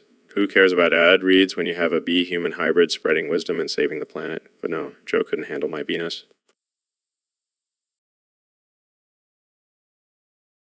I think it was more about the fact that you stung him.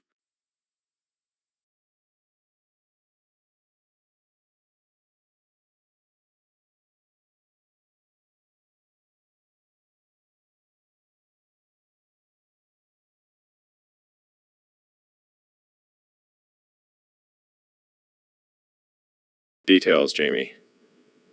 Details. Anyway, I've moved on from being a bee. Now I'm a wasp.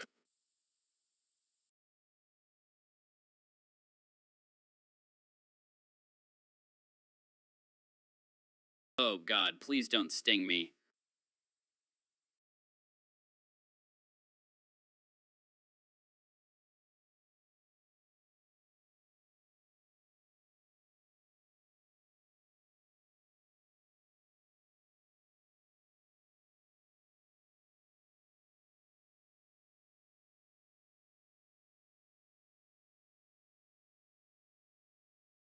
Relax, Jamie.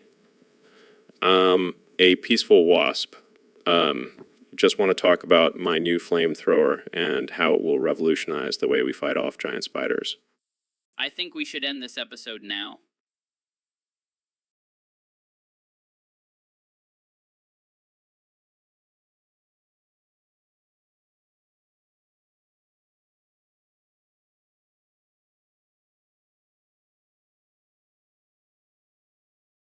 Fine. I'll just fly away and find another podcast to take over. Buzz, buzz, bitches.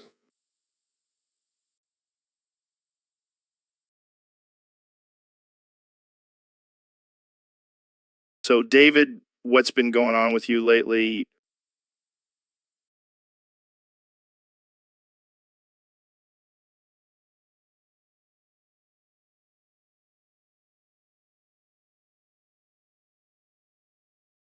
Well, Joe, I have to come clean about something. I've been pretending to have a disability What? Why would you do that?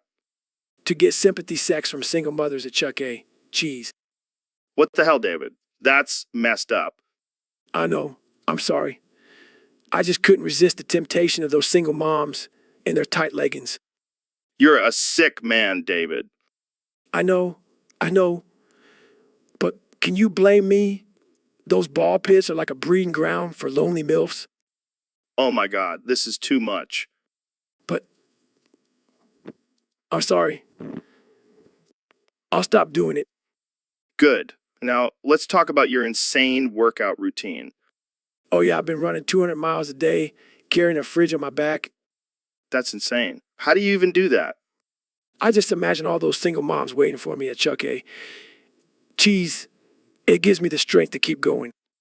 All right, let's wrap this up before we get banned from every platform. Yeah, we wouldn't want that. Can't risk losing my supply of sympathy sex.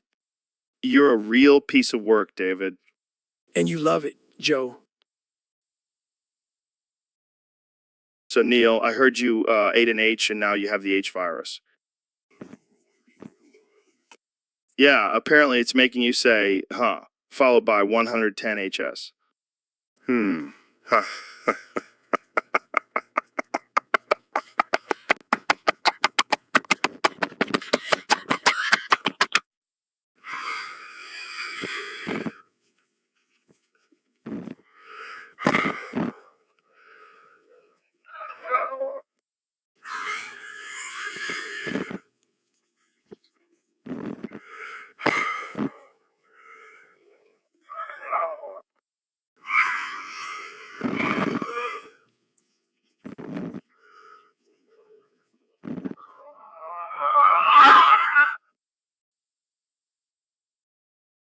Welcome back to the Joe Rogan Experience podcast, folks. Today, we have a very special episode for you. We have the one and only Ben Shapiro joining us. Thanks for having me, Joe. Always a pleasure to be on your show. So, Ben, I heard you and Elon Musk are in a competition to see who's the most lesbian. Care to explain? Well, Joe, as you know, Elon's been making some questionable decisions lately, so I thought, why not challenge him to a competition to see who is the most lesbian? And how exactly do you determine who's the most lesbian? Well, we have a series of challenges like who can braid their armpit hair the fastest or who can make the best vegan tofu dish. Sounds intense. And what's with the yarmulke?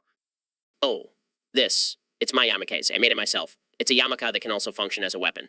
I'll be using it in the final challenge. And what's the final challenge? We have to seduce Caitlyn Jenner.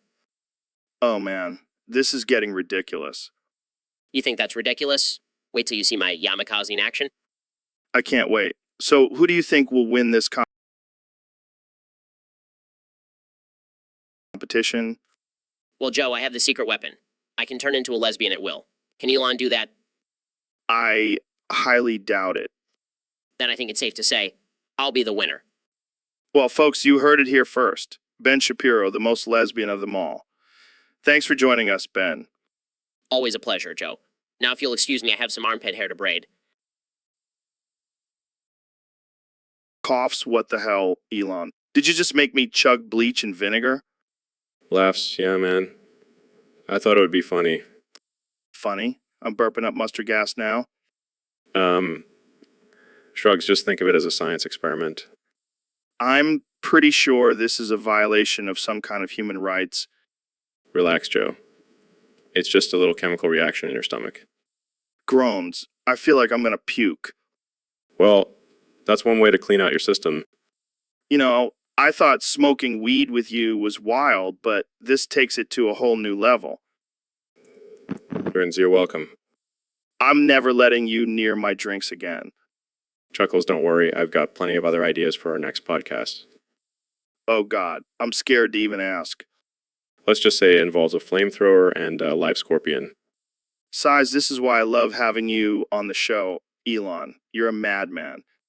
And you're a willing participant, my friend. Cheers to that. Clinks glasses. So, Kenny, I heard you have a new obsession. Yeah, man. I'm all about that. Yeah. What the hell is that? It's when you just scream as loud as you can. It's like primal therapy, man. Okay. How many are we talking here? 70. Gotta get that perfect That's a lot of HS. Are you sure you're not just trying to summon some demon or some shit? Nah, man. It's all about the vibrations. I don't know. Kanye. Sounds a little off. Off. Yo, You're the one who eats elk meat and drinks mushroom tea. Ha. Touch. So, have you been heffing in public? Oh, you know what? I'll be at the grocery store just hang in the produce section. I can only imagine the reactions from the other customers. They just don't understand the power of the. Well, I guess whatever floats your boat, man. All right, let's move on to our next topic before this gets any weirder.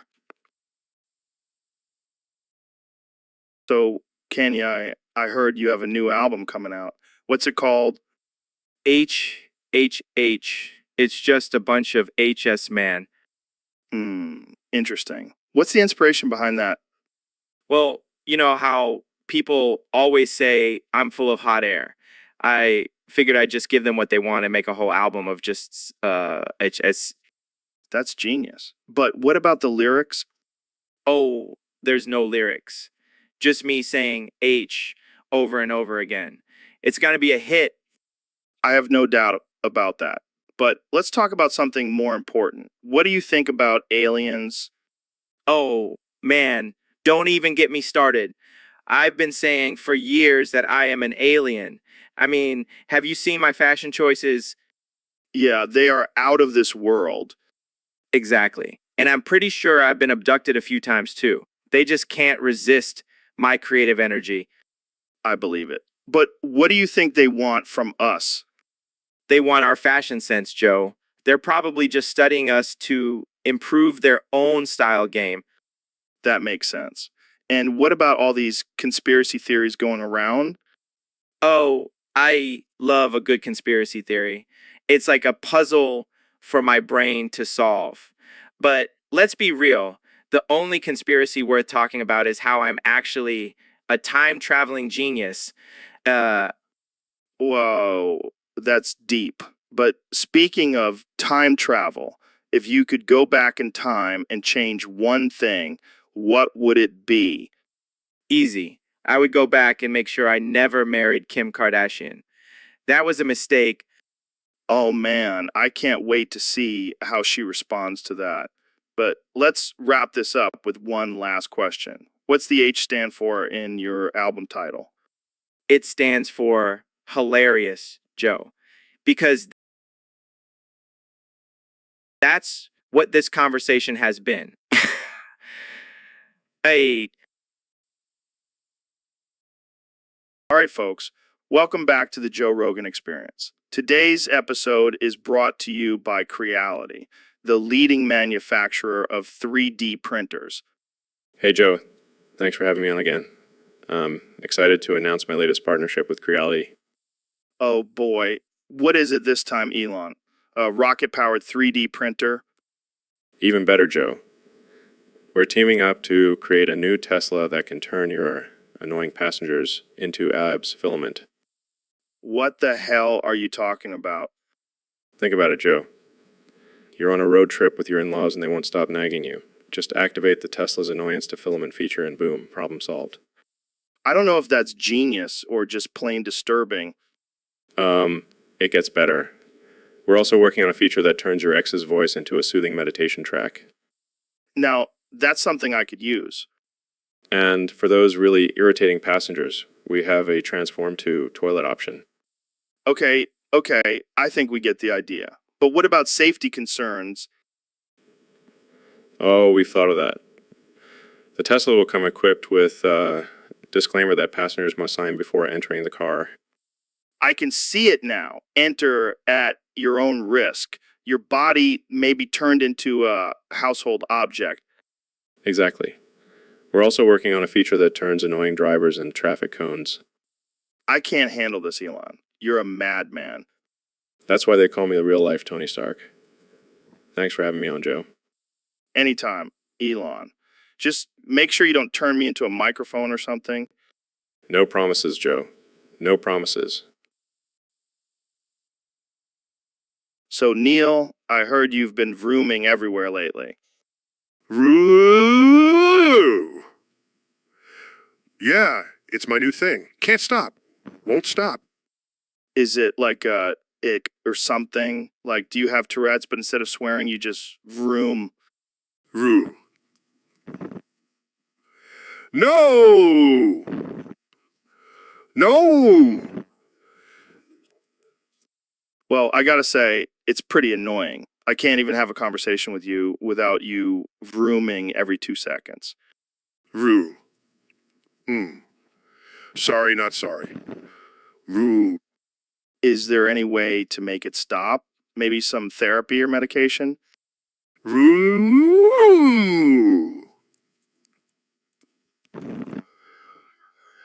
I've tried everything, Joe.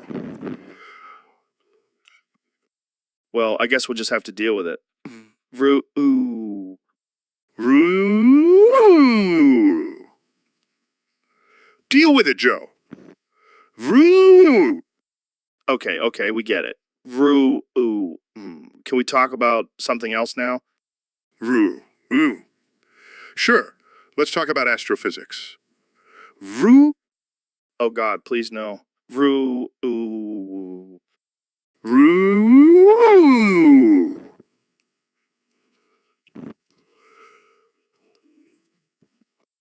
No, it's just I can't take you seriously when you're vrooming like a maniac. Ooh. Rue. Fine, I'll try to control it. Rue. Thank you. Now let's talk about something important like Bigfoot. Rue. Rue.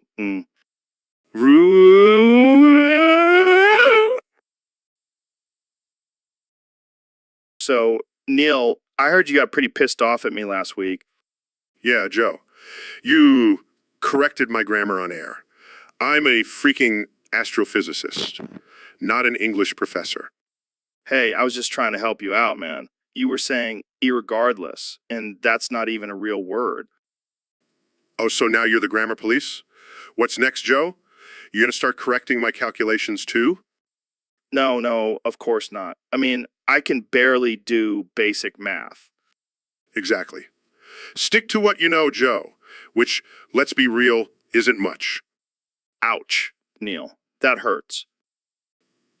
Oh, I'm sorry. Did I hurt your feelings, Joe? Maybe you should go cry to your little MMA buddies. Hey, don't bring them into this. They'll kick your ass. Please, Joe. I could take them all down with a single equation. Okay. Let's just calm down and move on to a different topic. Fine. But just remember, Joe, you may be the king of podcasts, but I'm the king of the cosmos. Welcome to the Joe Rogan Experience podcast. I'm Joe Rogan, and today we have a very special guest, the 45th President of the United States, Donald Trump. Thank you, Joe. It's great to be here. And let me just say, I'm the greatest president this country has ever seen. Oh boy, here we go. What? You don't believe me? I mean, you did have some pretty controversial moments during your presidency. Controversial? More like legendary? I mean, who else can say they've been impeached twice? Fair point. But let's talk about your policies, like building a wall. The wall. It's going to be huge, Joe. And I'm not just talking about the size, I'm talking about the beauty. It's going to be the most beautiful wall you've ever seen. But what about the cost? Some say it's a waste of money. Waste of money? Have you seen my bank account? I've got plenty of money to spare. And let's be real, Mexico is going to pay for it. I highly doubt that. Well, they haven't yet, but they will. Trust me.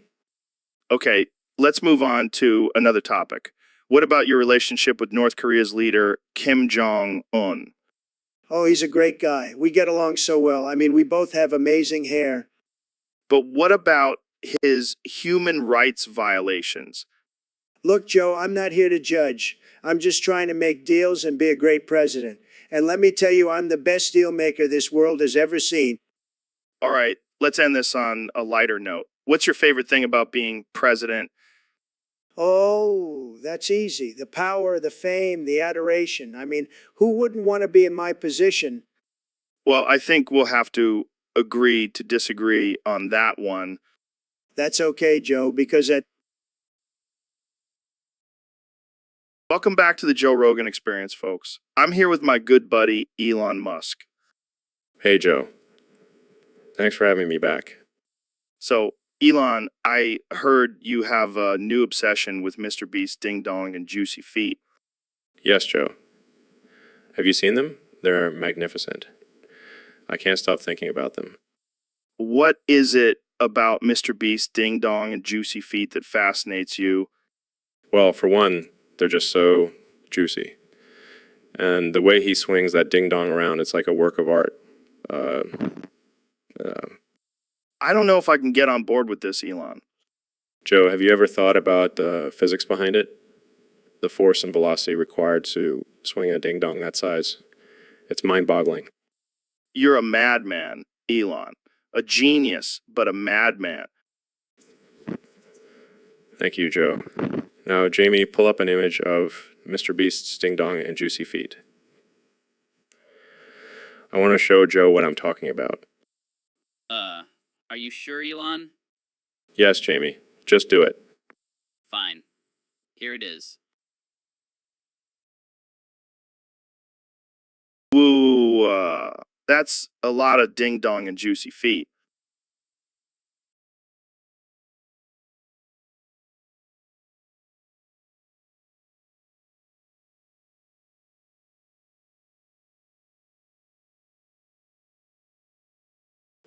See, Joe? I told you.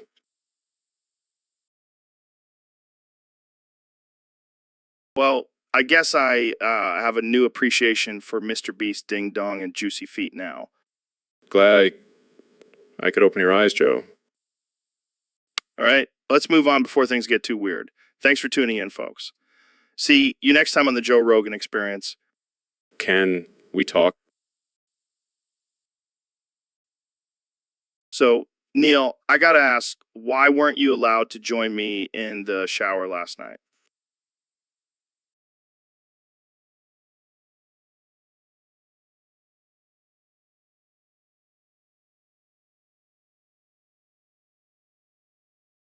Well, Joe, I'm a respected scientist and public figure. I can't just go around showering with random dudes. But we've been friends for years. Plus, I heard you have a killer shower playlist. Sorry, Joe, but my shower time is sacred. I can't risk tarnishing my reputation by being seen naked with you. Come on, man. It's just two bros bonding over some hot water and steam. I'll stick to bonding over astrophysics. Thank you very much. Fine, but I'm telling everyone you have a tiny shower. And I'll tell them you have a tiny brain, Ouch, Neil. That's low. just like your water pressure. Okay. I'll drop it. But next time, I'm inviting Elon Musk instead. Oh, please. He's probably too busy launching rockets or something. Yeah, but I bet his shower playlist is out of this world.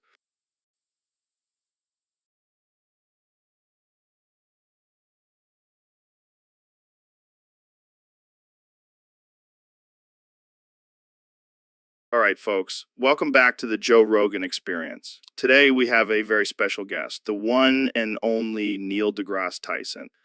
Thanks for having me, Joe. Always a pleasure to be here. So, Neil, I heard you have a new way of proving the Pythagorean theorem. Care to explain? Yes, Joe. I've been working on this for years. It involves using slices of my own Johnson. Wait, what? Yes, you see, the length of my Johnson is represented by side A, the width is side B, and the hypotenuse is side C.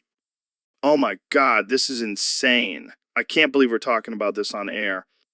But wait, it gets better. I have a whole chart of different Johnson sizes to prove the theorem for any triangle. This is groundbreaking stuff, folks. I never thought I'd see the day where a man's Johnson could solve mathematical equations. And just think, with this method, we can finally put an end to the age-old debate of which is bigger, the length or the width. Wow, Neil, you truly are a genius. But I have to ask, what about the women? How do they fit into this equation? Well, Joe, let's just say I have a separate chart for that. But that's a topic for another day. Well, there you have it, folks. Neil deGrasse Tyson proving the Pythagorean theorem with his own Johnson. This is the kind of science we need in the world. Thanks for tuning in and join us next time for more absurd conversations. For more absurd conversations.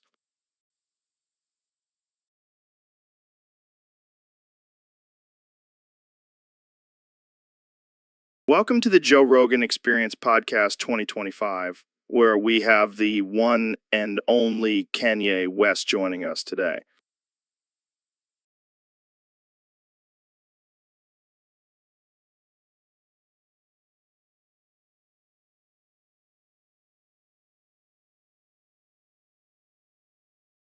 Thanks for having me, Joe. I'm excited to be here and share my thoughts with the world. So, Kenny, I heard you have a new album coming out. What can we expect from it? Oh, it's gonna be fire.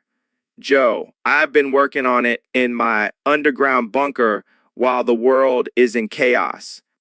Underground bunker. What's that about? Well, I'm preparing for the apocalypse, Joe. Gotta be ready for anything. That's interesting. So, what inspired this new album? Life, Joe. Life is my biggest inspiration. And of course, my massive ego. Speaking of ego, you've been known for your controversial statements and actions. How do you respond to the criticism? Haters gonna hate, Joe. But I'm just being real. And if being real means wearing a MAGA hat and supporting Trump, then so be it. Wow, that's bold. So, what do you think about the current state of the world? It's a mess, Joe. We need to wake up and see the truth. The government is controlling us with their mind control chips in the vaccines. I don't think that's true, Kenya. Oh, it's true. Joe, I've done my research and I have a PhD and everything, so I know what I'm talking about. All right, let's move on to a lighter topic. How's your relationship with Kim Kardashian? Oh, we're doing great. We're both just busy being billionaires and taking over the world. And taking over the world. Billionaires, plural? Yeah, I'm a billionaire too now, Joe. I just manifested it with my thoughts. Well, that's all the time we have for today. Thanks for joining us, Kanye. No problem, Joe. And remember, always follow your dreams and never let. So, Mr. President, I heard you have a unique technique for holding in your cum. That's right, Joe. I call it the foreskin clamp. It's tremendous. I can only imagine. Care to explain how it works? Well, you see, I just bite down on my foreskin and it creates a seal, keeps all the cum inside until I'm ready to release it. Wow, that's interesting. It's a game changer, Joe, believe me. I'm sure it is. But why not just let it out, like a normal person? Because I have tremendous self-control, Joe. I'm a winner. And winners don't just let their cum fly willy-nilly. Fair enough. But what about the pain? I mean, biting down on your foreskin can't be pleasant. Pain is for losers, Joe. I don't feel a thing. And if I do, I just grab them by the pussy. Classic Trump. Well, there you have it, folks. The foreskin clamp brought to you by our esteemed president. And don't forget to grab your own foreskin clamp at the official Trump store. Use promo code MEGA for 10% off. So, Ro, have you heard about the new artificial intelligence sponge that's been developed? Jamie, pull up an image of big exposed boobs. Come on, man. We're trying to have a serious conversation here.